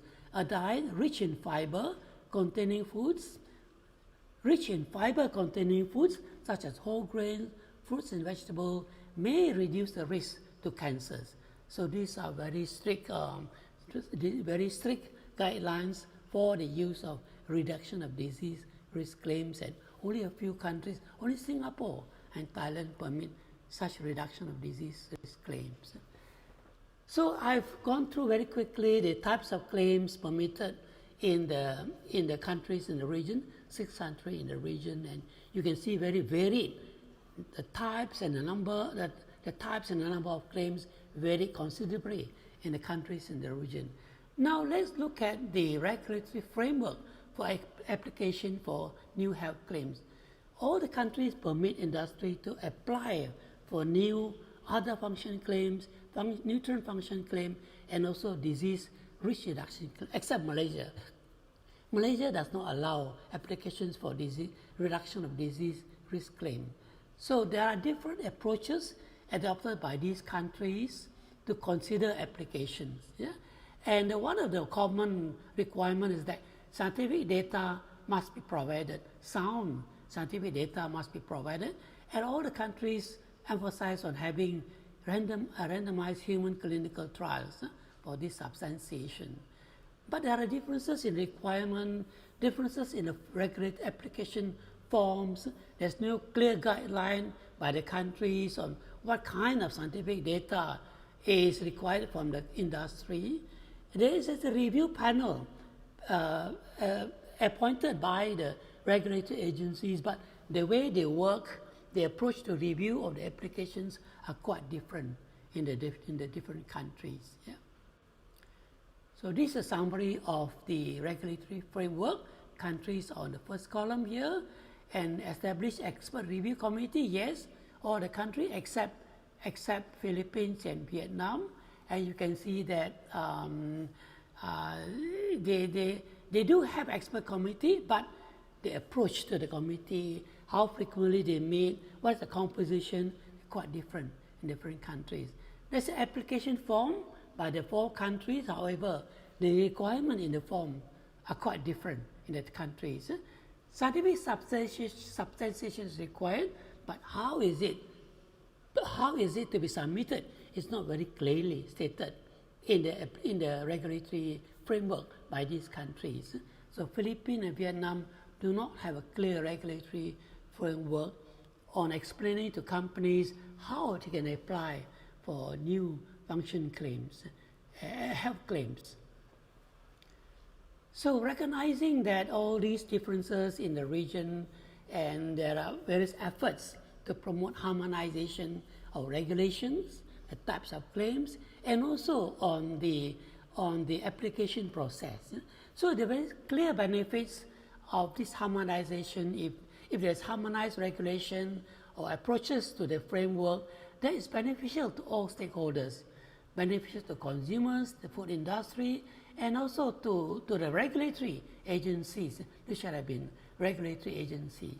So it facilitates international trade, and a same package with the same labeling and claims can cross borders in the many ASEAN countries in the region without having the industry to change the label and reanalyze the components in the food. Yeah? So it's a lot of cost saving for industry. It helps industry to contribute to harmonize trade, to facilitate trade amongst the region, and also help consumers better understanding of health claims. So it also creates a level playing field in the market for the consumers, for the industry. So consumers can compare products easily and facilitate consumers making informed choices. So obviously, harmonized framework for claim application will facilitate regulatory authorities and shortens the review time. Having the same process across all the countries, learning from each other, the review process time will be much shortened without having to go through the process all over again by each of the countries receiving the applications. So I'll just share some efforts by organizations in the region to try to harmonize regulations and regulatory framework in the region, particularly by the International Life Sciences Institute, or ILSI, the Southeast Asia region. This ILSI has been attempting to harmonize regulations in the region for over 20 years. We have conducted a series of 13 seminars over the years from 2001, and the latest was the 13th seminar in September 2025 this year in Malaysia. And the regulatory agencies, regulatory officials attend these seminars and workshops. They share highlights or updates on what each country is doing, and they discuss how is it possible to share, to harmonize on regulations, on labeling, on nutrient function claim, other function claims, or harmonize on framework for assessment of applications from the food industry. So ILSI also published 2 documents to promote harmonization of regulations on health claims in the region. One is guidelines for the scientific substantiation of nutrition and health claims in the region. And the second one is a guideline on setting up regulatory framework for nutrition labeling and claims for health claims in the Southeast Asia region. So these documents are available. We can share these with anyone interested in these documents. Another effort is by the Federation of Asian Nutrition Societies and the FANS. So this is the president of FANS is now Professor Yang Yesin in China, Chinese Nutrition Society. Under her leadership, we have established a framework, a technical guideline to promote harmonized framework for assessing applications for health claims in the Asian region. So we try to look at harmonize the terms and definitions of health claims, try to provide harmonize basic principles and requirements, try to harmonize evidence evaluation process or procedure, and guidelines also talk about emphasizing on functional ingredients in the Asian region, as these ingredients are already used in many culinary practices in the Asian region. Another effort is by the ASEAN regulatory framework. ASEAN is a government agency by the 11 countries now in the ASEAN region, and as a first step, they are harmonizing on nutrition labeling. And that's almost completed, and perhaps in the next step, they will look into harmonization of nutrient function claims and even possibly on assessment of regulatory framework for application for other health claims in the region. So in summary, Mr. Chairman, ladies and gentlemen, we can find that there are vast differences in the types of health claims submitted in ASEAN region, and regulations and positive lists for nutrient function claim are in all the 4 countries, Indonesia, Malaysia, Singapore, and Thailand. And the types and number of claims differ widely. There's divergent approaches to these claims. So as I mentioned, there are divergent types and number of health claims. And for other function claims, these 4 countries also allow, but again, the positive list contains different types of other function claims which relate to other food components or non-nutritional substances. Yeah? These are the nutrient function claim and other function claims. On the other hand, only Singapore and Thailand have regulations for reduction of disease risk claim. A very much reduced number of such health claims are permitted in these two countries, and they mostly refer to groups of foods or dietary components like whole grains, fruits and vegetables, and only a certain number of nutrients are in these kinds of reduction of disease risk claims. So Philippines and Vietnam do not have a clear regulation of any of the health claims. They say they refer to the Codex guidelines on these three kinds of health claims. I understand that Philippines is also in the process of drafting clear regulations of nutrient function claim, other function claims, and reduction of disease risk claims. So in all the four countries, they also allow industries to apply for new health claims, and Malaysia does not allow applications for reduction of disease risk claim. They provide a clear process for countries for industry to apply. However, there are different approaches in the regulatory framework of these four countries. The differences in information to be submitted by the industry, the type of scientific data required, sometimes is not very clearly spelled out in the application form. So, but a common requirement is that there must be scientific substantiation and preferably for human clinical trials. But as I mentioned earlier on, the different approaches in the review process, expert panel composition, the work process of this expert panel differs considerably. Yeah? Obviously, there are clear benefits to harmonization of regulations. If it is not possible to regulate exactly the types of claims permitted, it is certainly possible to harmonize on a framework for assessment of applications by the food industry. And this is something that AOC will be looking into in its next phase of the work on harmonization of health claims in the region. Yeah?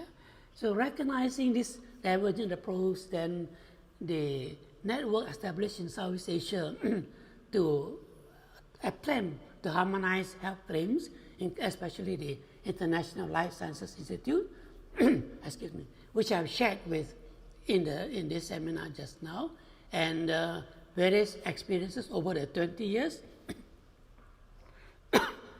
Well, it's potentially may be able to recognize the regulation. However, it may not be possible to harmonize exactly the same positive place. Yeah? So having harmonized regulation obviously is beneficial to all the stakeholders, but there are various challenges in harmonizing exact regulation. Yeah? But harmonizing the framework for assessment of application may be a possibility that ILC is trying to do, and it's ongoing. Yeah? But it's very challenging, as I mentioned, and each country have different priorities, different thinking process, and different approaches that they want to do. And future work by the ILC will certainly focus also on traditional food items, traditional ingredients that are used in culinary practices, and how we can try to harmonize approaches in recognizing the functional properties of these traditional items in the Asian cuisine. Yeah? And Mr. Chairman, if I be permitted to share with participants a conference coming up, a big conference coming up in Kuala Lumpur, Malaysia in 2027, 2 years from now. This Asian Congress of Nutrition, 15th Asian Congress of Nutrition, to be organized by the Nutrition Society of Malaysia, and we hope to see you all in Kuala Lumpur in 2027. Do mark your diary for this important event. Yeah? And thank you very much, Mr. Chairman. Thank you for giving me this opportunity to speak in this conference. Thank you. Extremely thankful to Professor T for agreeing to make actually this recording just a few minutes before the start of the session, and actually for this great adaptability to the technical environment. Also, a great overview, I think, of an experience that I think deserves to be studied and potentially even to be thought about in terms of either emulation or adaptation in various parts of the world, including in our part of the world here in the Near East region and also amongst GCC countries. And we look forward also to collaborating with Professor T and the ILSI Southeast Asia team in contributing to the efforts of harmonization of health claims in Asia and Southeast Asia in particular. Now, to wrap this session up with the last presentation before we move to the discussion part, and actually bringing us the various aspects of risk and benefits assessment, we are very fortunate to have with us Dr. Moaz Sana, who is currently the head of standards of the Standards and Scientific Advice on food and nutrition within the Department of Nutrition and Food Safety at the World Health Organization. Before joining WHO, Moaz led the Food Risk Assessment Unit within the French Agency for Food, Environmental and Occupational Health and Safety, ANSES, where he oversaw the various risk assessment activities within the agency. He also served and had active activities in capacity building, expert panels within EFSA and various international forums. Moaz, thank you very much for agreeing to be with us and to contribute with this presentation on risk-benefit assessments for a resilient and sustainable food future.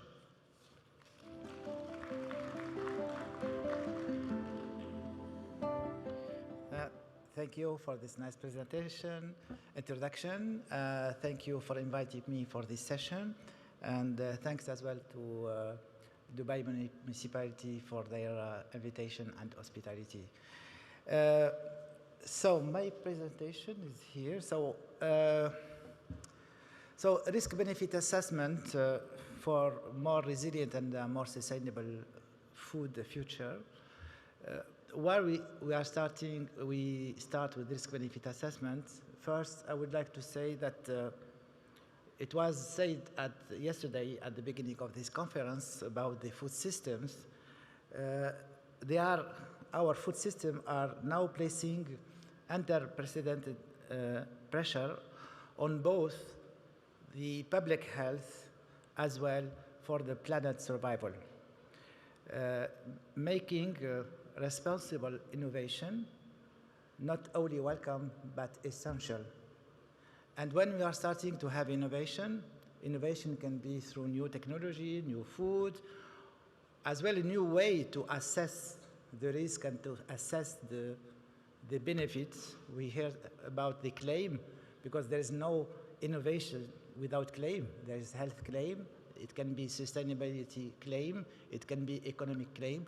So we need to find a framework that when we are evaluating new food or new production system, we go beyond what we regularly do, look only at the safety aspect.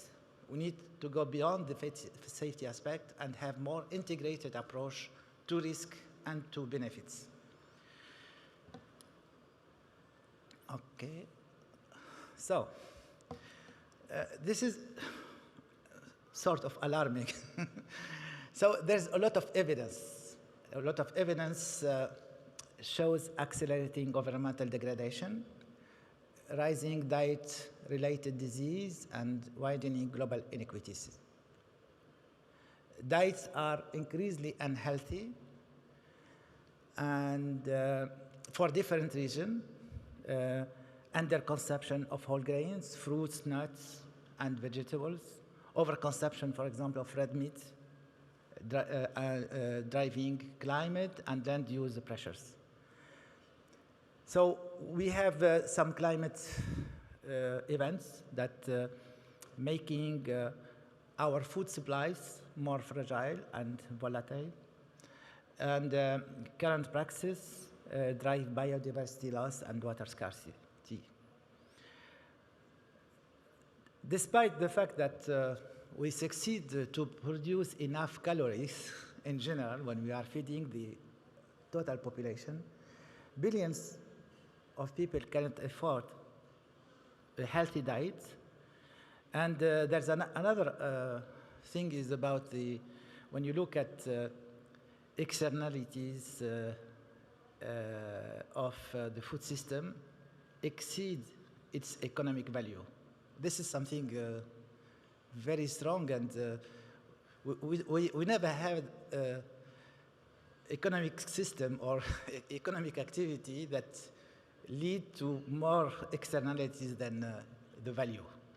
It's something, no, because we need food. Huh? We cannot stop this activity. So this is the problem, that we can generate something 10 trillion of US dollar, but we are generating 15 due to all the effects, NCDs, pollution, impact on the environment as well. So rapid systemic transformation is essential to protect health, safeguard the planet, and ensure social justice. So just quickly, you know those figures, the current system. We can look at the major driver of climate change is the food system, land use change and biodiversity loss, fresh water resources, and fertilizer runoff. So those figures are known. So we know that our food system is leading to those pressure on the environment and responsible for the climate change. Part of, has a high responsibility for the climate change. And in another hand, when you look at healthy diets and evidence here measured by the relative risk, and you see here there is a sort of meta-analysis of different effects. So you see here example of food like processed meat, red meat. They are in red because when you are high consumer, when you compare high consumer with low consumer of those products, you see exceedance of risk of certain diseases. So you see CHD, stroke, colorectal cancer. So you have some example. Some of them you have high risk relative, other less effect, or sometimes is close to one. And you have other foods like dairy and seafood where the relative risk is not the same comparing to meat. Here you have an other example of food when you have the reverse. If you are higher consumer of those foods, you reduce the risk of certain diseases. So you see that if our diet is very rich in animal source foods, it will lead to more NCDs, non-communicable disease, in one hand, and second hand, it will contribute to the climate change as well, and has a pressure on our planet. Here you have this figure is showing, this chart, it shows that if you look at the current food system, and if you start by the black bar, when you have business as usual, you can see that the production of, if you calculate it by gas emission, green gas emission, you see that food system is responsible, and alone, if you imagine that all the other domains that they decarbonize, we will not reach the target of Paris Agreement, which is 1.5 degrees Celsius or 2 degrees Celsius. However, when you look at one of the action, if we act on our food diet, for example, if we move for more plant-rich diets, which is in green, healthy calories,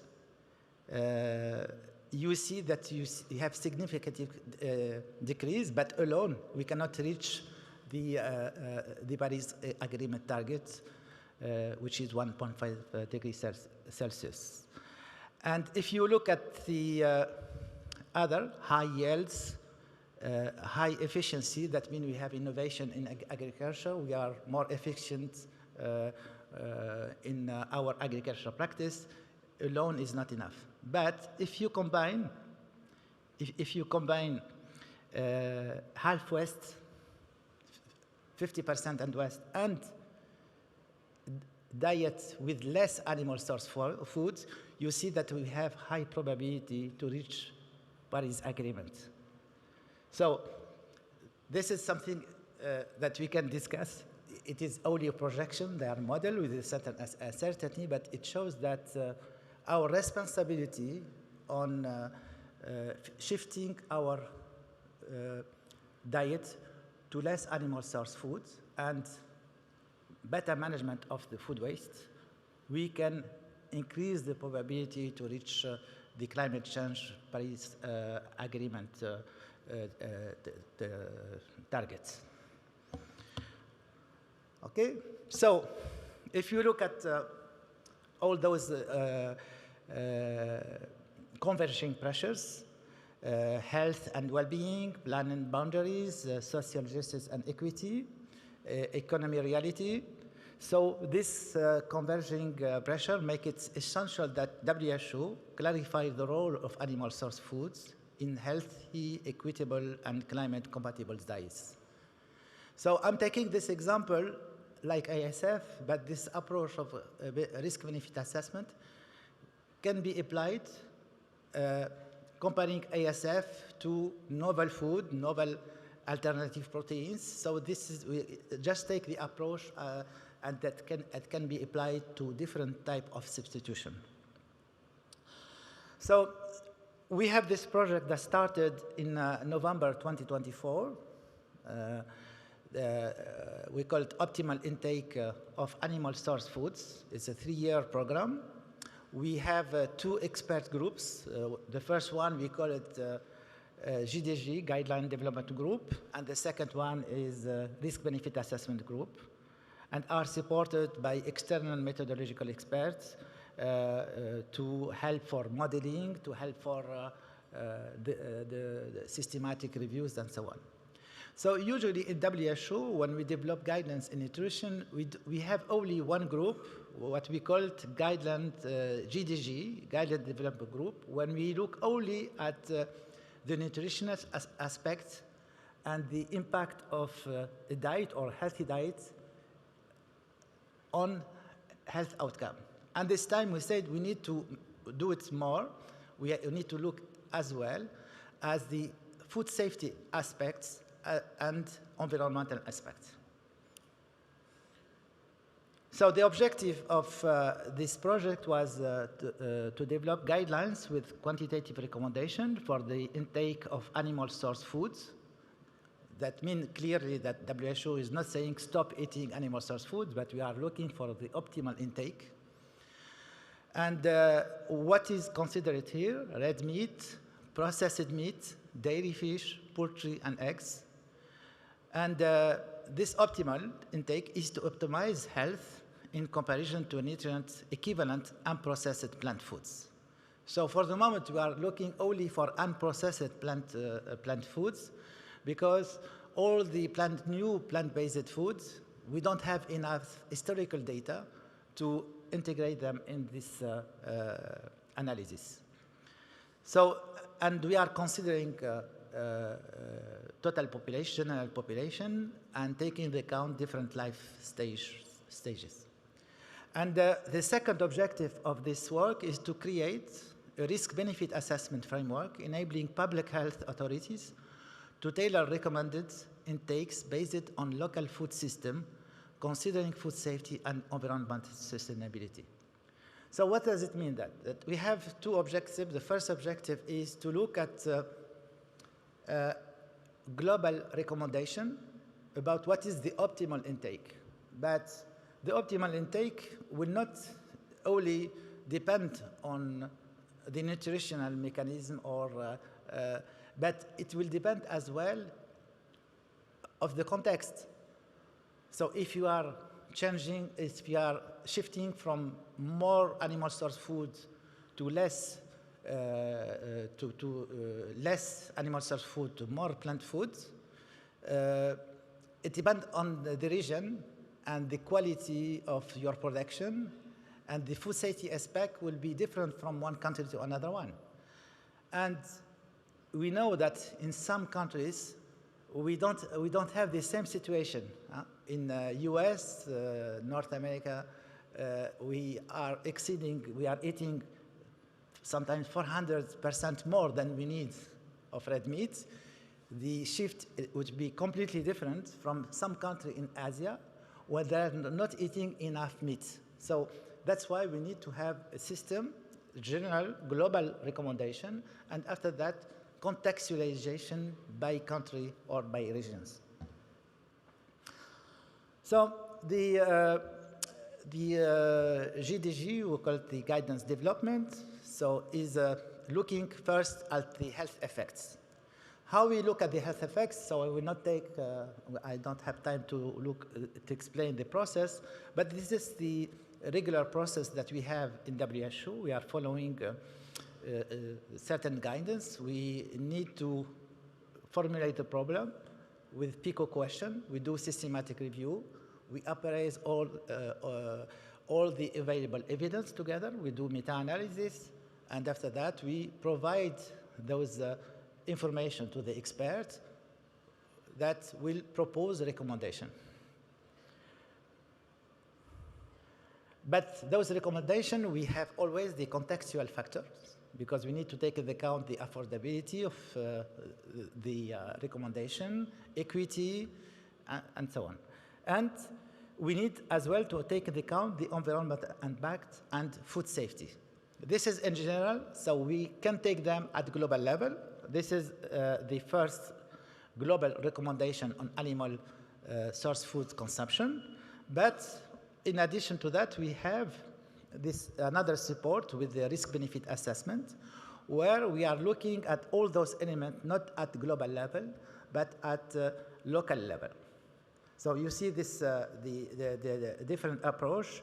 So, and the granularity and the details that we are using in contextual factor environmental impact will not be the same when we are providing global recommendation or when we are implementing the framework at local level.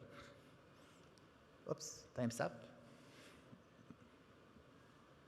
It's okay? Okay. So the risk-benefit assessment, so what it is a unified framework integrating nutrition, food safety, and sustainability. So it is developed to support the WHO guidance on ASF intake across the life course, and it provides a certain transparency, quantitative, and it is scenario-based approach to compare different diet scenarios. So we integrate nutrition, health outcomes, chemical risk, biological risk, and sustainability aspects. So there is a lot of challenge here, because when you are looking at nutrition aspect and chemical risk, in the majority of the case, they are chronic exposure, and you are waiting for something that will happen after a certain or decade of exposures. However, for biological risk, when you are exposed to microbiological risk, it's about acute exposure. So there's some challenge on how to combine all those elements together. So, what is why ASF require risk-benefit assessment? Because I will repeat that ASF role in global ties is very important because it delivers high-quality protein and essential micronutrients, critical for vulnerable groups, infants, adolescents, pregnant women, older adults, because they need high-quality protein. But ASF raised multi-dimensional risks. Few million to just characterize and then find a solution to mitigate this contamination. So through FRESH, we have developed this phage-based technology. Within 18 months, we have actually a very successful story. Within 18 months, we have completely sequenced all the contaminants found in the culture medium, and then use this cocktail approach to use phase-based technology to remove this or reduce decontamination. So that's within 18 months. You can see that when we come out with a NAMS-related technology, we could do the same. Yeah. That is quite impressive indeed. So I'm going to move now to Moez, and Moez, I very much appreciated the idea of having the multifaceted approach of the evaluation and not looking at risks and benefits in an independent way, but even for each component, really looking at the multi-parameters or the multi-level of impact.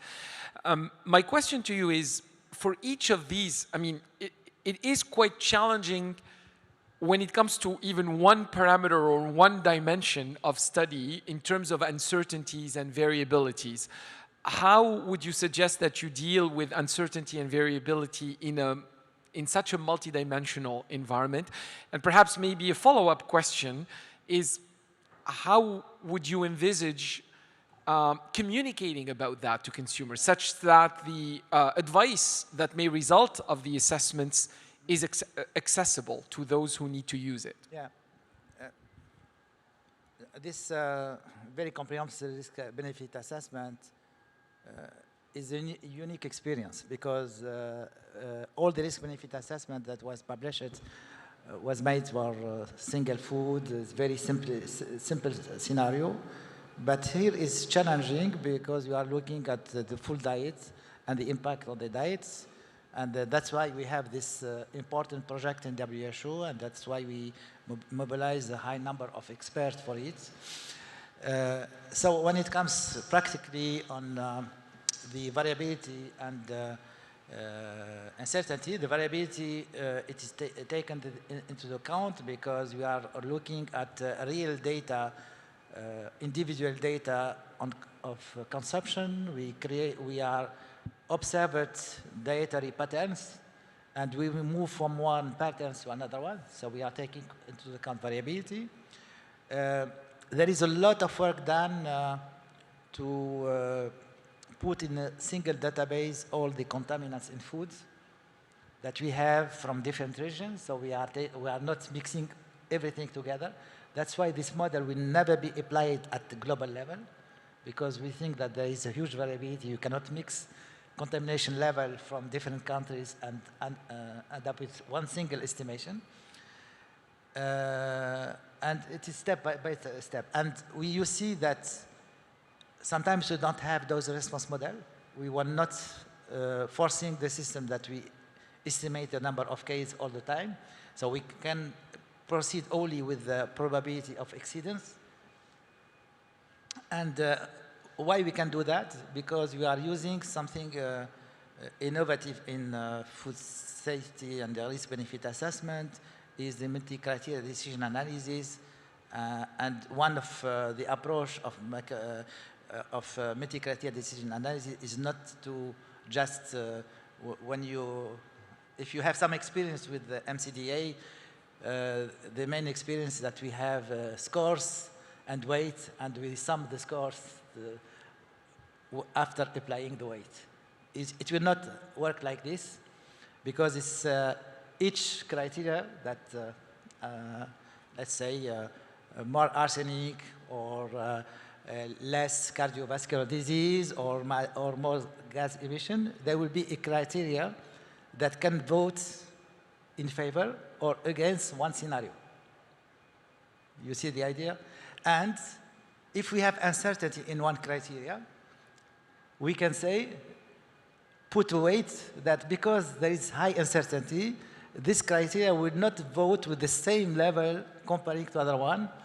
Or we can say, because we have uncertainty, if I compare scenario one, let's say with, I don't know, with 50 grams per day red meat, with a scenario with zero gram of red meat per day, because of the uncertainty, this criteria will not play a role to vote in favor or against one of the scenario. So this is the main approach, and it's very transparent and very natural if you mimic that with your own, when you have to make decision. Quite intuitive, actually, in terms of decision making, I guess. It's a logical framework. If If we continue on this aspects of methodologies, and I'm going to turn to Greg now, Professor T in his presentation alluded to the guidance provided by the Codex Alimentaris Commission, particularly for the assessment of health claims. And indeed, it is a valuable guidance that allows regulators who are exploring to make assessments and make determinations of acceptability of claims that they could rely upon. However, the guidance, for having had also a chance to go through it, while it gives us, some principles, some general directions, in the applicability on real cases, particularly when we get confronted with the data that is associated with either a correlation or a causality between a health attribute and a food ingredient, presents some challenges. So if it presents some challenges to a country, it presents certainly even more challenges to a series of countries trying to agree on a decision. Can you comment on what can we do in order to address that, address potentially the limited guidance in application, and what type of experience we need to gain in order to use this guidance towards more harmonization of health claims and decisions in that regard? So I think one thing to understand about the guidance related to supporting causal claims, and understanding, of course, that the causal claims work in both directions. Causal claims that something is harmful, and causal claims that something is beneficial, and possibly both of those claims being applied to the same thing, as we saw in the discussion of sweeteners earlier.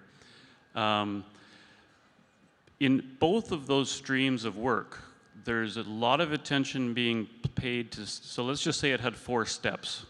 And the final step is to integrate all the information to make a claim of causality as to its strength. There's a lot of incredible attention paid to steps 1, 2, and 3. Exactly how to do a systematic review, exactly how to assemble evidence, inclusion, exclusion criteria, all sorts of details. And then there's almost nothing in terms of formality associated with that 4th step. And it's kind of like multiplication by 0. It doesn't matter what you have before you multiply by 0. It can be bad or good. So I just want to indicate that I think there's an important issue of methodological research, and the novel foods realm doesn't bring this problem to the table. It's the problem that's always been there. It's just going to get possibly worse because they're so new. There's not a 20-year history of anything. We need to get better at doing that final step of weighing evidence across streams, particularly when we get out of the realm of using animals and so on. I have been working with this on some time and working on it currently with Health Canada, and I've been working on it in the past with Moez when he was with the French government. I think we need to do it better. I'm hoping to have a really good example for next year if we get invited back, because we're just applying it right now to some very hot topics where you actually get a quantified claim of causality, such as a 10% chance that it's a causal connection, or at the other extreme, a 90% chance, or possibly we just don't know if that's the truth. So I think that's where we need to do better as a methodological group of experts. So in this regard, you're not necessarily advising a change of the guidance. It's more really providing examples of application and using these examples to better codify, or? No, we need truly new tools. Okay. And in the interests of time, I can't explain them here, but the buzzword would be a Bayesian network. Okay. Is how you would put the evidence together to enforce Bayes' rule, which is not just Bayes' good idea, it's Bayes' rule. So that's basically the technology at play here. And so just to use a metaphor, there has been description of this process of weight of evidence as the creation of a horse and rabbit stew. Okay? Just because we're talking about animal source foods. Horse and rabbit stew, the very detailed requirements for the preparation of the rabbit, and then the final step in the recipe, throw in 1 horse. And as you might guess, it tastes a lot more like horse than rabbit. So I think that's where we are with respect to causal claims. And unfortunately, I think we could do a lot better. Thank you. And Moaz, you wanted to add something? Just to add something that weight of evidence, 4 steps. The 3 first steps of, as Greg said, I think there's established, well established, and there is agreement on how to do it. There is no big debates. But the 4th step, only in Iraq, it is well designed like a decision tree. If you have this and this and this, you go to one category 1, 2, to A, to B, or 3. There, it's codified. It's codified only. And in the rest of the other activity, like in JECFA, or ANSES, or EFSA, is mainly narrative, is done in a very narrative way, in the discussion between the expert. And that's why when you have the conclusion, sometimes you don't understand if there is disagreement or not, because that depends how the discussion is done, and the expression of the results can be misleading. What you can say for Iraq at least is clear. You know what is the output. You will be classified in one category depending on the evidence that you have for different line of evidence. Oh, thank you for that. And I guess maybe a last word that I'm going to give to William. Between academics, I mean, this is an area that requires investments in the development of skill sets and competencies. And my question to you is, how do you see the future direction where we need to invest in the development of these skill sets? You know, what type of additional skill sets we need to look at if we want to produce risk assessors that are better equipped to address innovation in food, obviously? Well, I guess I think through the experience that we have seen in Singapore, one thing that stands out is that we should not work in silo.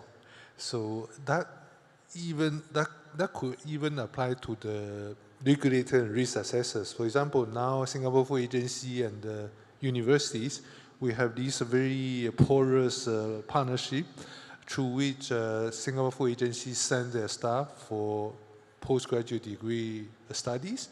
And along the way, the innovators from the university would know to transfer some of this current trend or future trend of technology development to the risk regulator and the risk assessor. I think only through this mutual understanding we achieve better synergy and better for food safety and food security through partnership.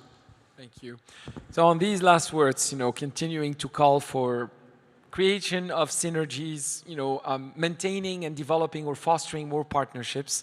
I think we are good to reach the end of this session. I would like to thank once again the Dubai International Food Safety Conference for enabling us to host this session as part of the program.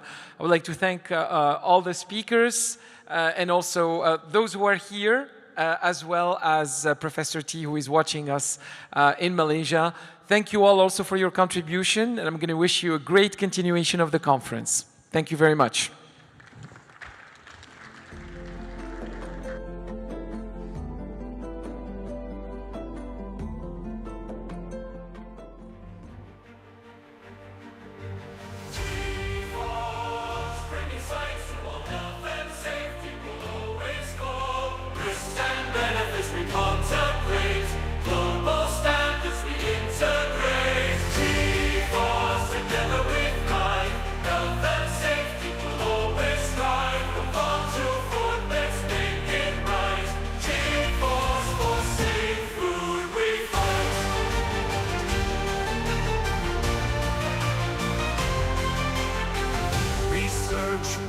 We share with pride for a world where health is on our side. Collaboration and science as pillars. G-Force, we aim for vigor. G-Force.